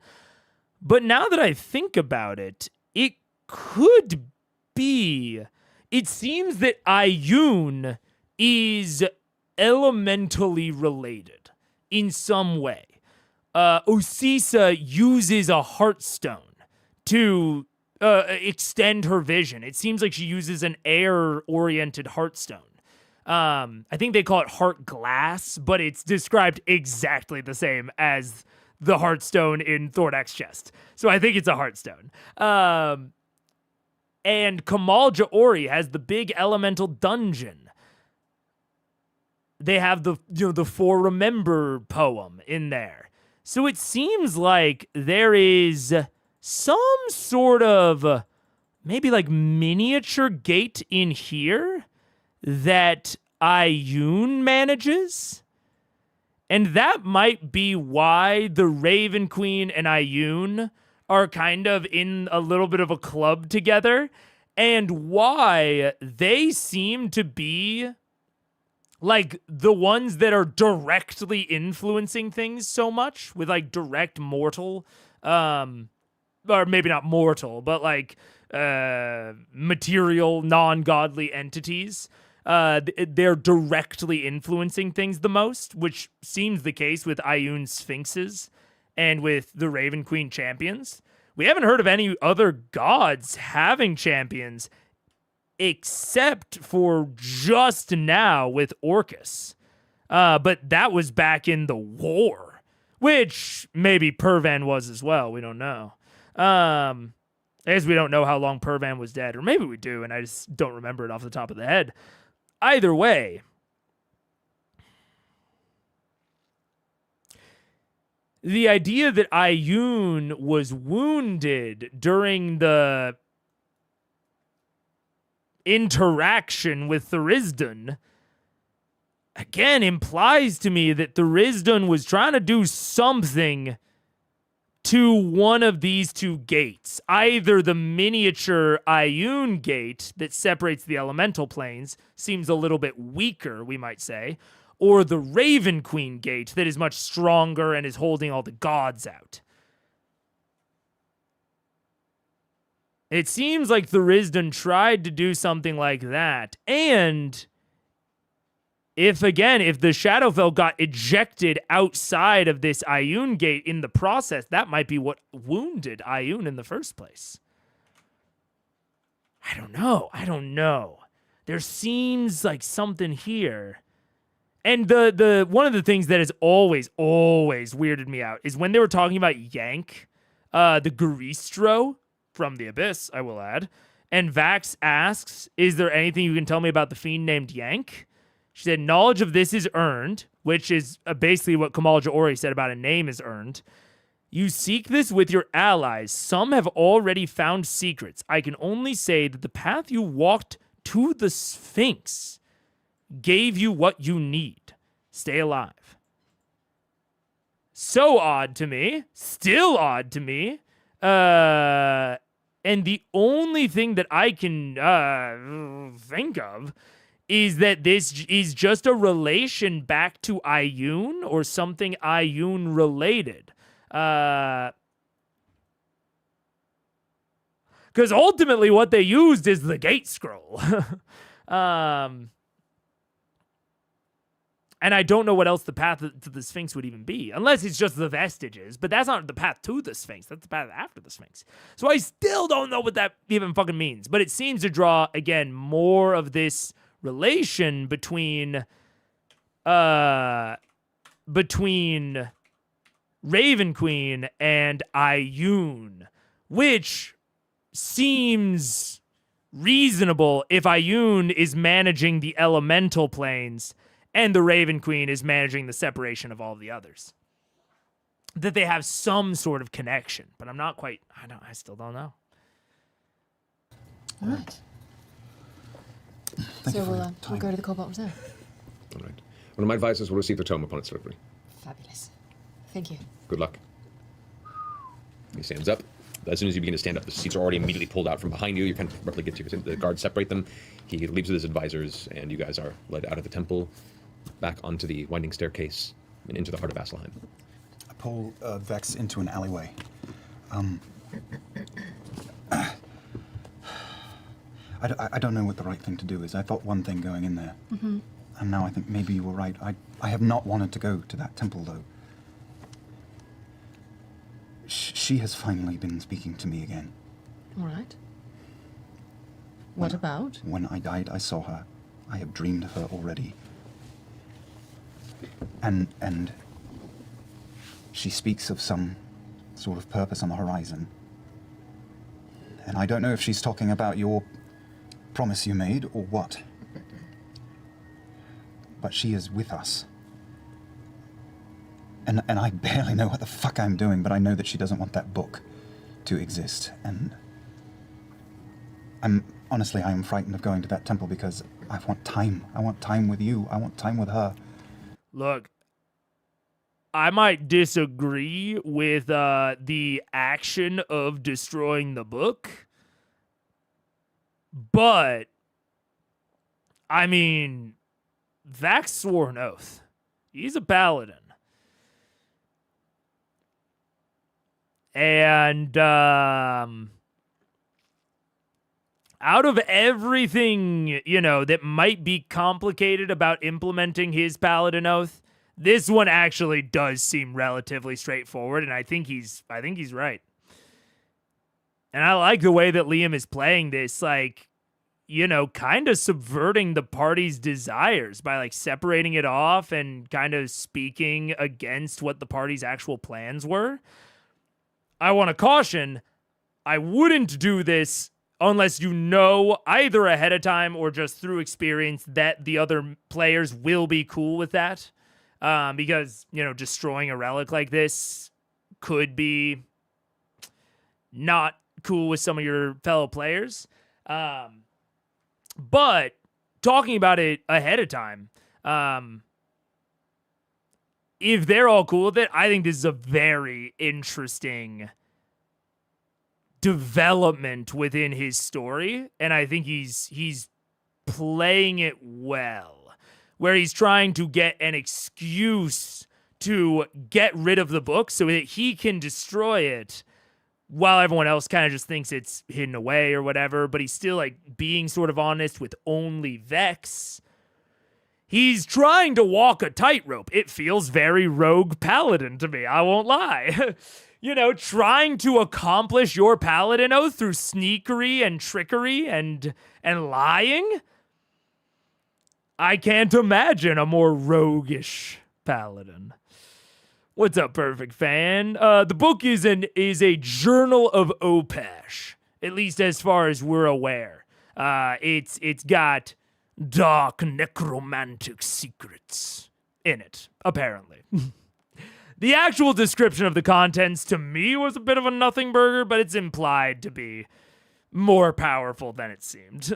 Keyleth, I want time. Right. And I don't want to lose that time now. I want to be selfish for a little while. We've been working so fucking hard. By all rights, we should be dead. You think if you go to the Raven Queen's temple, she'll claim you for her own right now? Well, I don't know. And look at this. And I start to unbuckle the front of my chest. Relax, look at this. What am I seeing? You see right around his heart, there's a dark spot in the skin where some dark veins kind of just travel for about an inch or two across. What the fuck is this? I don't know. When did it happen? I don't know. What do you mean you don't know? Did it happen after you died?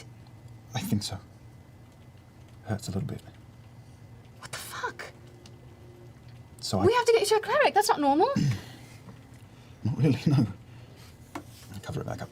Are you short related to her?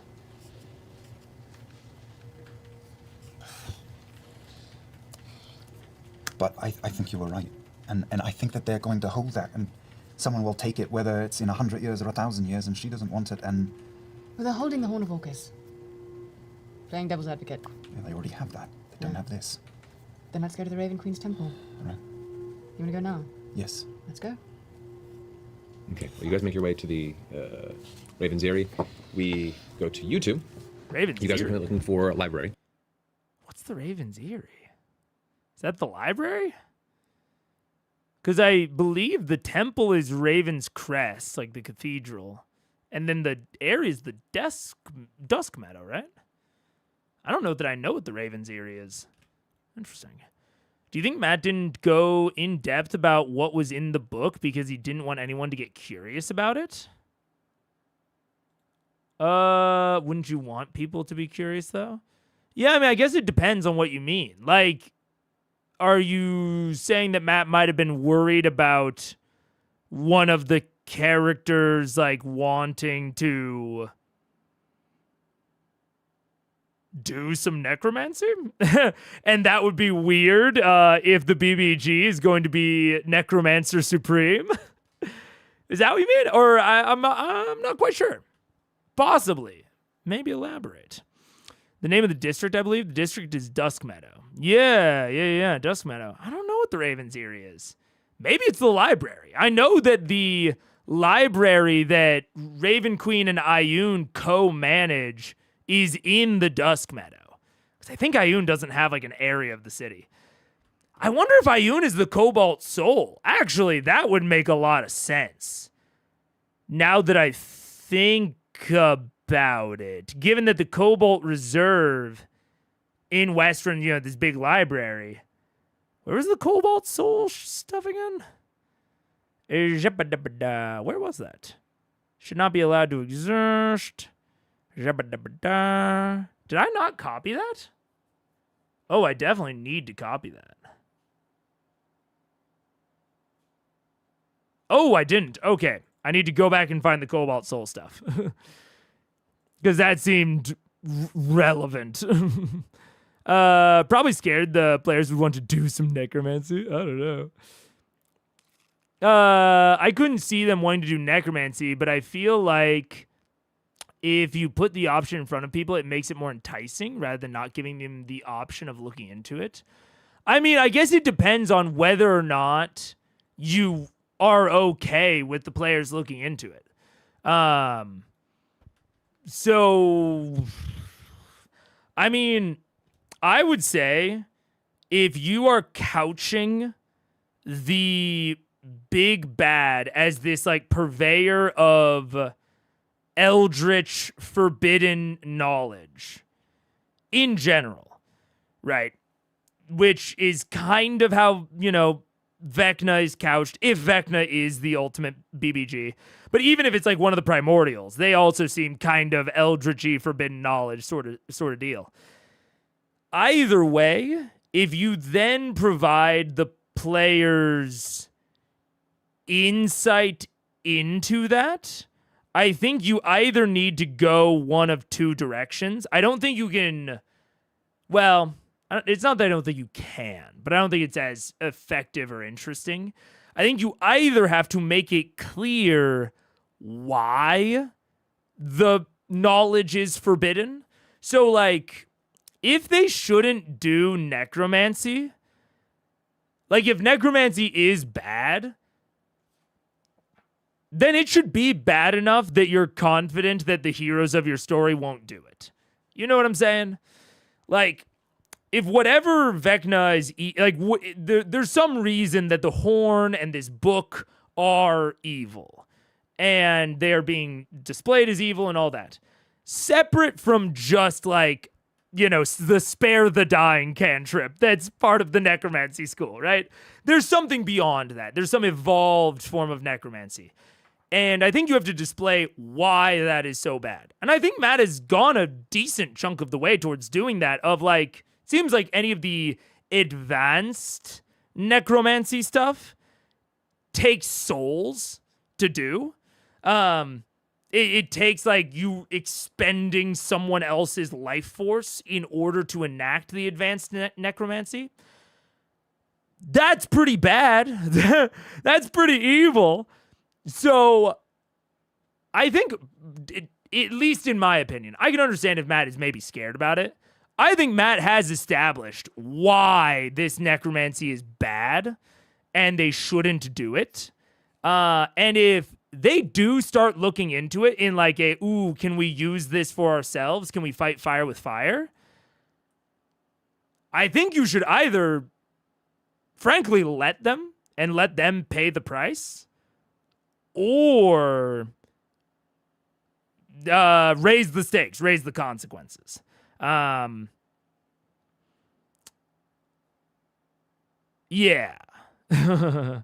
But if you want it to be that way, if you want it to be a morally gray situation where maybe the players could land on either side of things, I think that's even more reason to just lay out there, like, what are the costs of what they're doing. Yeah,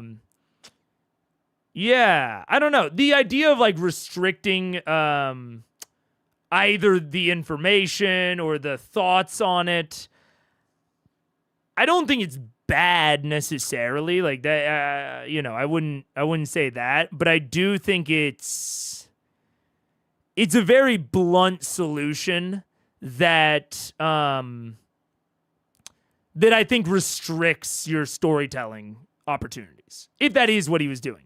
Matt might have just intended for the book to be kind of boring. I mean, it is a journal, after all. And maybe it just absorbed some of Opash's evilness, and that's why it's evil, not necessarily because of the contents. Matt might have always intended the contents to be somewhat boring. I can only speculate. Cobalt Soul, Wild Mount stuff. I mean, the Cobalt Reserve is in Taldore. And then Vord just mentioned something with the Cobalt Soul. Cobalt Reserve, Cobalt Soul. We're at 3512. Keep remind me of that. Okay, so Matt said, I've dealt with fiends, I've dealt with devils. The majority of such research is found in the presence, or at least in the grasp, of the Cobalt Soul. That sounds like an organization, right? That sounds like Vecna's body type language.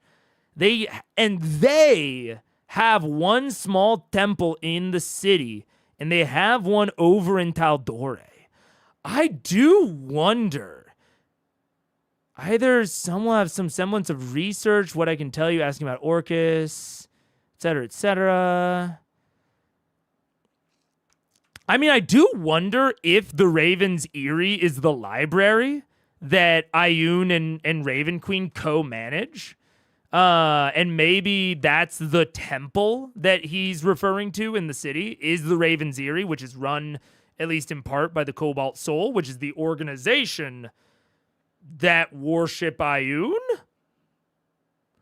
And then maybe the Cobalt Reserve, the library that Eskel manages? I'm not quite sure his relationship to the Cobalt Reserve. But that might also be a Cobalt Soul temple.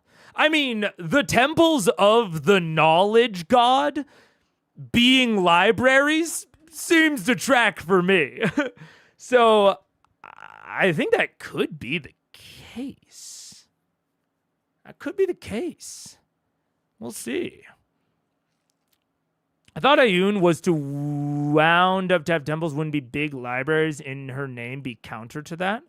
Was to wound to have temples. To wounded to have temples? Wouldn't big libraries in her name? I mean, we don't know how big the library in Vasselheim is. It might be small. I don't know. But I mean, in general, it seems like she's only got one temple in all of Taldore in Western. Wounded. Okay. Yeah, that makes sense. Interesting. I don't know. I didn't want to imply that VM would turn evil, rather that they'd use this object for their own means. I mean, I think that if they do, I think there needs to be consequences for that, right? That's the big thing with forbidden knowledge, right? It's forbidden for a reason. And that reason is either reasonable or selfish, you know? If forbidden knowledge is forbidden just because, you know, the power structures that be wanted to stay in power, hey, let the players find out and know that. That's interesting drama. If the knowledge is forbidden because it's legitimately dangerous to the user and to society, that should also be, you know, made clear. It's the Faustian bargain. You know, if you're doing these sorts of deals or using these sorts of powers, there has to be a cost. And the players, I think, why I would find it interesting is the players might come out on the other side of it like Will from Baldur's Gate 3, where, like, his pact with Mazora has clearly done a lot of bad, almost made him kill Karlach. He turned into a tiefling because of it. Who knows how much more he did? Yeah, that also saved the Sword Coast, but might have advanced Zariel's plans. But if you ask Will about it, he says he doesn't regret the pact for a second. He says it's the best decision he's ever made. And I think generally Will is considered to be a pretty good altruistic character. At least that's, I think, how he's mostly presented. So if a member of Vox Machina wants to use the forbidden necromancy to their own means to defeat Vecna, maybe let them. But there also needs to be consequences paired with that. So I think that those are more interesting than just like removing them. Again, I'm not sure if that is what Matt was doing, but those are the directions I would go with it. I thought that's why the Sphinx were hiding, because Ioun's enemies would hunt them down and she could not keep them safe. I'm not sure if that's why the Sphinxes are hiding. I honestly don't know. The Sphinxes haven't really acted like they're hiding, so to speak. Brahm Goldhand did say that the Ioun followers were being hunted. So that would throw maybe a little bit of a wrench in the idea of public temples. But it could be that the Cobalt Soul maybe are secret Ioun worshippers? I don't know. I'm not sure. I'm sure we're going to find out. Baldur's Gate mentioned. Baldur's Gate 3, very good game. It's a good game. Anyways, let's see. Who wants to make the investigation check to ask for information? I'll do it. That's funny. Would I have known anything about what that thing was? Not really. It doesn't look diseased. It looks bruised almost. It's just a strange looking bruise where you can see some of the veins are dark and visible, almost like varicose near the surface. Like trauma. Kind of, yeah. But it doesn't look It doesn't look like Raishan's. malignant. It does. Yeah, no, it's not like that. All right. So we have the book. They went to the sanctuary. We are going to the library. Yes. Okay. Okay. As far as I know, that's what you guys were Wait, I searching thought for. we had the book. It's in the. Wait, no, the book's in the bag. I'm the one with the low. Grog has the book. You guys, I thought our whole thing was that we Don't were worry, taking we'll trade it for the our- book to the help sanctuary, us. and then you that's a guys good were like, trade. we're going to the sanctuary because you guys totally gave me shit when I was like, the library! And you were like, not the library, but apparently we are. Yes. All right, let's go to the library. I rolled a 16. It's like Vox Machina has a hard time planning. Don't agree with him. It's crazy. It's not fair. I'm the new guy. All right. 16 investigation. And Okay. I would assume, we said we had the book. We thought we did. We were not paying attention. Did you say you took the book? I thought we took the book. That was our whole fucking plan, was that we took the it damn occurs, book. it occurs to me it was actually in the bag that Grog was holding. But I would assume if we said we were taking the book, that means we would If then you guys get said it you're taking the out book, of Grog, you said you heard them take the book? I thought you said you were taking the book to go look Yeah. at the That's right. wherever. We have the book. Okay. All right. I'll take that as consensus to say that you guys have the book. Oh, I used the book to make the wig. Is that okay? It's all paper. It's glued under the cloak. Make a wisdom saving throw. The paper mache of evil. Okay. You guys, not having a bag of holding, are clutching the tome. It's a big tome.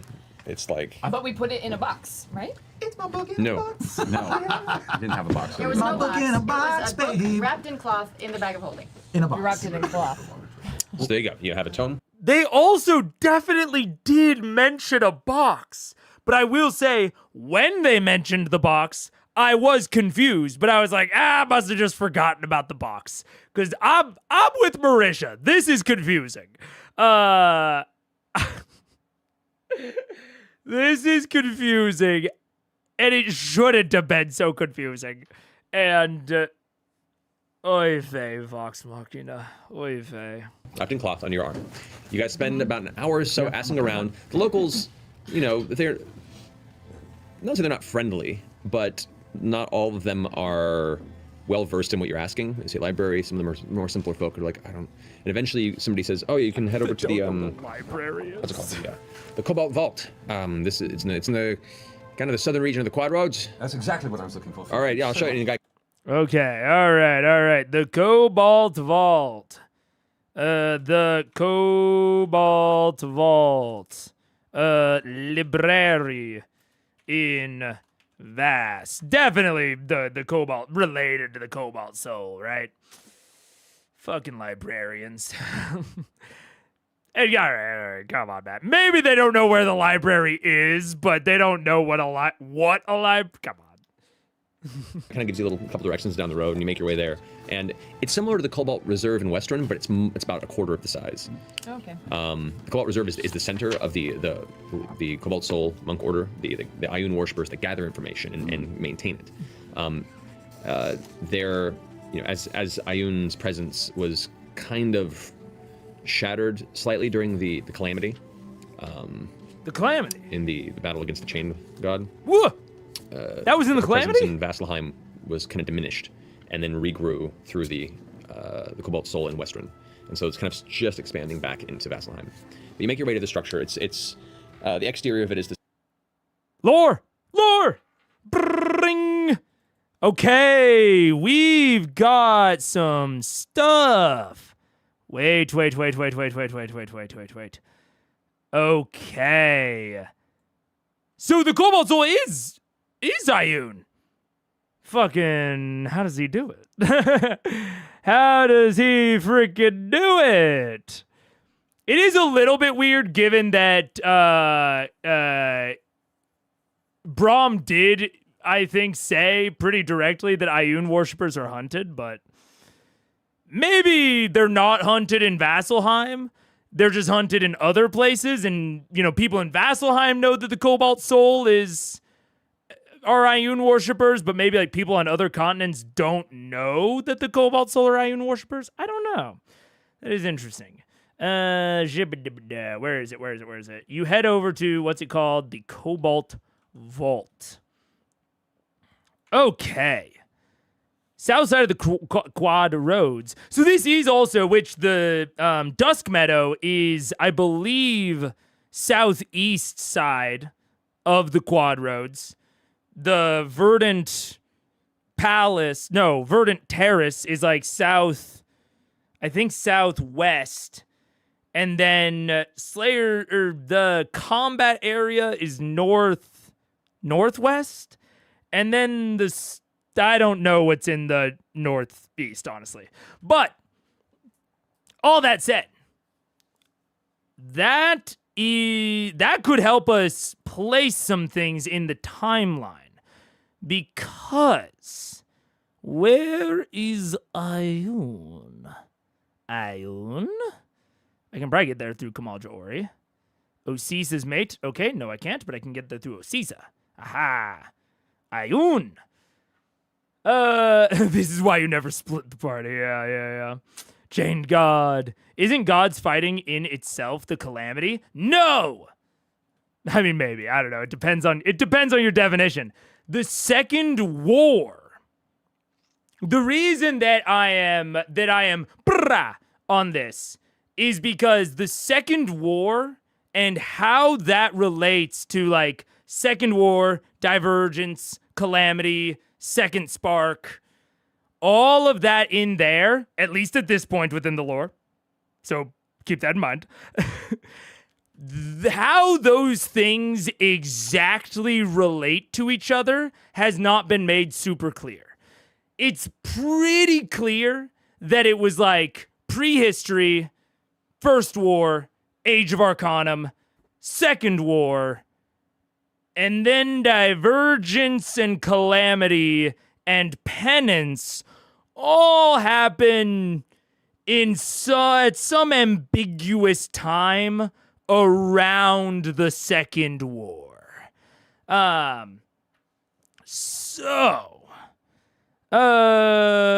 thought the Slayer's Take is a secret Ayun order if they have a presence in the city. I mean, I think it's a secret that they're led by Osisa. And Osisa is an Ayun follower, but I don't know that they're like an Ayun order, so to speak. Last few months, they built a whole vault library thing. No. We've known since their like first or second trip to Vasselheim that Ayun and Raven Queen jointly manage a library in Vasselheim. We've known that for a little bit. But we just didn't know the details. Okay, wait. But Ayun. Oh, yeah. Osisa worships Ayun and uses her powers for Ayun to enhance information. Brahm Goldhand. Okay. Brahm. Fall of Vimon. Wait. Oh, god damn it. I need to update the World Anvil. Because I know that Brahm said something really specific about this. Is it under the Thurisdon argument or article? Thurisdon? Let's see. Okay. Seriously wounded Ayun during a struggle after the calamity. So, according to Brahm at least, after the calamity is when Thurisdon wounded Ayun. But here... where is it? As Ayun's presence was shared slightly during the calamity in the battle against the Chained God. Shit. That actually doesn't help all that much. I definitely thought that the original knowledge that we had about the Thurisdon was that it happened sometime after the Second War, which would have helped us place the calamity. But they are both referring to the calamity here. Okay. So that is actually less useful information than I thought it was. Where else? During the battle against the Chain God, her presence in Vasselheim was diminished and then regrew through the Cobalt Soul in Westrun. So it does seem like we, under the Raven Queen article, I had speculated somewhere around here. Yeah. A little bit of stress on the word belief when it was talking about how the other gods didn't really believe in Raven Queen. There was a little bit of an implication that the strength of the gods might be based on the magnitude of mortal believers, very American gods. And then later during the Feywild arc, Matt talks about like the spirits that can be like formed out of the belief of local inhabitants, the bear spirit that fused, did something with Vex, was one of those types of gestalt deities. And it seems like all of the deities might be like that. So you know what? I do wonder.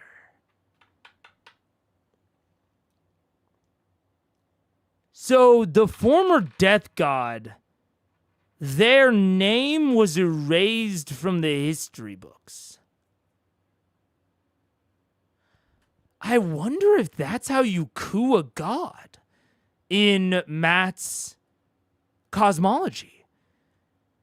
If the power of a god is determined by the belief of the followers and the magnitude of those things, because we're getting right here, right now, her power, her presence in Vasselheim was diminished and then regrew through the Cobalt Soul.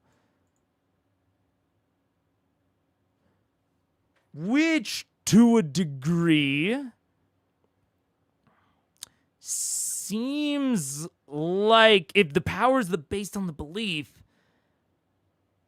maybe the process of wiping the god's name from history and from the minds of believers is what killed him.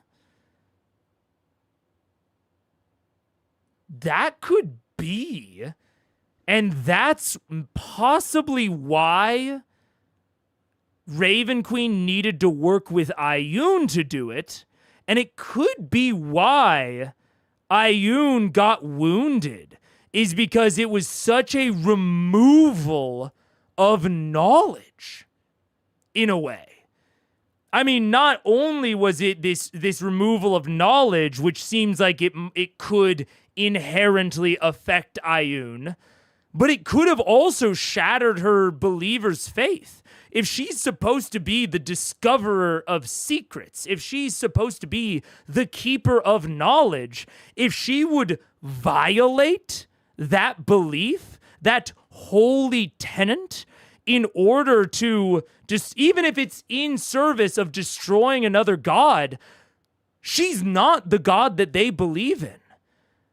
By doing this act, by removing knowledge of the previous death god, she is acting in direct contradiction to what her followers believed her to be, and in that sense, shattered their belief in her, diminishing her power.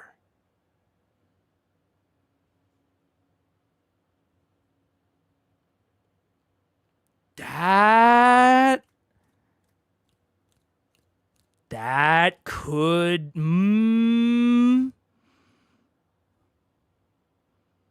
There's something there.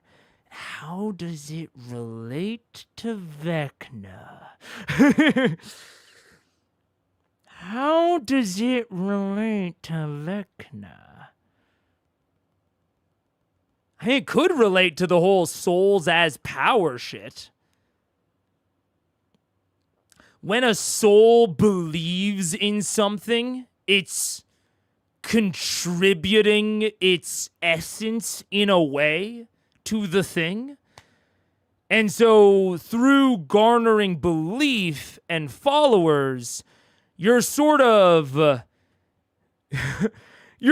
taking like a soul tax off of all of your believers. The space that you take up in their mind, the practices and rituals that they enact in your name. Those are all times in the soul's limited life on the material plane that they are devoting to you. In a way, if the soul is a representation of a mortal's life and their life force, by devoting their time towards you as a deity, they're donating a little bit of their soul to you. So you can either do that, or you can rip the soul out of them forcefully. In a way, I don't know if I should take here with this metaphor, but I'm going there already. In a way, the normal godly belief system is kind of taxes, whereas the necromancy using souls as fuel is kind of like breaking and entering and stealing all their cash. And maybe the betrayer gods are just libertarians. Taxation is theft.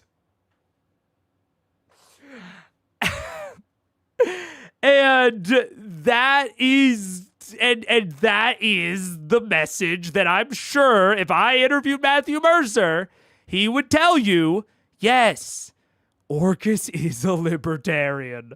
I think that's exactly what Matthew James Mercer would tell you, right?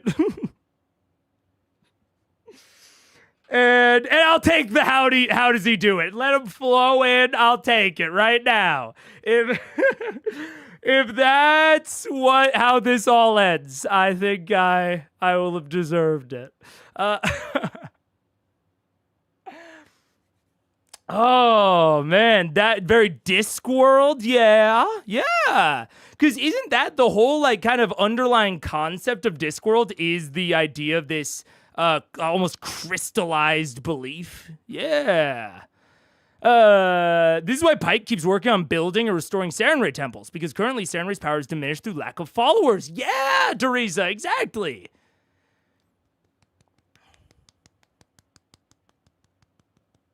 Interesting. And that's possibly why. Also, a reminder that Orthax feasted on souls, so souls are food. Soylent Green is people. You're also so right. It's so true. It's so accurate. Interesting.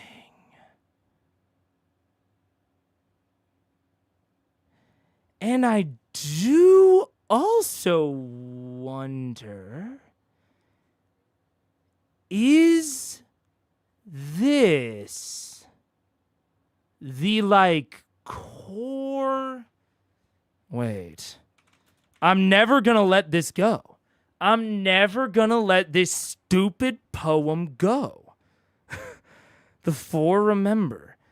Betwixt the chaos our order reigns, the ones who made us refined the plains. As ages die, their time and ember, the four endure, the four remember. I'm just saying, the four remember takes on a slightly, I still don't know what it means, but it does take on this slightly different tone if belief is like the life force of the gods. Remembering a god in and of itself is enough to literally keep them alive, to keep them in existence.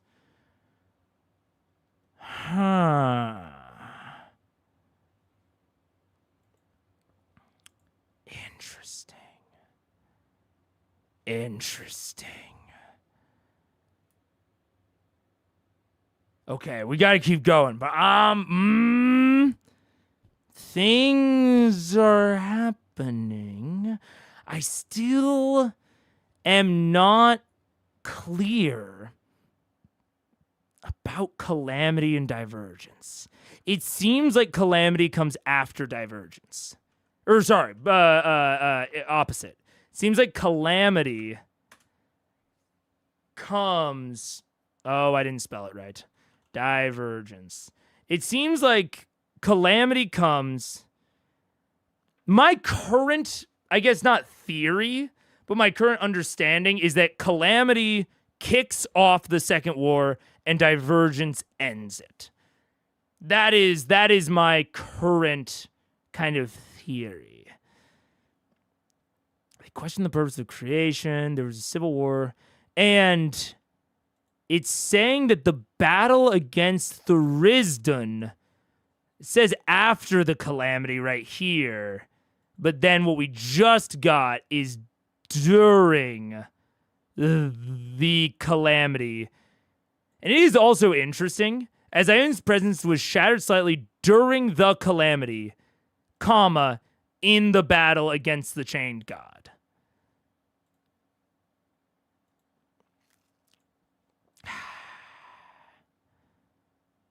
This is the Divergence. The god and people fought each other. Most cities fell.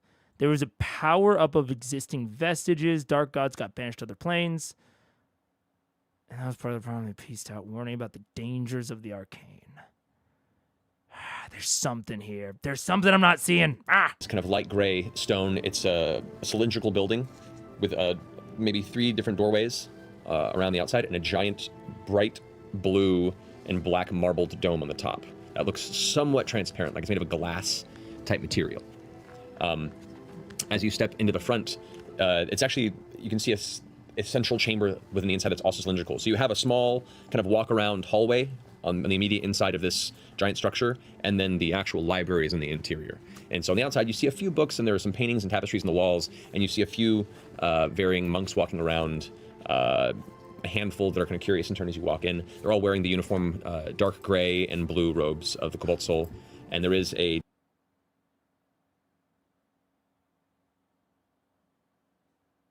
penance.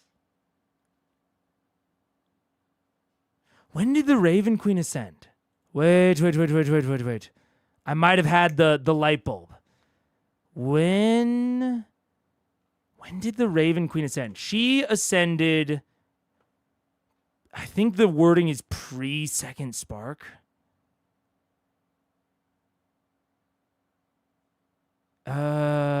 Essentially as a follower of the previous death god. Many years ago, pre-Second Spark. Fuck. I still don't know exactly what the Second Spark is. I'm going to assume. I think I'm gonna lay it on the line right here. Why do you keep saying penance? Because that is the name of what I think is eventually going to be renamed the Calamity, if I had to guess. Or maybe not. Because the penance is is a historical apocalypse that happened sometime after Divergence. Now, I think I've never totally known what the Second Spark means. But talking about it in terms of like an era kind of reminds me of the idea of like the breath of life, the spark of life.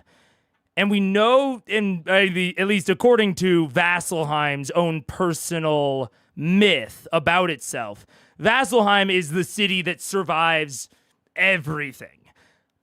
My thought is that, okay, I'm laying it out now. The order, the timeline of history, I'm putting it all out there. We have prehistory, PH. You can also call it the primordial soup. The gods are still in the material plane. Nothing's separated.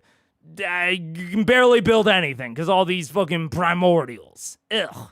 So then we have First War. First War defeats the primordials, separates all of the elemental planes, but only Vasselheim survives. They need to repopulate the material plane. So, right after the First War, we have the First Spark.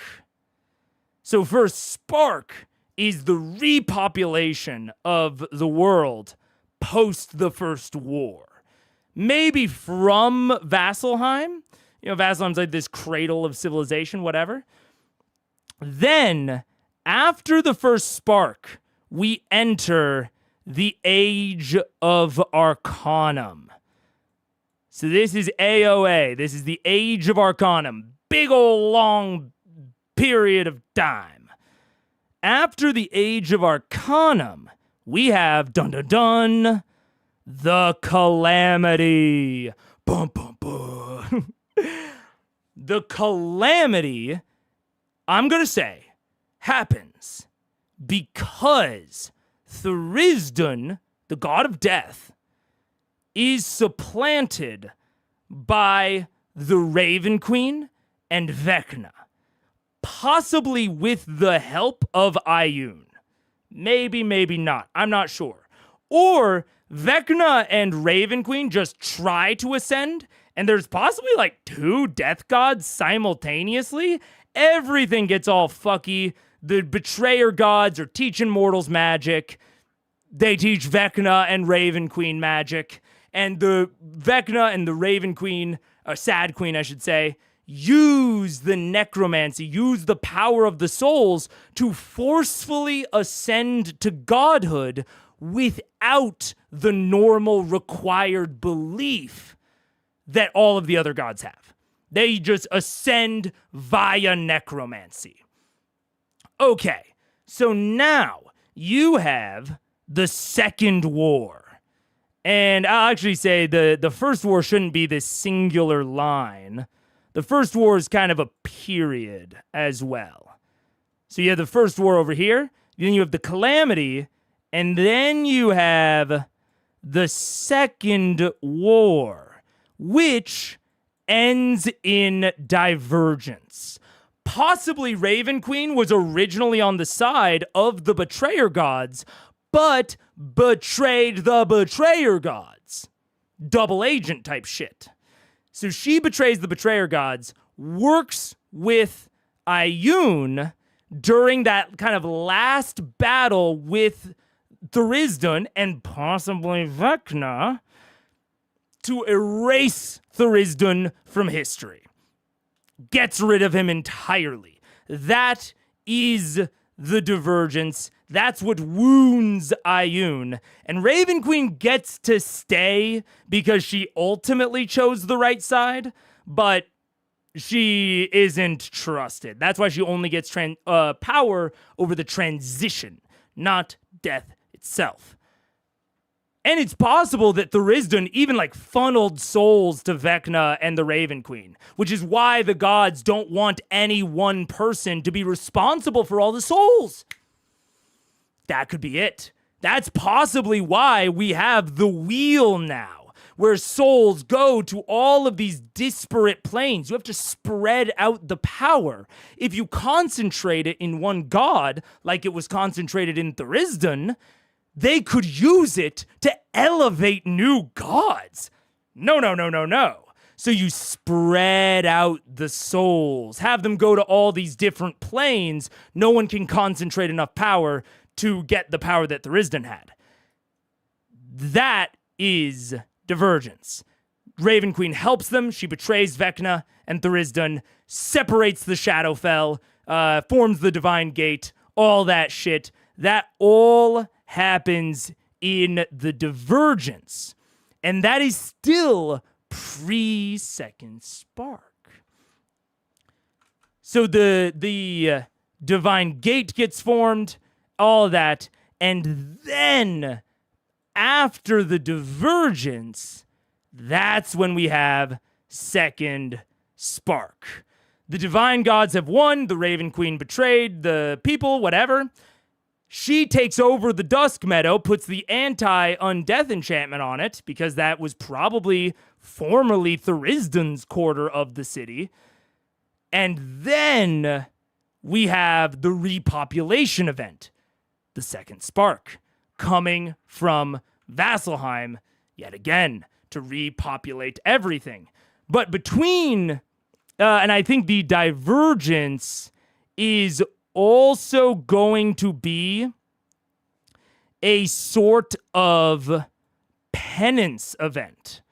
I think that these are synonymous, penance and the divergence, but they are sort of referring to two different parts of the same event. I think I have here sometime after divergence, and maybe it was, but I think that the thing that penance is, this was the light bulb moment that you saw me have. It's some sort of historical apocalypse, and I joked here, some sort of calamity. It's the gods Noah flood wiping everywhere. Vasselheim is implied not to have been wiped. This is the event called the penance. I have 1 minute left. I think the penance is what they had to do to kill Thurisdan. When I talked about wiping the name from the history books, that's not enough. There are still followers of the death god out there. And you never know where they might be hiding. So, you have all your gods in Vasselheim. You just wipe everywhere else on Exandria that is not Vasselheim to make sure that you got every last Thurisdan follower in existence. That is why the penance had to happen, is to allow the divergence to really take effect, to make sure that Thurisdan was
What's up? Hello. Hi.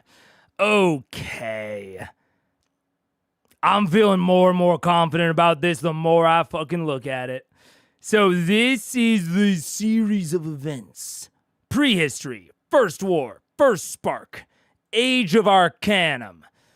Opash is somewhere. Also, Opash is somewhere like here, all the way to here, which is interesting. Learned, livid guy. Anyways, but my theory, Raven Queen and Vecna ascend. This is the calamity.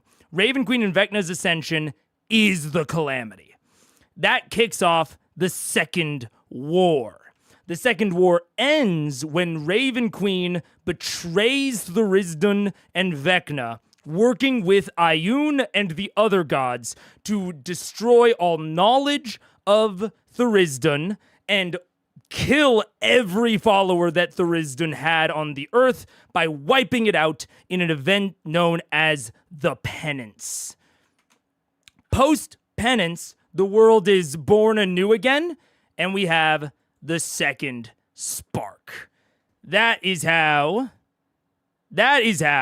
Tharizdun could have seriously wounded Ioun during a struggle. This says after the calamity. We'll say, well, no, actually, it would be after the calamity. It all works perfectly. I mean, depending on how liberal you're being with the term calamity. But I think the calamity might be also interchangeable with the Second War. I think that some people might refer to the calamity as the event that started the Second War, or some people might refer to them as the same thing. That's my theory for why we seem to get differing accounts of when Ioun was wounded. If you consider the entire Second War to be the calamity, then the divergence in the penance, when I think Ioun was wounded, would have been during the calamity, because it's what kind of happened to end the Second War. But if you think of it as the thing that kicked off the Second War, then it would be before. Or it would be in a struggle after the calamity. And then we get, again, Second Spark, and then we get into the current era. That's my theory. And the reason that Raven Queen is still around, but she's not trusted, is because she was the flip-flopper. So the gods didn't exile her, but they don't really trust her. They don't really fuck with her. And yeah. So the Sad Queen ascends using souls and necromantic magic, then swears to destroy it. My current theory is that she was enthralled to Vecna, and post-ascension didn't fuck with their mission anymore, now that she's not enthralled as a vampire thrall. Also, possibly she just had a change of heart. I mean, that's certainly possible.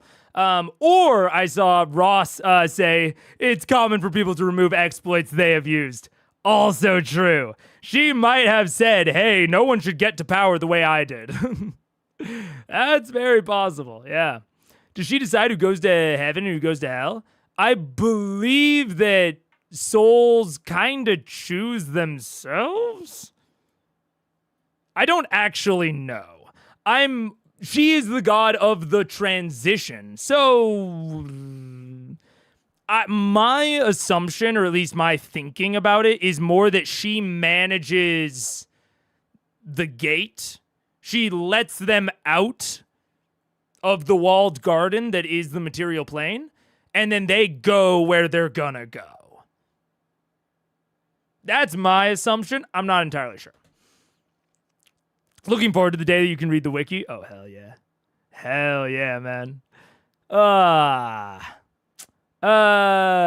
la la la la. I'm so excited for you to watch Exu Calamity after all this god talk. I know. Is Vecna a god, though? Has he ascended? I think so. I think he ascended, and or it's possible that he was trying to overthrow Tharizdun, but then there was some complication. I'm not exactly sure what happened with Vecna, Tharizdun, Raven Queen.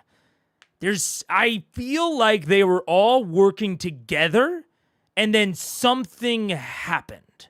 I don't know if they tricked Therisdon and then Raven Queen was just the only one of the pact that made it out. I don't know, because Vecna being, a demigod, not a god, yes, a god, whatever, it's sort of like the Artagan situation, right? It's like, okay, Artagan's an archfey. Is that a god? Orcus is a demon prince. Is that a god?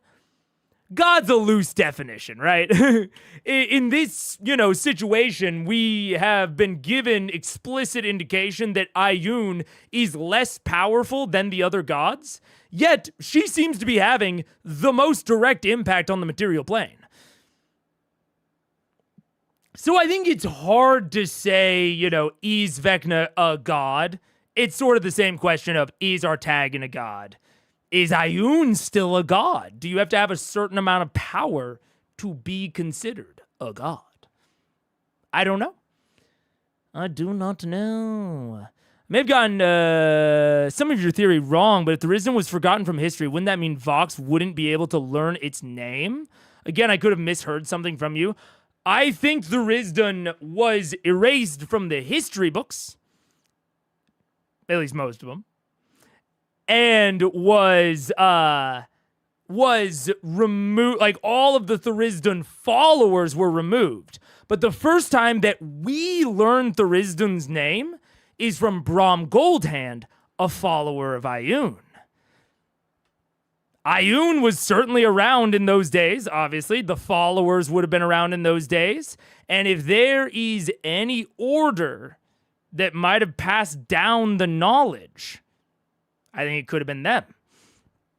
And I think in general, the other place that we hear Therisdon from, at least to my understanding, is from Vord just now.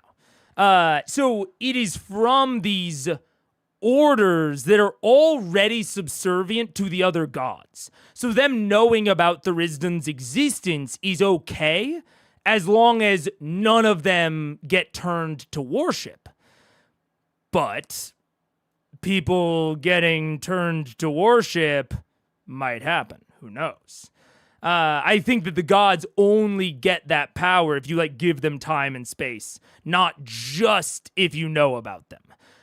The penance and the divergence is to remove the possibility of randos that aren't already faithful to a god. It's to prevent them from knowing about Therisdon and possibly worshiping him. I think Ioun probably, maybe incorrectly, had faith that her followers would hold the line and not go over to Therisdon post-penance, post-divergence. Especially after seeing what happened to everyone else. So I think the knowledge is still around. It's just very limited. It's very restricted, is my thought process. I don't know where it's sourced, but your divergence page has Calamity as final battles, plural. So that suggests either a typo or Calamity isn't a single event. Ooh, that's interesting. Wait, do I have a... Your divergence page. Where's divergence? Jabba-dabba-da. I mean, some of this is more organized than other parts. Divergence was the final battles of the gods that directly preceded the divergence. Okay.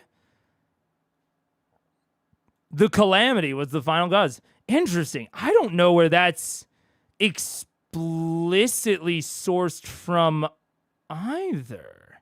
There was a sort of civil war. This is the divergence. Well, this is Vord saying that divergence is the war. This is what I mean by, with the information that I have, these terms are so loose and weird.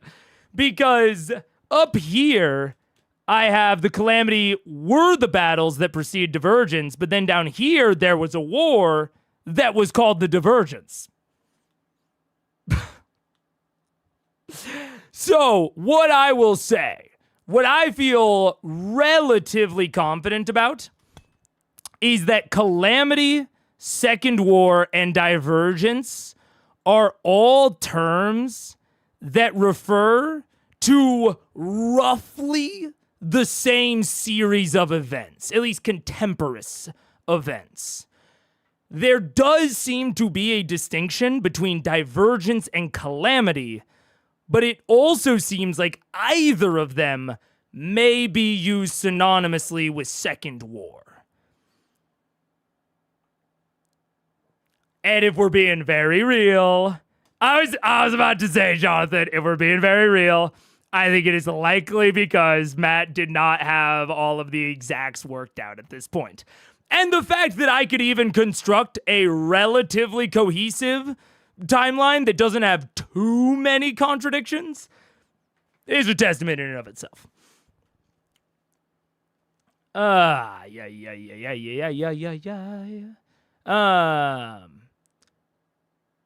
Yeah. Scanlan remembers a lich entity who wanted to be a god. His name was Vecna, and they called him the Whispered One.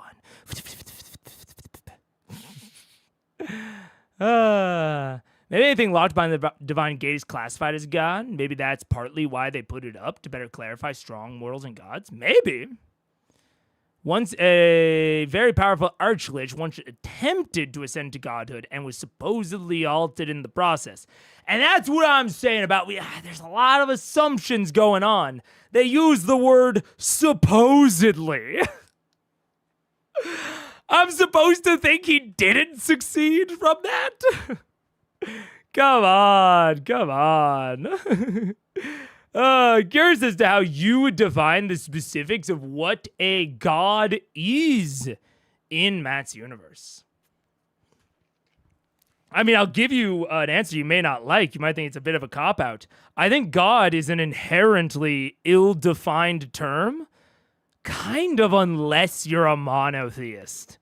Like, if you believe in the triomni Abrahamic God, all-powerful, all-good, all-knowing, that's a pretty straight-up definition of God. There is, like, kind of one thing that fits into that and excludes everything else. There's kind of no room for multiples in there. We'll ignore the Catholic Trinity. Anything less than that is, I think, going to be inherently messy. And we can even see that in our own history. Speaking of the Catholic Church versus the maybe Eastern Orthodox Church versus Protestants, there was a debate and conflict over the saints, and claims that the saints were being treated as gods.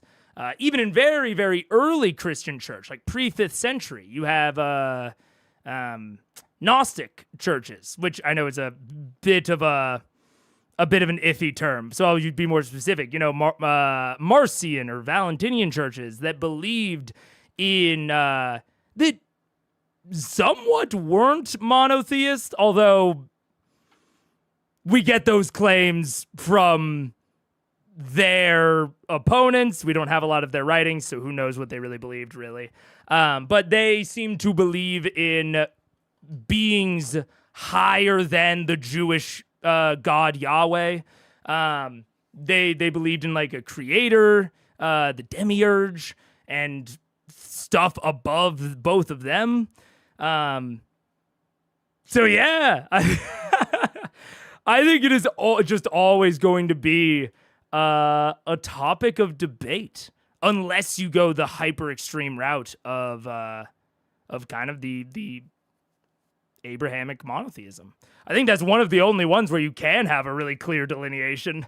But even then, that's fair. Thank you. But it's fascinating, I think. And that is why you will see in my notes, I have my major category. My major category for Exandria. I have characters. I have figures of authority, people of power, and adventurers of the realm. People of power has major deities, minor deities, demigods, and entities of power.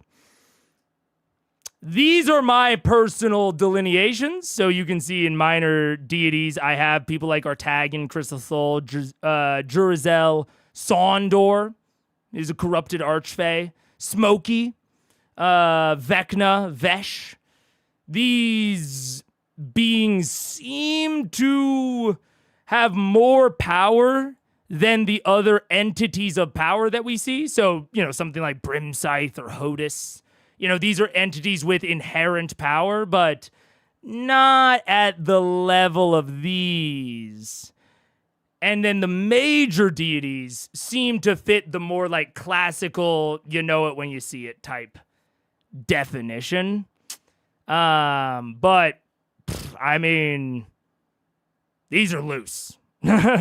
I could not tell you what defines these two categories other than a feel. A feel of them. So that is my unfortunate answer is it's like porn. You just know it when you see it.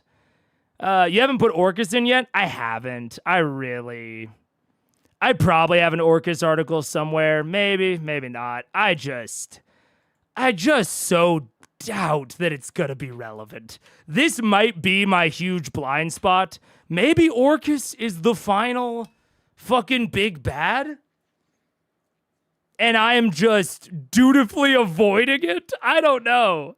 But I just cannot bring myself to think that Orcus is gonna be actually relevant. And I can't fully explain why, but I just don't get that vibe. Has that stopped you from theorizing before? Yes. Well, it depends. It also depends on if I have something interesting to say about it. I don't think I have anything interesting to say about Orcus. He seems lame. Or just, I guess, boring. A feel is a fine answer at this point. Yeah. Yeah, I think it's just a feel. But it's very interesting. I find this sort of stuff, if you can't tell, I find this sort of stuff fascinating. I haven't gone too into detail about my religious journey, but at every step of the way, I have always been fascinated by the history of religion. And I, to be sure, have a bit of a Western bent. I want to learn more about the Eastern religions, and I've started in my more current age, but I don't know nearly as much about them as I do the history of more Western religions. So I find that it's one of the reasons that I continue to theorize about the gods so much and about the calamity and the divergence. Because I find these sorts of cosmologies, the explanations of the universe, the whys, so compelling. It's always motivated me. That search for knowledge. I mean, out of anyone in this setting, I think I would probably be an Ioun worshiper if I had to guess. But, yeah. Anyways, the chat just gaslit you. Oh, about the Horn of Orcus? Yeah, it's just overlaying on my mind that Orcus isn't either. That is a non-zero possibility. I think me knowing that the Horn never is really relevant again. Honestly, it's been more relevant than I even thought it would be when chat first told me way back in the day. But that's probably having an effect. That is fair. And, this is why we generally avoid spoilers, because we don't want there to be things that I, rope off and don't theorize about. I'm still I'm very happy that we roped off Orcus. I'm fine with that. But it's why it's not common practice, is because, it's hard for me to motivate when, because if I was to theorize about Orcus, it would have to involve the Horn, and I'm relatively, unless chat has gaslit me for literal years at this point, I'm pretty confident the Horn doesn't come back. Desk at the front. where you have a young woman of olive skin sitting, her hair kind of short and wavy, with very thick spectacles adorning the front of her nose. Youngish, maybe mid-20s. She looks up as soon as you guys approach. Ah, good day. I fear we're still in the process of preparing the interior, but what do you require?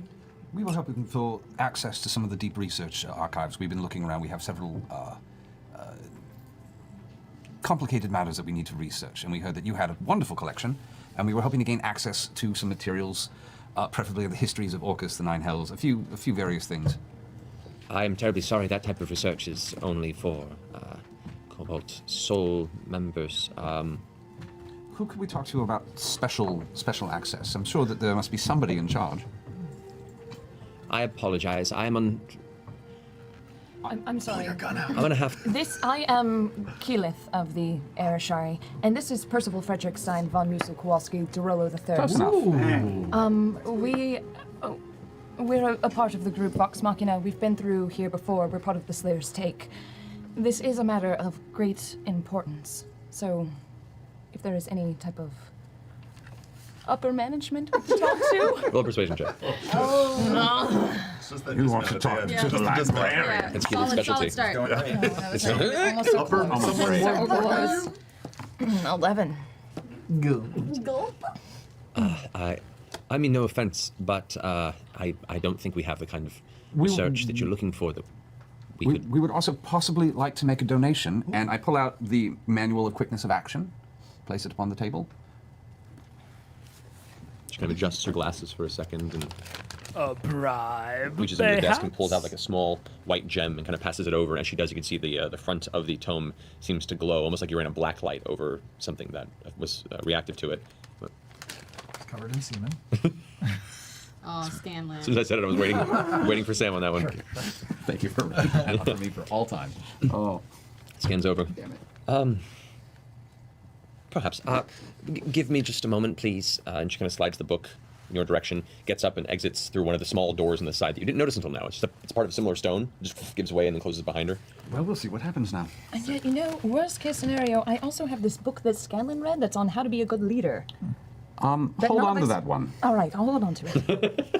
The door opens again, and she comes back out, followed by a man of very, very dark skin, bright, soft eyes that kind of crack on the sides from, you can gather, a lot of smiling. He wears the same uniform, blue and gray robes.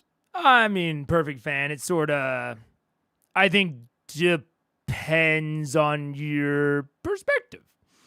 Like in fiction, out of fiction, like mechanically. I mean, I think it probably depends on how much your DM presents the fiction of the mechanics. So, for example, does a higher charisma give you access to a higher cap of charisma? Or does it just make it more likely?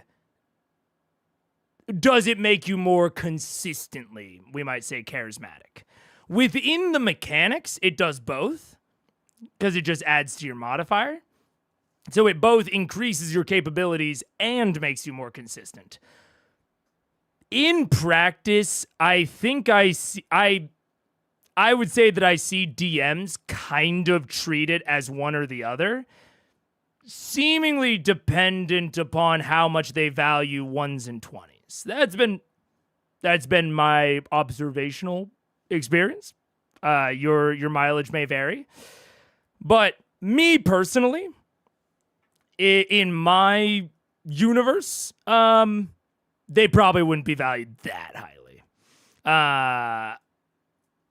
I would probably consider them, magical, to be sure.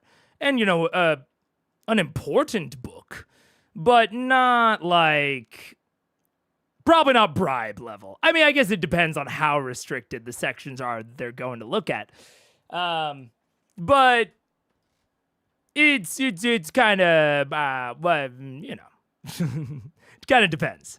It also, I think, depends how available what you might call class levels are in your setting. Like, if there's no explicit way to raise your stats outside of levels or feats, at least that I'm aware of, except for magic items of some kind. In my like thought process, that doesn't make a lot of sense.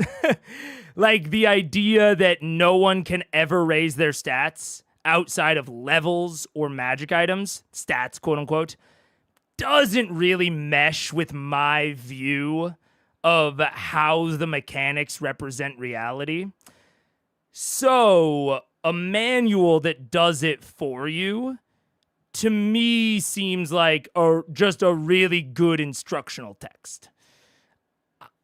I would consider them magical for mechanical reasons, but if I didn't have to, I probably wouldn't even consider them magical. That's a purely opinion thing, though, and again, your mileage may vary. But going past one's natural innate limits should be very valuable, so I was thinking of using it as a bribe like this would be a waste. It depends, man. Yeah, it really depends. Like, again, in my kind of settings and the way that I view the world and the abstraction of magic items, like, again, I would treat a +1 sword as if it was magical for the purpose of mechanics. So, like, detect magic, dispel magic, all that sort of stuff. Actually, I don't know if dispel magic works on that sort of magic item. Anyways, I would treat it as magical for those purposes. But in my head, a +1 sword ain't magical. It's just really sharp. Aren't +1 weapons by definition magical? Yes, by mechanical definition, they are indeed magical. That's why I'm saying I would treat them as magical. They just don't really feel magical to me. Like, because the only thing that they affect is so obscured behind statistics.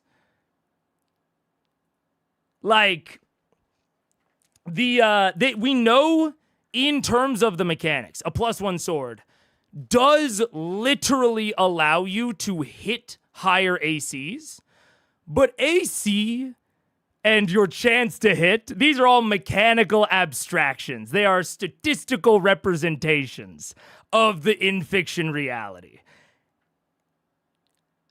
And D&D doesn't really have anything that is simultaneously powerful and non-magical. Those don't really exist within D&D. Like, the apparatus of Qualish is pretty distinctly characterized as fairly non-magical. It's represented as a machine, but it is still a legendary magic item. And maybe it does have magic fueling its inner workings. I don't know. But a +1 sword, even though it technically allows you to go above the damage you could otherwise do, and it allows you theoretically to hit through tougher armor, the majority of what it does is affect the statistics. It affects the likelihood of you hitting. The raising of the upper limit is kinda a side benefit, especially because a natural 20 in combat already hits any AC. So even in terms of raising your upper limit, all it actually does is raise your non-guaranteed upper limit, because again, a 20 always hits.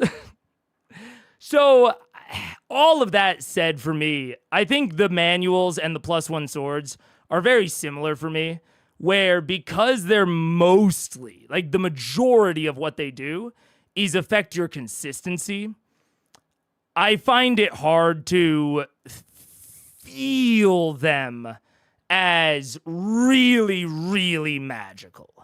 But again, that's that within the fiction. Again, I would treat them as if they are for the purposes of mechanics, because that's how the system is balanced. But if my players were like, "Oh, is that actually magic?" I'd be like, like not really. It's just really well made. But we, for the purposes of detect magic, it is. Yeah. Depending on how you decide to look at it, in universe is meh, or OMG, it allows people to define natural limits of what's possible, so it's basically priceless. That's what I'm saying. It really depends on how you treat stats. Because also, D&D has bounded DC. Nothing can exist within the mechanics of the rules, which is what we're talking about, right? DC 30 is the highest DC.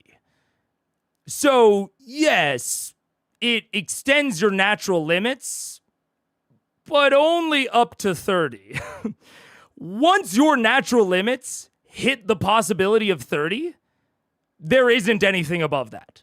You have reached the pinnacle of everything that can be done. Anything above 30 is impossible. This isn't Pathfinder. So it's more like there's the limit of what people can do.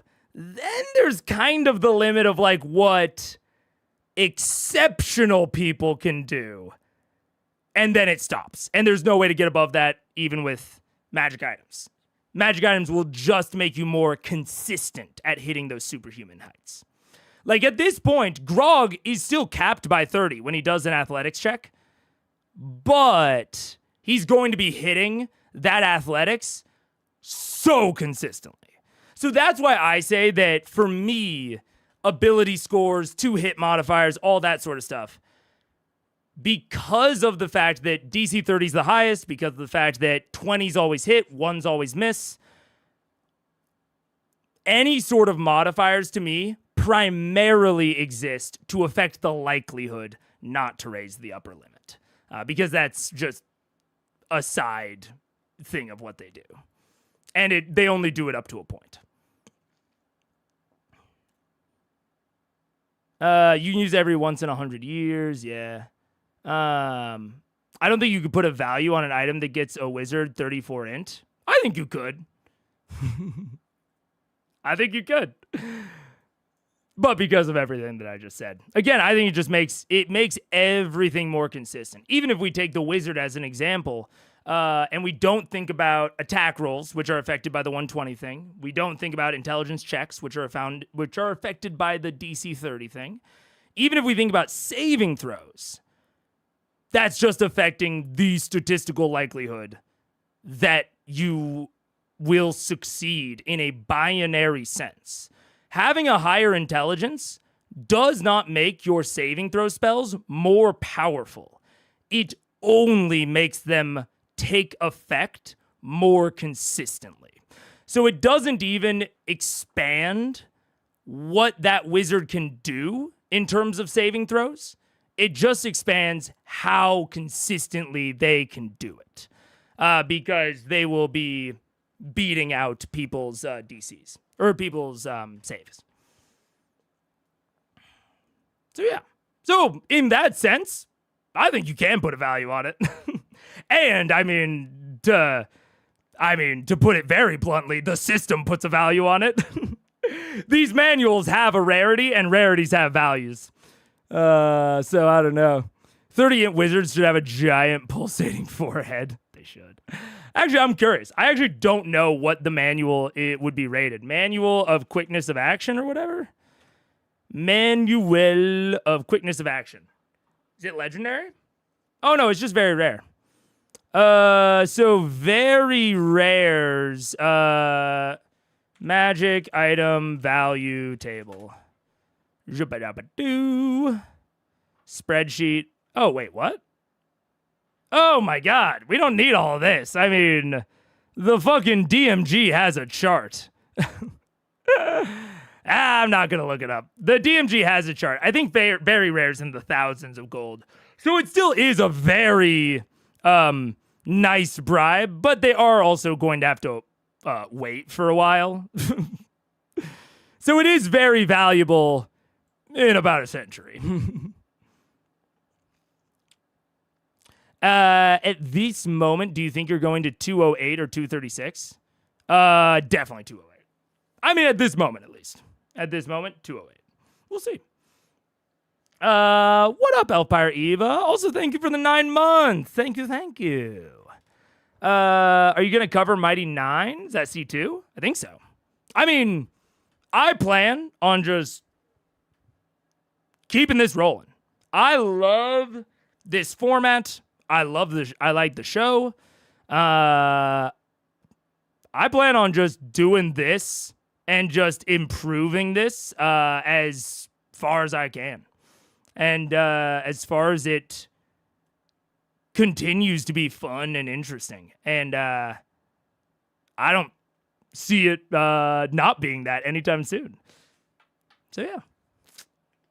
But as he walks, you can hear what sounds almost like a faint, almost like jewelry kind of clanging, but you don't see any jewelry on him. And as he approaches, his arms are kind of folded into themselves. And he steps forward quietly, looks at the book for a second, looks up at the two of you and smiles. Hello. My name is Kusuo, and I am in charge of looking over this extension of the Cobalt Reserve's reach and collection. You have come to offer this book as trade? Yes. And you are seeking what? Well, we are in a bit of a bind. We are members of a traveling group of adventurers known as Vox Machina. We recently helped defeat the Chroma Conclave. I'm familiar with was their hoping that, exploits as of late, yes. It is our word of job it. to collect information and history and record of it, so I'm very aware. Well, the deeds and those things that must be done have not yet been fulfilled, and we have just a few last treacherous events that we must complete before the Chroma Conclave is completely put to rest. One of which has to do with Orcus, and the other with the Nine Hells. Yes, a Rakshasa. And we are desperate for knowledge that may keep us safe in our travels, prepare us for our enemies. Come with me. And he takes the book and sweeps it up, and it vanishes into his robe. Worth it. He leads you into the small doorway that you watch kind of open and shut before. And on the inside, you go from this kind of barren outer walkway into this large cylindrical library that is from floor to ceiling about 60 feet tall, with dozens of ladders that move around. You can see books are in the process of being put up. Some books are being categorized. It looks like there are stacks that have just arrived that are in the process of being researched and copied. There are a number of these monks that are at different tables in the process of making copies of books. This is specifically a repository for the gathering of and guarding of information. In the center of the chamber, there is a spiral staircase that leads to an upper platform that has another series of chairs. There are a research or reading section, and there are only a handful of people on the interior that are not dressed in the same way that these monks are. But each one of them is attended by a monk. And you recall. Anyone look familiar? Any uniforms that look recognizable? Make a perception check. Use that one. That's weird. It's on another dice. All right. There, that's better. Oh, that's good. What is that? It's Oh, a 19. look at that. What perception? Perception. 21. Sorry. 21. Okay. So you glance. No. 31. There we go. 19. It's like your wisdom's pretty high. Yeah. 31. Okay. You look around and really fast glance at each person in this that is not of the Cobalt Reserve's attire. No one you recognize. But they all appear to be fairly affluent, and they're all in the process of reading through some sort of thick book with a stack next to them, varying sizes, and the monk is just standing there patiently, watching them as they do so. That's disconcerting. And you recall from your first time at the Cobalt Reserve that no books can be taken from the reserve.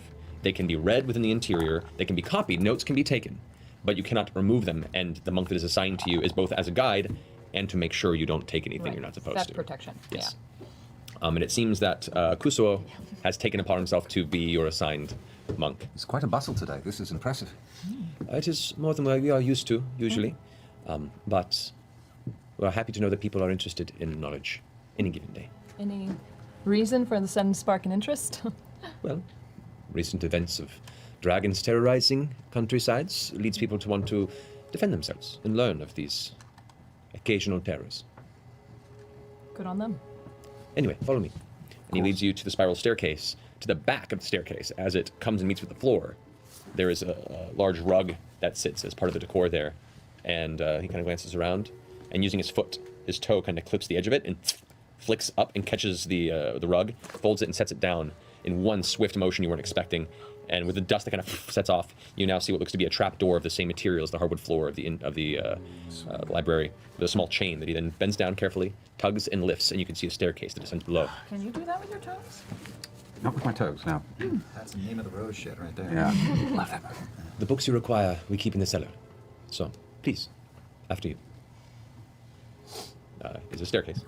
No, I'm committed. It's just going down. Get an escalator. You're dog pedaling your way through the darkness. You guys descend, and the trapdoor closes behind you, and it is pitch black. You have no vision. You can see the vicinity. The stairs go down maybe 20 feet. However, as soon as the trapdoor closes, a soft glow emanates from behind you, and you can see there is some sort of a dangling wristband with a small glass marble that hangs at the end that is now glowing with a soft candlelight. And Kusuo is like holding his arm in front of him as it dangles like a candle. And he just slowly brushes past you and leads the way down before the stairs stop and level off into an open chamber, a square room, the cellar, as he called it. There inside, you see candelabras flickering in the corners. There's 4 of them. There's 2 near you and 2 on the far side. Within this shadowed subterranean chamber, you see shelves and locked cases throughout. Some cases are glass, some are just almost crate-like, but they have locks on the sides. And on these shelves, it isn't books stacked to each end. Each book is facing forward and seems to be placed deliberately. And some of them are chained in. Some of them have chains attached to them that are dangled from the piece. This is where all these secret books are kept. This is the private collection. Books I want to get out. As soon as you guys enter the space, 2 monks of the Cobalt Soul spin out of the corners and immediately stand in a defensive position with their arms out in front of them. And then as soon as they see Kusuo, smiles and nods, they put their guard down, arms together, and they bow for Kusuo. Kusuo turns back over the shoulder. Do not worry. This is while an insurer. They are assigned to watch over. So, stand aside, help our guests.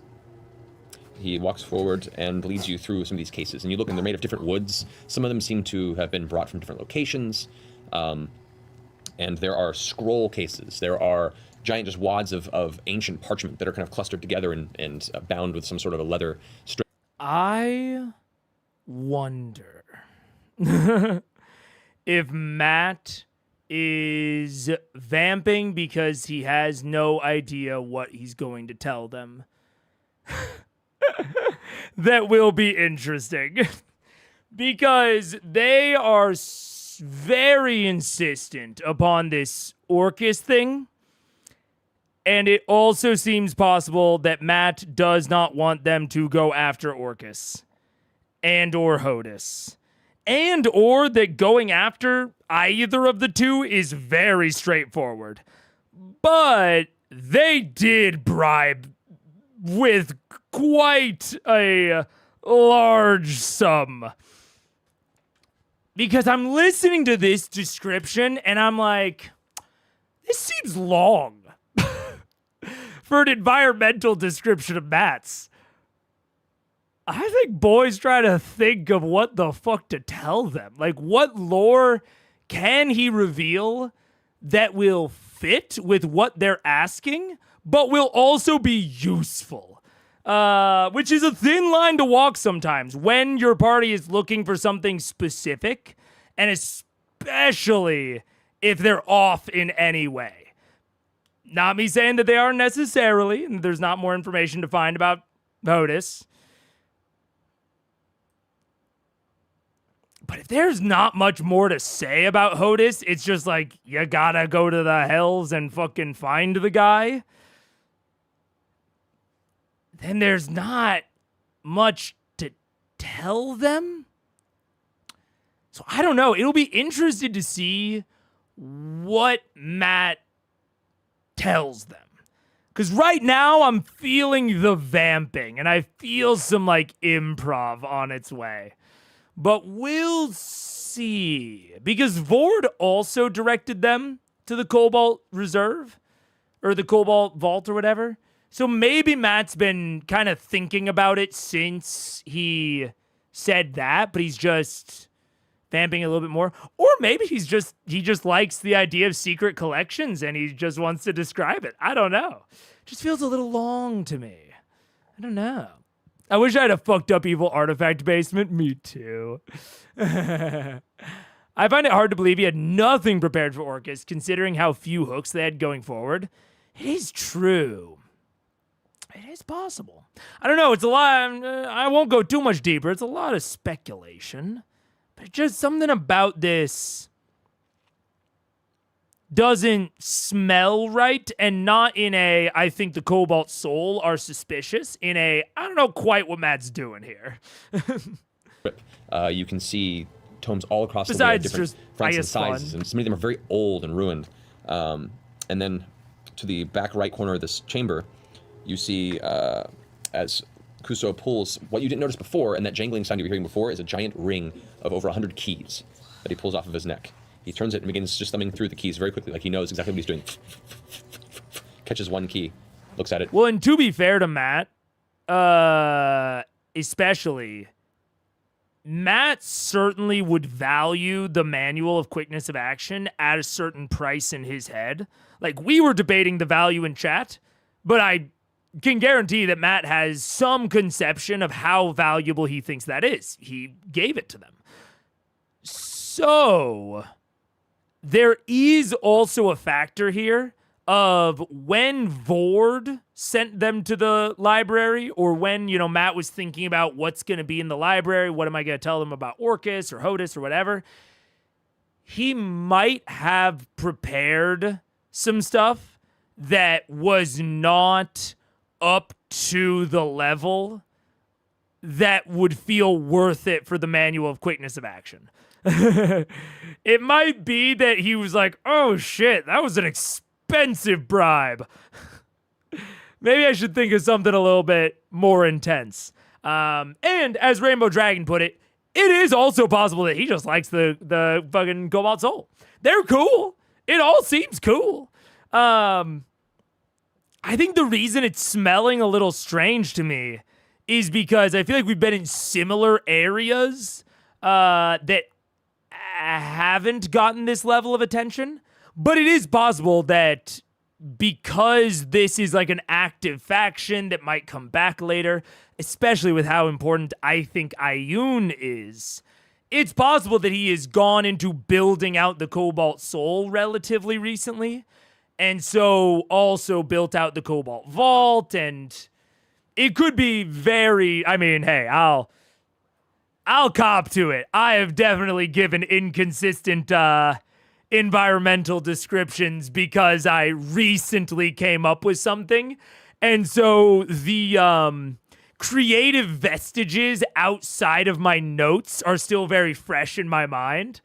Because, you know, when you create something and you write it down either in notes or a world anvil, as time passes, it starts to become less, I suppose, colorful in your mind.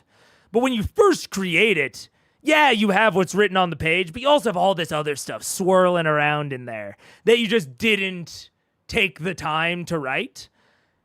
And so it could also be that the Cobalt Soul is just a relatively recent creation, and this vault is a relatively recent creation, so we might still have all that creativity kind of just swirling around in there. That would also make sense to me. Yeah. I'm going to get out of it now, because pure speculation territory, but it's something, I don't know what's going on here. And I don't mind over to it, one of the cases in that corner of the room, and just undoes the locks, but they're a different key for each lock. And he goes and finds each one, the first try, knows exactly where they go. As each lock is taken, he opens the case, and on the inside, you smell this scent of dust and ash. And there are 4 books in there, 2 of which look damaged. But they all look very old. And he reaches in and grabs 2 of them. One of them is one of the damaged ones, one of them is not. You seek information on Orcus.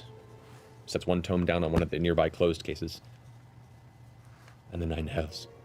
And places the other next to it. I just try and see if I can discern what the other 2 books are just from looking in and being a nerd.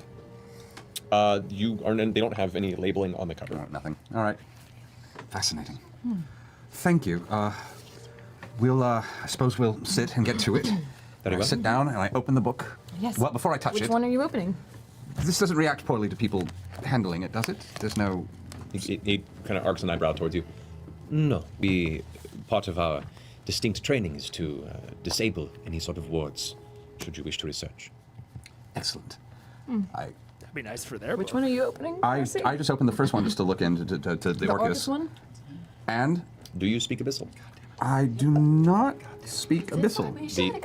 The Orcus tome, you are unable to read. It You is speak all Abyssal? in Abyssal. Only the twins.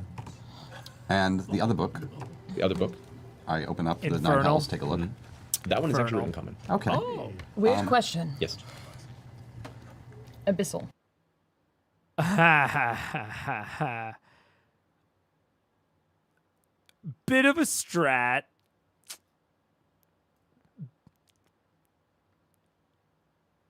Because I do get the vibe that Matt is more down for them to go after Hodis than Orcus. And so it's like Vord making the huge distinction between the Abyss and the Hells, right? Because Vex was kind of conflating them. And so Vord is like, hey, Abyss is not the Hells. Just to be clear. Hodis is in the Hells. Is Hodis in the Hells? I thought Hodis was a fiend. I thought Hodis would be in the Abyss. But they're asking about the Hells. So maybe they're still conflating things. I don't know. But the then having one written in Abyssal, which does make sense, and then the other one not even written in Infernal, written in Common. Interesting. Don't fiends include devils and demons? Oh, do they? I could not tell you. This recent Saltmarsh campaign is the first campaign I'm running in like a standard D&D cosmology. The setting of Greyhawk. You could have fooled me. I have no idea what the two encompass. Okay, so a fiend, and it is Rakshas's lawful evil, which sounds more like the Hells. Okay, so fiends are demons and devils. So the Rakshasa is a devil. Okay, it's sort of a classification. That makes sense. So okay, so Hodis is in the Hells. So yeah, okay. So I mean, all of this tracks even more to me. It's not that the books are, abyssal and infernal. It is Vord saying, hey, these are very different. And then when they actually get to it, it's like, oh, can't read that book, but you can read that book. It's... I don't want to say it's heavy-handed because I think that sounds critical. And I overall like what Matt's doing here. I think it's maybe a little blunt as a method of directing them towards or away from something, but it's not blunt enough to like not pass the sniff test. I think it's cool. I think it's chill. And I do also think it will be effective. Because even if Matt does not steer them away from ultimately going for Orcus, if he can just hedge them towards Hodis, they are more likely to go after the thing that they have more information about, and frankly is a more pertinent threat. Especially when the Raven Queen is also saying, hey, I'll call you when the fucking time is ready, when it's necessary. So I think all of that combined together would make them go after Hodis. And then by the time they're back from Hodis, he can introduce whatever villainy the Raven Queen is worried about. And then by that point, it's probably the end of the campaign. And we never have to deal with Orcus. So it's a little blunt or heavy-handed are not the words. It's a little out in the open, I might say. It's, I often say fudging is only bad if the players can see it. This isn't fudging. But I do think this is a bit of maybe guidance. And if Matt fudged with the maybe clarity that we're getting from this, I think that would be bad fudging. But I don't think that this sort of guidance is always bad in the same way that, like, I think if fudging is visible, bad. If you're fudging, a player better never know. Whereas this sort of guidance, it's probably better if the players don't know. But as long as it's not too often or too consistent, if you're just downplaying one and kind of vaguely promoting another, I don't think that comes into like the negative sort of railroading sphere. It's just softly keeping them on track, maybe a little bit more obviously, but not too bad, I would say. Run ads? No, we're going to skip ads because we're relatively close. It's a rare semi-obvious DM tool. Yeah, and it's not so obvious that I'm like... I think that's the kind of thing. It's not that obvious. But, yeah. If the twins went to the library, they could read both and Matt's guide rails wouldn't work. I think you are assuming that Matt is not aware of what languages they speak. Like, if I had to guess, I'm not entirely sure. If I had to guess, I would bet that the Orcus book would be written in whatever language they don't speak that fits the best. Now, to be fair, he's now locked it into being Abyssal. So now if the twins go over and they do speak Abyssal, then he has to come up with something that's in it. But given how access to the Cobalt Reserve has been handled thus far, I'm kind of doubtful if the twins will be able to get in with the same access that that these two gave them. Unless maybe they do another bribe. I don't know, but... all that is to say, I think there's a lot of roadblocks that have been put up. I think that if the twins had gone and done the same bribe initially, the Orcus book would have been written in a different language that probably would have made less sense. Like, to be clear, I think it would have been written in a language that would have made less sense. So I think he chose Abyssal because it made the most sense. But more primarily because neither of the two in attendance spoke it.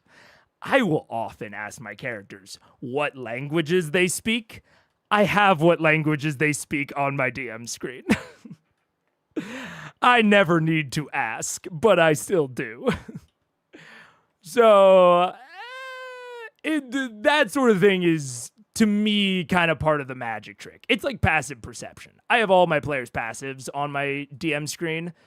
I still ask them what they are. Because, again, I think of it as part of the magic trick. What if Orcus gets dealt with off-camera, like after the campaign? I mean, that'd be fine. I don't really think he needs to. I think the weird thing about Orcus is that he's just... even if I didn't know that the horn never comes up again, he just hasn't done anything. Like, even the horn of Orcus is explicitly a magic item that has been separated from him and been lost for a long time. So, like, maybe Orcus, tempted Kavarn into the material plane and, like, told him where the horn was? Maybe. But, like, broadly... Orcus just hasn't really done much, The Briarwoods were, Silas was resurrected by Vecna, and then they enslaved Percy's whole town and did a giant death ritual in the basement, all to do something related to Vecna. Vecna's just so much more... and Riskel Daxia, who's the body of Vecna and will rise again, and yada, yada, yada. Vecna's just so much more present in the campaign than Orcus is. So I don't even really think that Orcus needs to get dealt with. I think Orcus can just kind of stay in the abyss and, I don't know, you as the DM, you slowly guide them off. Because since Orcus has been brought up, Matt has done nothing but downplay Orcus's significance and Orcus's involvement and discourage them from looking into Orcus more. Not strongly, which is what I like. Like, and to be entirely clear, this is all a compliment to Matt. I think that his players are on the wrong track, and he is subtly but consistently trying to get them back on the correct track. And I think he's doing it pretty well. I can tell because I'm looking for it. And I think maybe his players might be able to tell if they like really thought about it. But I think it's subtle enough. So I don't know. I don't think it would be necessary to deal with to deal with Orcus in any way. Hodis, on the other hand, I could see Hodis being dealt with off camera. The way that Vox is talking, I think they might go and deal with Hodis, and we might see that on screen. But I could see Hodis being the type that gets dealt with off camera. He could have made the book a different language, like maybe Celestial wrote a book about Orcus or something if the twins went. Exactly, Manifalo. Which I think Celestial would have been worse, but it's the thing you might have had to do if the twins went. Or just say you don't have a book on Orcus. I mean, it's not like they had an inventory beforehand. Yeah. I think there's a different lore reason for why Matt did it. It's certainly possible. It is the sort of thing that, like, if these books were written in Abyssal and Infernal, I would be more likely to think that it was just purely lore. But the fact that it's Abyssal and Common makes me think that it is a DMing decision that happens to fit really well within the lore, which are the best kind of DMing decisions. And I think Matt is really good at feeling that out. Yeah.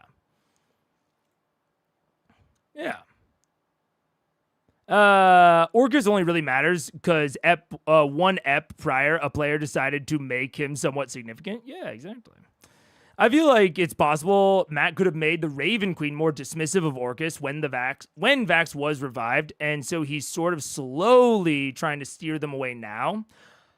I think Matt, especially at the beginning, was trying to be very subtle. He definitely could have steered them away harder during the Raven Queen visions. I think he was... This is speculation, but this is, I think, how I would have operated, is try to soft steer them away first with the Raven Queen. Like, the most subtle you can do. Maybe not the most subtle, but try to be very, very subtle about it, which also kind of equates to not very strong and not very forceful.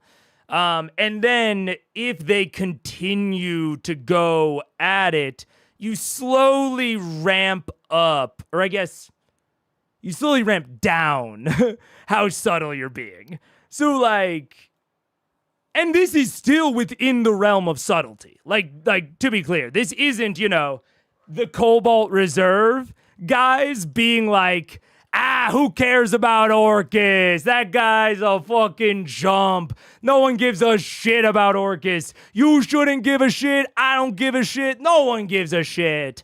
Orcus, he's a loser. He's a creep. Why are we still talking about Orcus? All right.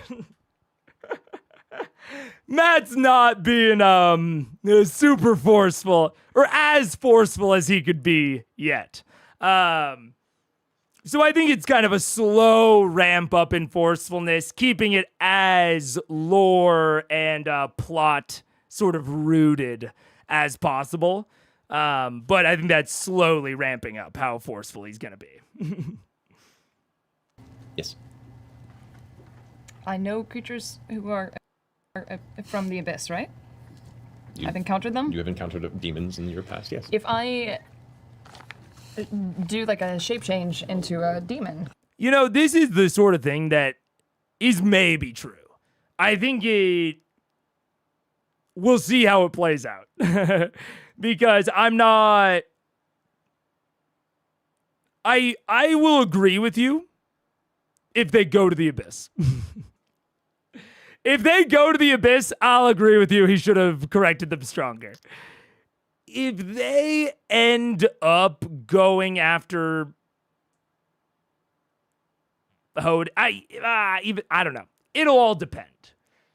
Because right now, we're sort of in the zone where they are starting to commit like time and resources towards investigating Orcus. If that continues for too much longer, it's like, all right, you gotta divert them a little bit harder. But if this ultimately kind of gets them off the path, I think it's okay. Especially because, you know, the bribe that they gave to get into here, wow, we had the whole discussion about how valuable it is or isn't in lore. Within the context of the campaign, it's worthless. It can't be used for another 100 years. I won't say it's impossible, but I heavily doubt that there will be a 100-year time skip after which half of the party is dead. And that book will be relevant again. So they basically gave like a free bribe to get in here. If they start hedging towards committing like real resources, like with stakes to them, towards an Orcus hunt, maybe then he'll need to be more forceful about it. I mean, honestly, at that point, maybe just an above the table conversation. I don't think we would ever see that, but it's possible. We'll just have to see in the future. I'm sure he'd feel bad for Matt if his players spent a lot to go research Orcus and then he doesn't turn out to be relevant. Yeah, I think it depends. You got to ramp up your diversionary tactics as they ramp up their commitment. If you don't want them to go for Orcus. If you're okay with them going for Orcus, then, you know, more power to them. Can I then read Abyssal? Well, let me look at the spell real fast. But I think overall, last thing. I do like what Matt is doing specifically in giving them incentive to go after something else. I think a lot of the times when things feel, quote unquote, railroaded, it is because the players want to do like one thing and the DM says you can't do that one thing. It's a barrier. It's a stop sign.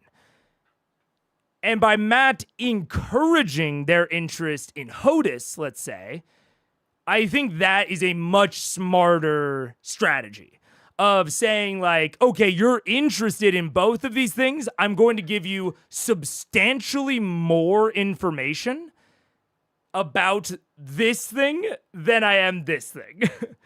I think that's a good strategy, at least to start with.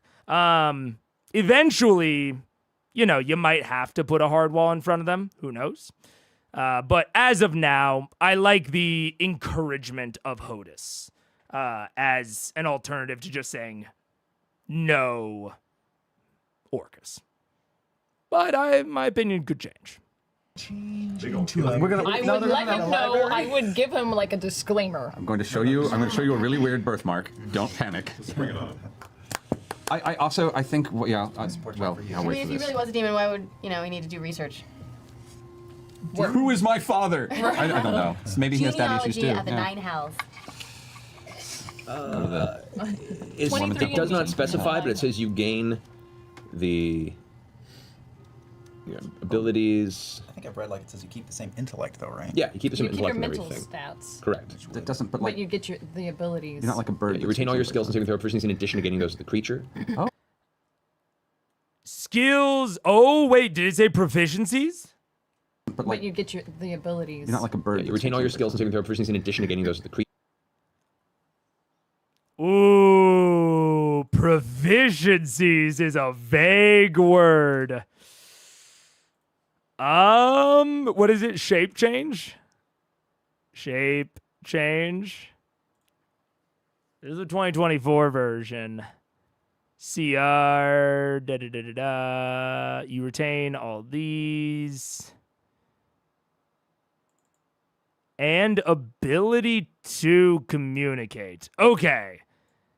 I'm going to say in the 2024 version, you keep your proficiencies, which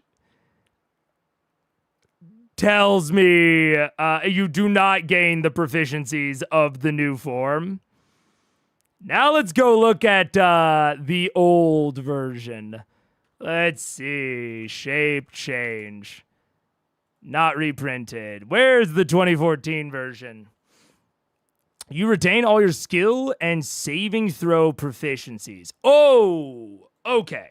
This is just skill and saving throw proficiencies, not all proficiencies. If the creature has the same proficiency as you in bonus listed, yeah, no. Okay. My ruling on this would be that you do not gain the languages. Because languages are a proficiency, but not in the same way. They're not a skill proficiency. They're not a saving throw proficiency. They're a language proficiency. And I would say that a language is an intellectual thing. My assumption before I read the rules text would have been that it would say that you would gain the senses of the creature, because that's how I believe that's how wild shape is worded, and possibly find familiar when you like take over conscious control of the familiar. It says that you gain their special senses. But a language isn't a sense. You can read a language even if you don't understand it. You can hear a language even if you don't understand it. Understanding is an intellect thing. So my ruling would have been no. And after reading the rules text, it's still no. Yeah, languages are technically proficiencies. Yeah, that's why I had to look up the rules text, because it depended on how that rules text was worded. Yeah. Saving throw is different from language. It is. Yeah. Yeah, it's like polymorph. If you don't suddenly understand the complex languages of creatures you become. Yeah. It's a good idea, though. I'm not going to knock that player idea. That is something I think that, as it's worth ruling as a DM. But I wouldn't say it. Feature. Oh. In addition. You don't know. 50 people. I don't know. Might as well try. That's right. I'm going to take a moment also before this happens, open the common book, take a moment, and gently ask the good sir if they have a reading glass around, because I still don't have any reading glasses.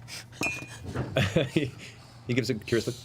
But of course. And he snaps his fingers, and the other monks starts off for a second, and then returns a moment later with a small wooden case that opens up, and in the inside there are 4 different types and thickness of reading glasses. You go through. You find one that'll work okay. Perfect. Wow. Big Band-Aid right in the middle. I'm going to let you deal with this other end of things, because I'm going to sit and read. What was that demon guy we encountered? He had a name. Phil. You mean the Pit Fiend? Or the, Oh, you mean like Senecare? No, he was a Genasi. Oh. The Pit Fiend was a devil. Not a demon. But we have encountered. But who was the guy who he lied to us? And you said devil at one point, and he was actually a demon. And we were like, Oh, I know what's up. I know, because I've watched the fucking Legend of Vox Machina pre-stream video like 20 times. She's referring to the demon Glabrezu impersonating the devil Jezerazel. As we all know. I'm sure, chat, you were on the exact same page. You were typing on your keyboard furiously. You're going, oh, it's Glabrezu, the famous Glabrezu. Yeah. That's the progenitors of the famous questline we're all aware of, Demons in Iman. say it with me. We all know. Did you hang on? He said he was a demon and he was actually a devil. That was a Glabrezu. Do you remember that? Oh, was it the That was what killed Glabrezu? Mike. What about the Yeah. basement way back when? Where we found you? Yeah, remember the No, succubus. this is after you found Percy. This was in the palace. bone. What about the succubus? Bones, the succubus and the thing with the bones? Succubus are yeah. We did kill a succubus. You did, yeah. In Creek's house. And they're demons, right? They are fiends. You're not sure. Like you don't have enough knowledge. False. Are you trained in religion? No. You could ask me. Well, I'm not trained in religion either. Never mind. You're not too familiar. Part of this research is kind of learning the distinguishing factors between fiends. You don't have a whole lot of knowledge on Okay, that. you know what? You're reading the book on the Nine Hells. That'll tell us what fiends there are. All right. Right? Maybe. I'm reading the book. Read the book. Okay, there we go. Saviors of the universe we are. So, Do you know the Dewey God. Decimal System? Yes. what are you trying to find? Do you want to just read all the information? It'll take you. I'm skipping specific. Dude, this is why these sorts of sessions take so long. Is because Grog / Travis is their preeminent button pusher. And it's one of the reasons that I sometimes say, despite the fact that I love Grog, he has my favorite personal quest, and I love Grog as a character. I do think that Grog sometimes holds Travis back, and the fact that Travis is on Grog sometimes holds the entire party back.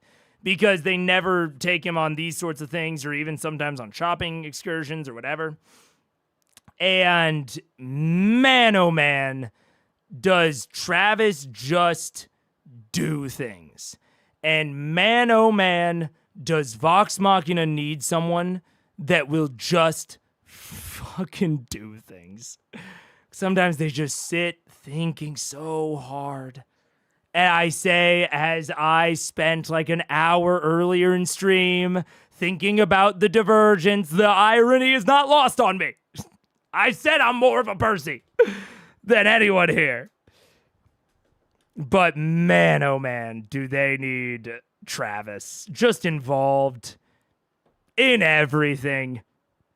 Read the book, Percy. Come on. Specifically through Orcus and also since she mentions what There's no Orcus in this book. Oh, I'm so sorry.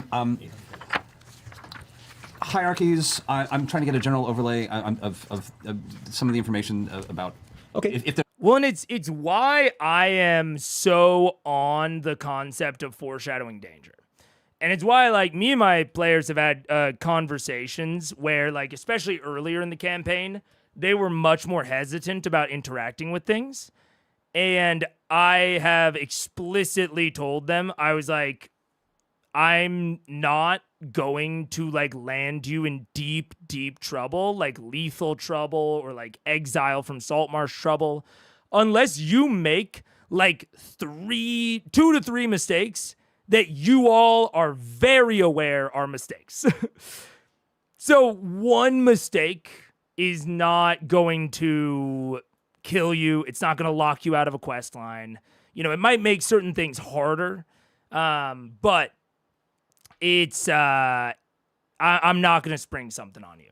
And this is the main reason that I am so on that. Well, maybe not the main reason, but it's a large reason why I'm so on the concept of, like, foreshadowing danger, or even, we might say, even foreshadowing value or stakes to an extent. Because I find that foreshadowing, for all the other things it does, it helps give them a sense of how much to prepare. And I did not have a good concept of this before I played Blades in the Dark, and holy shit, does that system beat it into your skull. That system says the players should never prepare for anything. If they are analyzing, if they are in analysis paralysis for a single moment, you failed as a GM. It's not that bad, but it might as well be. That's how I read it. And so the experience of DMing a system like that it not only gave me some techniques and tools, but it also gave me a feel for what encourages preparation, what encourages analysis.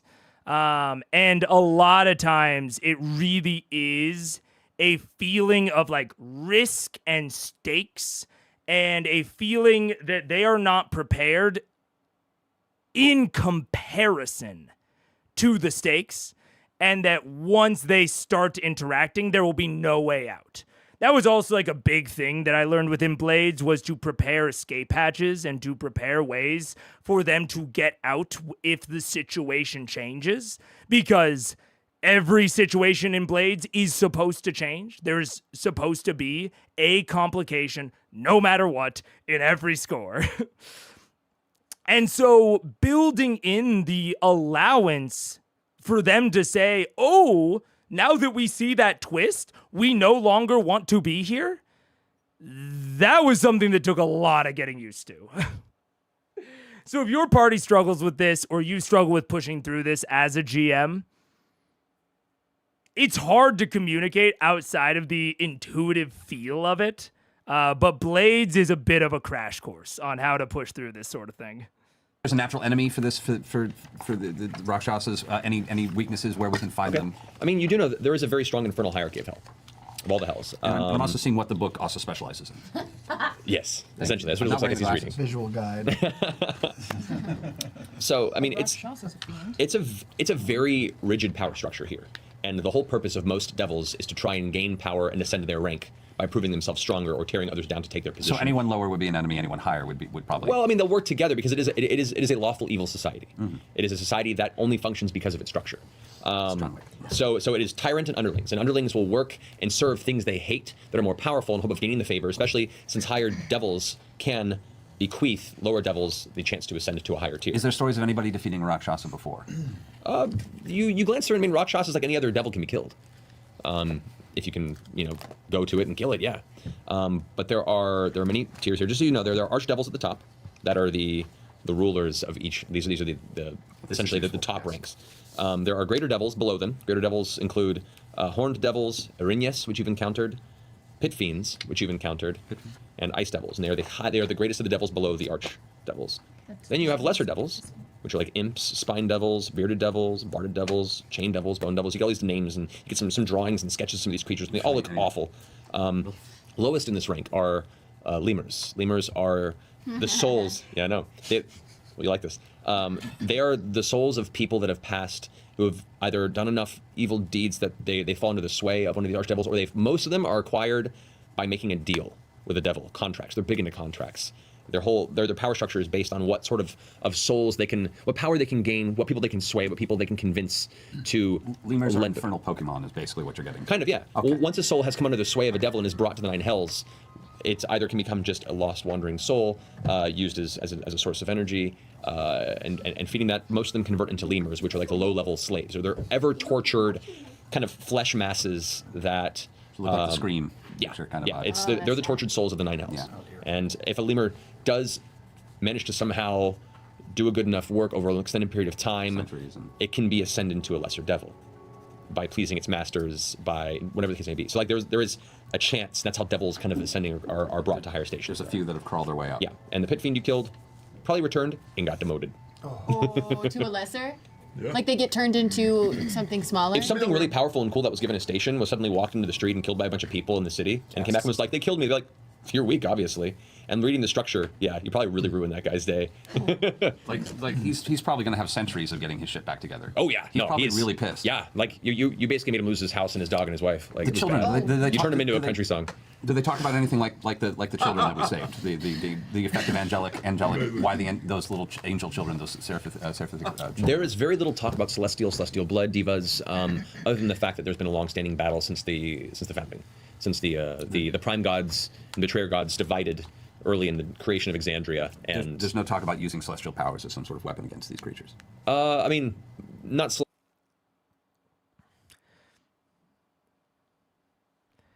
Okay, a few proper nouns there. The founding. Now I do know of the founding in general, but I'm not. I don't quite remember where it would fit in on the timeline. Maybe the founding is like in here? Like pre-first spark? I don't know. I'm not entirely sure. But he called them the prime gods. A little bit self-centered, if you ask me. Where was this? The prime gods and the betrayer gods, divided early in the creation of Exandria. The prime gods. I know, I thought I'd escaped. And the betrayer gods, divided early in the creation of Exandria. There's been a long standing battle since the founding. That sounds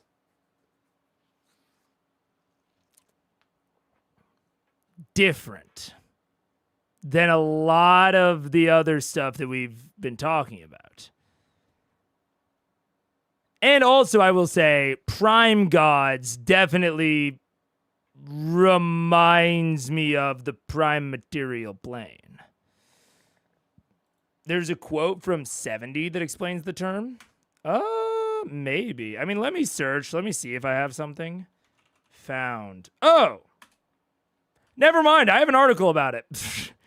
The common name for the first era, when gods and mortals first walked what is now the material plane. The first war marks the end of this era and the start of the second. Okay. Damn. Okay. So I just had that. Never mind. So actually, this is not prehistory. This is the founding. So the founding is pre-First War. Okay. All right. Okay. Well, that's then. So, okay. So that is saying that the betrayer gods. So the founding was the happy time before the apocalypse? I mean, apparently not. Apparently not. Well, also, that was before the planes were separated. So the elemental chaos was still all around. So the prime gods and the betrayer gods divided early in the creation of Exandria. There's been a long-standing battle since the founding. Which seems strange, given that from High Bearer Vord, the dark gods distanced themselves from the rest of the gods. They questioned the purpose of creation and embraced the primordial chaos they once fought against. They taught mortals magic, etc. Then there was a civil war. Dark gods versus cool gods. This is the divergence. The gods and people fought against each other. My takeaway from that is that they were united during the First War. That the betrayer gods, and I mean, we can now call them the prime gods, were together against the primordial chaos of the First War. And then the Second War was all about their conflict between each other. But before the Second War, they would have just been the gods. But that is not at all what this is saying. There's been a long-standing battle since the founding. Which implies to me, I mean, at least throughout the entire Age of Arcanum, at the very least. So, I mean, the long-standing battles between Celestials and Devils, was it? The way that I just heard it described was between the Prime Gods and the Betrayer Gods. steal celestial blood divas, other than the fact that there's been a long-standing battle since the founding, since the prime gods and betrayer gods divided early in the creation of Exandria. And I guess this is just saying that the battles were only between those two, but still, even the division between the prime gods and the betrayer gods. I mean, the betrayal, at least to our understanding right now, my understanding right now at least, I can't speak for y'all. The reason that the betrayer gods are the betrayer gods, the fact that there is two factions of the Pantheon, to my understanding, is the calamity. Or at the very least, the activities during Age of Arcanum that led to calamity. Right? This is saying that they distanced themselves from the rest of the gods. I guess unless this was a bit of a contracted. This is saying they questioned the purpose of creation and embraced the chaos they once fought against. So this is even implying this embracing of the primordial chaos is after they used to fight against it. But they fought against it in the first war, which is after the founding. But this is saying that they divided since the founding, so I guess the first war? I mean, it's possible for these to coexist. It's possible if we assume that the first war, happens, and that is the end of the founding, and then the post the founding starts, and they divide, and they're immediately like, I don't know about that war that we just fought. You know? That seems unlikely. Some of the gods saw the chaos and said, yes, I like this. And the others said, let's clean this up. That's what I'm implying from this.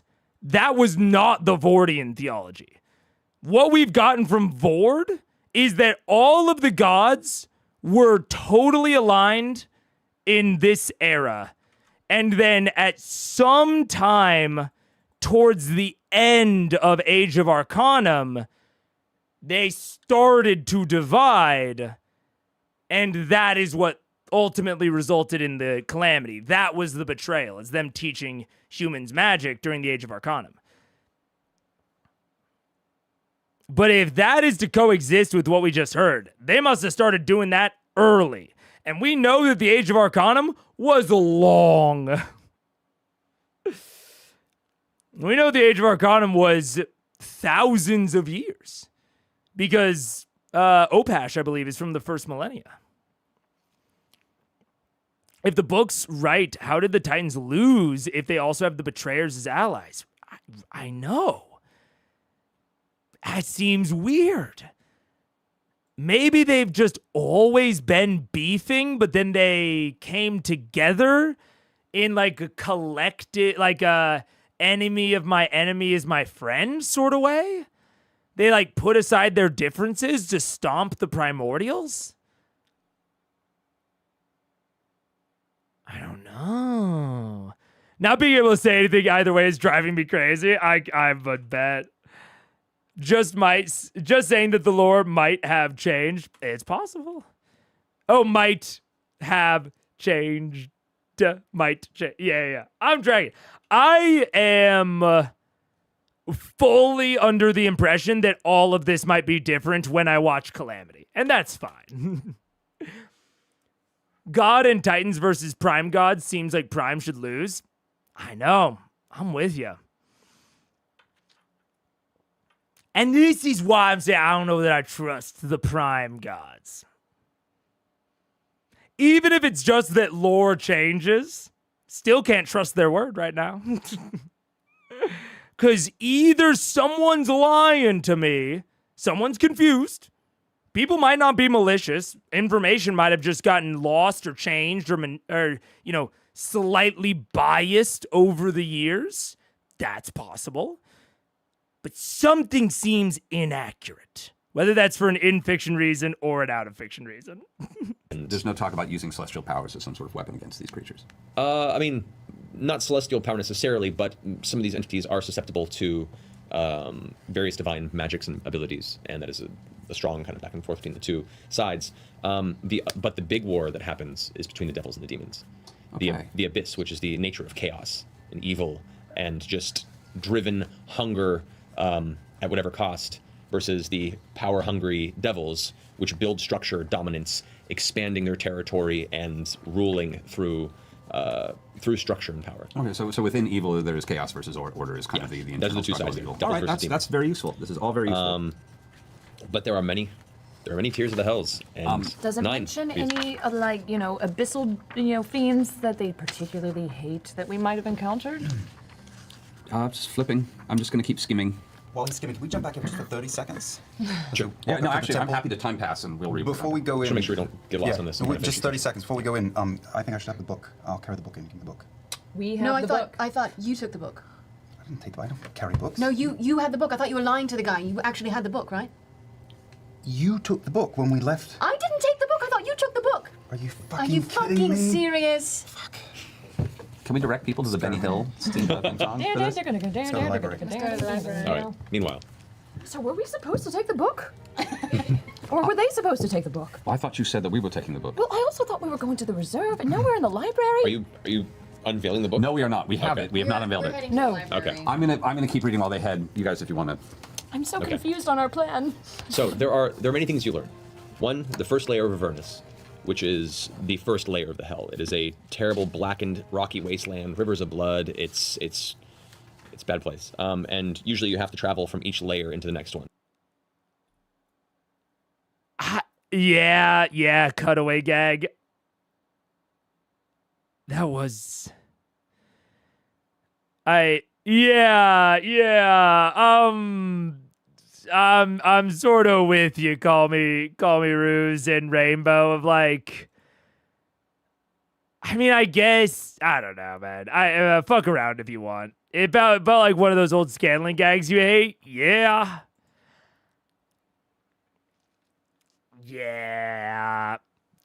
It's similar. That one felt it felt fine in terms of what the characters might say, but it was a strange hit to the pace for seemingly no reason. I mean, actually, not no reason. I mean, it's a weird hit to the pace for just like a random gag. Yeah, Family Guy cutaway. Little bit. Yeah. Weird. Yeah, I don't know. If there are a number of gods and only a quarter are betrayers, then maybe it's just enough the prime gods to overpower the few that turned against them. Remember? I would like the in-lore reason being Vord is just stupid and makes stuff up stuff to cover the fact that he doesn't know jack about what he's talking about. I mean, I don't even think it needs to be. I mean, it could be that, but it can be. We have tons of different views of history, especially religious history. I mean, even events that happened 800 years ago. We have conflicting reports. We have, we try to piece together as best we can, but especially when it comes to religious histories and organizations that want to report on the same historical events, a la different depictions of Jesus between the Bible and the Quran. These are... I mean, the same thing can be reported very, very differently. I mean, not to even put too fine a point on it, but the four Gospels theoretically reporting on the exact same events and have some distinctions between them. So it can be done through the most pure of intentions and still come to totally different conclusions, especially when it comes to have the tensions between these factions of gods always been there? Or did they start during the calamity? Right? If the betrayer gods were just gods in the traditional sense, that means that gods can change their mind. Oh, that's a little... Oh. Does that mean... I mean, if all the gods are one pantheon, and then a couple of them say, we've changed our minds, what's to say that Bahamut couldn't change his mind? Raven Queen? Pelor? Could they all change their minds?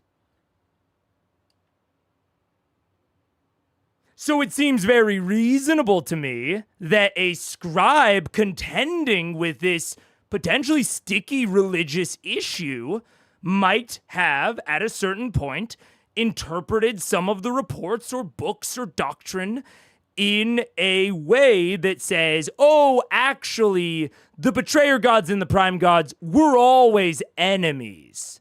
They just worked together during the First War, but they always had differences of opinion that finally came to a head in the Second War. That is a really easy theological leap when dealing with this aspect of divine change, which is a sticky issue if you're dealing with, maybe heretic apologists or occultists of some manner. It'd be very, very sticky. And so you might come up with this alternative history to answer that. And you might totally believe it. Also, you can really trust religious history from a holy figure in Vasselheim. Feels a little biased. That's what I've thought from the beginning. That's why I always called it Vordian theology. It's because it's like, okay, we've got it from this guy, but we need to give that with an asterisk. We need to give a little grain of salt to that. Yeah. Perspectives and interpretations have led to innumerable amounts of denominations of Christianity. Exactly. And you can have debates about the starts of those denominations and the belief therein, but I guarantee that there are believers in every single denomination that are not, stupid or malicious in any way. They believe it. Eyewitness testimony is known for its unreliability. Absolutely. And Vasselheim has a way different view on divinity rather than the seemingly impartial Cobalt Reserve likely.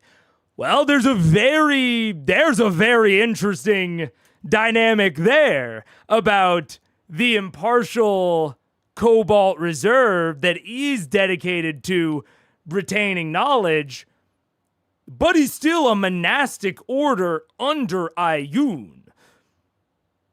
Within our cosmology, one of the prime gods. So despite a appearance or veneer, they certainly don't have the outward appearance of bias compared to Vord. We can even just think about translational errors. Like, say this text on the Hells was translated from Infernal to Common. Infernal to Common likely don't share some words. There's certainly some words in Infernal that just don't exist in Common. And so even tiny scribal decisions, not even errors, not even mistranslations, but just a decision on the part of an Ionian scribe, a Cobalt scribe, could fundamentally change the meaning of the text compared to a different translational choice. I mean, not to show all my religious history interest right now, but the translations from Hebrew to Greek lost a lot of words because Hebrew has a very different structure to it compared to Greek. And so they had to make a lot of decisions when translating that. And especially, I mean, these were ancient Greek scholars in antiquity. They weren't exactly working with the most prime of materials and restoration technologies. So even the idea of the impartial Cobalt Reserve still leaves itself open for interpretive misalignments, we might say. I mean, even nowadays, having all the different versions of the Bible, not even just, which books are included, but how do you translate those books, can give you different meanings of the core text. I love it. Obviously, this sort of thing gets me very excited. I love, I don't know, something about this, about the study of human belief.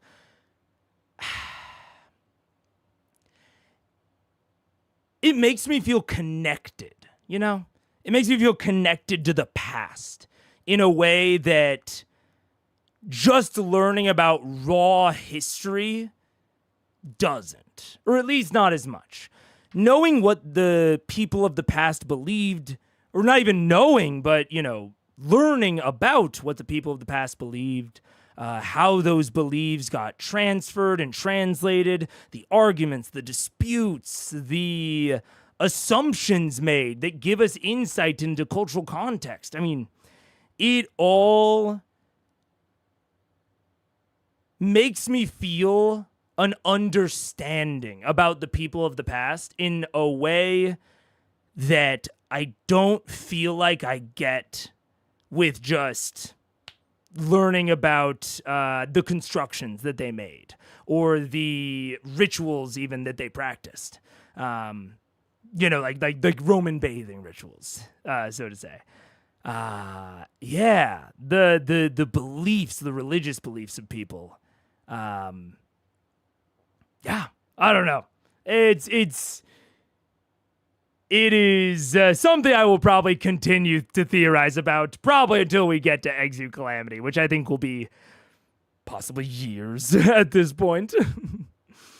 It's funnier if he thinks Vox is too stupid to understand anything but the dumbed down version. That is possible.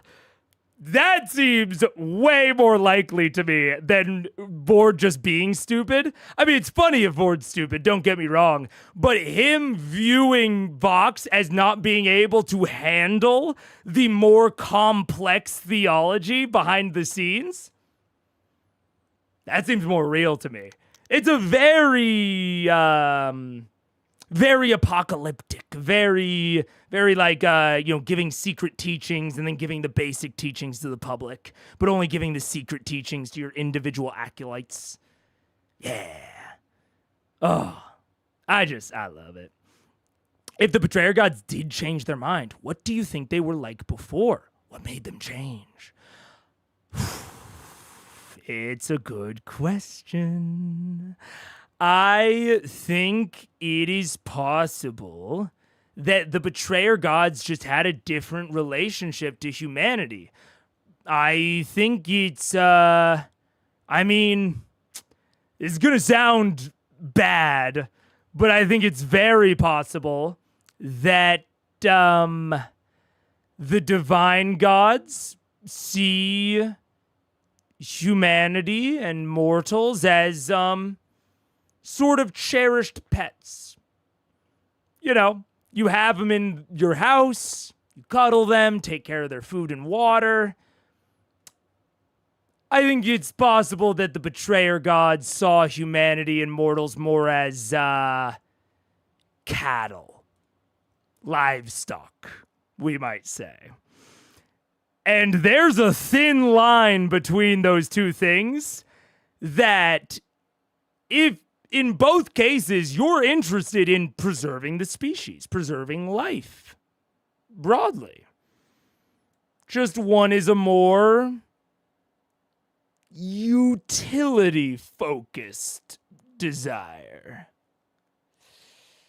And so I think it's possible that after the First War, the Betrayer Gods were like, yo, you guys are treating humanity way too nice. All right, we gotta stop giving them their own houses. We gotta stop like giving them this divine protection from the wilderness. Like, maybe build a wall for them. But if a wolf gets in the sheep pen, you salvage what you can. You don't shed a tear over it. I could see that being the sort of thing that eventually comes to a head with the Prime Gods.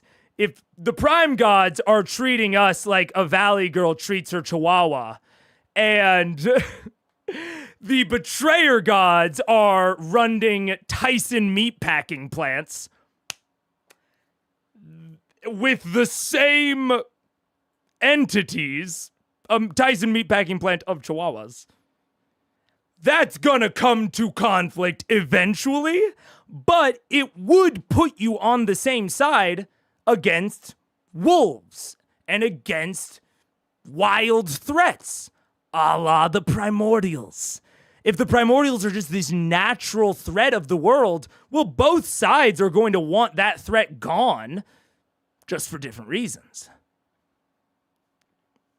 And especially with this hierarchy of the hells that we get talking about the lemures, I think that seems to track for me.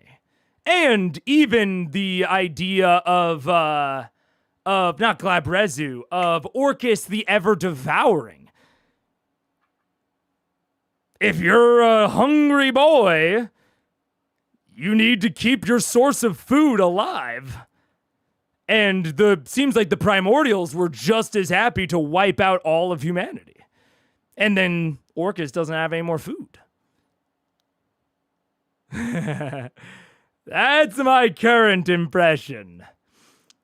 Kind of like a faction of people in the Vatican being like, Satan's had some good ideas. The levels of propaganda are immense. That's what I'm saying, man. Makes me think of changes in the Bible when being translated language to language, eventually into modern English. Absolutely. Why livestock and not pets like dogs? Well, I'm saying I think the Prime Gods considered us, humanity, pets like dogs.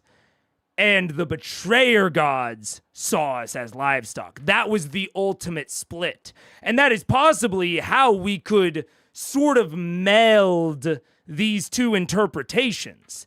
If there's a long-standing battle since the founding, that would make sense under this interpretation. They've always disagreed about how to treat humanity, but both of them agreed you shouldn't treat humanity like the primordials were going to treat us, which is for us to not be around anymore. That's at least my current interpretation. So the primordials see them as pests and vermin. My current interpretation, I don't even know if the primordials are like that sapient. I think the primordials might be sentient, but I think they might be more akin to wolves or gorillas or elephants or, leopards, predators, wildlife that would hunt us just as easily as they would hunt anything else. Both the Betrayer Gods and the Prime Gods want to see us taken care of, just to different extents and for different purposes. The Prime Gods want our love. They want our worship. They want our belief in them. And that's not too different from how we treat our pets. I can tell you, I love it when I come home and the dogs are so excited to see me. Like I was gone for 1,000,000 years. It's sometimes annoying. But I love how the dogs treat me. I love being loved by them. It seems not too unlikely that the Prime Gods could see us in a similar way. Sort of like Nolan talks about in Invincible. If you're in the season 1, that line is fucking tough. but I think that's how the prime gods possibly see humanity, is like a Viltrumite sees a human.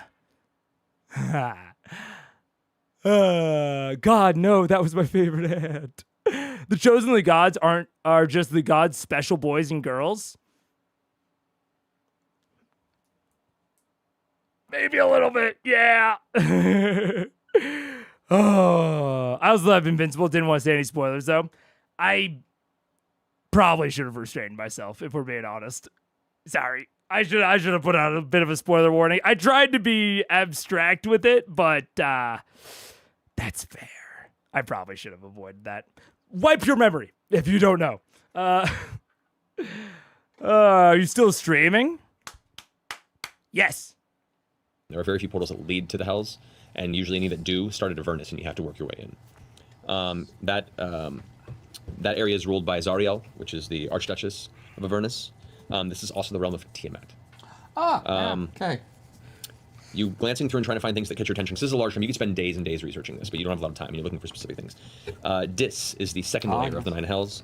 It is a labyrinth of canyons wedged between sheer mountains filled with iron ore. There are iron roads. It's true. We are on season 3 at this point. I probably should have still given a warning, but it's been a little bit. That span through the canyons. No with a ad series break. of bridges that lead over these giant Fuck you, crevasses in ads. this dark landscape. The ruler of the second layer, and the lord currently, is Dispater. Dispater? Yes, Dispater, which is Similar to James Spader. kind of, yeah. That's Spader, Half this cousin. Spader. Yeah. Talks kind of like him too. It's really creepy. So wait, it's the realm of Dis, and the leader is Dispater. Yeah, They're not that clever. it speaks. And the first layer of hell is also referred Disfather, yeah. to as the layer of in Dispotter. what? Avernus. Avernus. However, what does catch your attention immediately is on Dis. There is a city called the Iron City of Dis that is a massive metropolis that is primarily where most extraplanar entities travel to do business. It is in many cases an open market. So it's probably safer. It's one of the safer areas for a mortal to walk through. Comparatively, it's still in one of the hells. But because it is such a center for business, it's a popular location for extraplanar travelers. It's a popular place for succubi, incubi to travel. It's a popular place for rakshasas. It specifically brings up hags, creatures that deal in business, that deal in exchanges, that deal in contracts beyond the usual devil ones. A lot of them tend to go to the Iron City of Dis. So that's okay. I'm marking that. I'm putting a pin on my Pinterest board. Atlas Obscura, that shit. Atlas Obscura the hell out of that. The City of Dis. City of Dis. Oh, Dis. I can give you the rest of this to read on the break if you'd like to. Yeah, give it to me. Because it's a lot of information. No, like let's not. But that's the one that sticks out to you. I don't want to kill Travis. No, as far in looking specifically for the mention of Travis died Rakshasas. a long time ago. Yeah. And looking specifically for the mention of Rakshasas, there are sections about the creatures and talking about their history Sure. and how they they originally stemmed from the hells and burst out of the prime plane. It goes into that kind of their history there. The rest of it doesn't have as much of a correlation to where you would look for such a creature. They do exist on multiple layers of the hells, but City of Dis seems to be the winner. at the very least, a place where you can get information that can lead you. I'm very excited. Any information on how to get there? Oh, it won't be a problem. The interplanar travel, too. Interplanar travel. Oh yeah, I guess I can plane shift there. Yeah, we got it. I do a very detailed look at what the Iron City of Dis seems like. I'll so sketch I a little can bit of maybe it try out of the and book get as well. there. Okay, cool. Yeah. And there are some descriptors in there, some mild sketches of. One thing it does speak of is the tower, the iron tower of Dispater, which is essentially this massive central structure to the city, where the actual archdevil himself looks down upon the city and keeps watch over most business that he can. Great stuff, roll Dan Car. Yeah. Good job, thank you, Dan. Dagger. Thank you. Yeah, that is. All Thank right. you. Well, you guys completing your research. Taryn and Grog.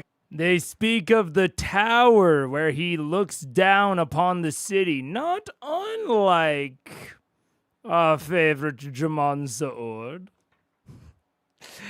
I don't think there's any connection, but maybe. Jamon Saord is Dispater. That would come out of nowhere for me, personally. Let's see. Okay. That's the stopping point. And it's good that that's the stopping point. I'm tired. And my voice is going, and I gotta get some food. But it was lovely chatting with all of you, talking about the cosmology of Exandria. I'm excited. And, like, good episode, or good half, I should say, on Matt's part, on the player's part. I want them to get going on a quest, but they are kind of going in a few different directions. And I think that Matt is doing a really good job at trying to bend the river towards the more interesting stuff that he has prepared. I think he's doing a good job. Maybe not perfect. We'll have to see how it goes, but I think he's doing solid. And I am excited, even if, the hells seem like kind of a random side quest. I'm at least excited for them to go somewhere and do something. So, that's all. I'm going to go now. See you later. We'll watch the second half on Monday. And that's it. Goodbye.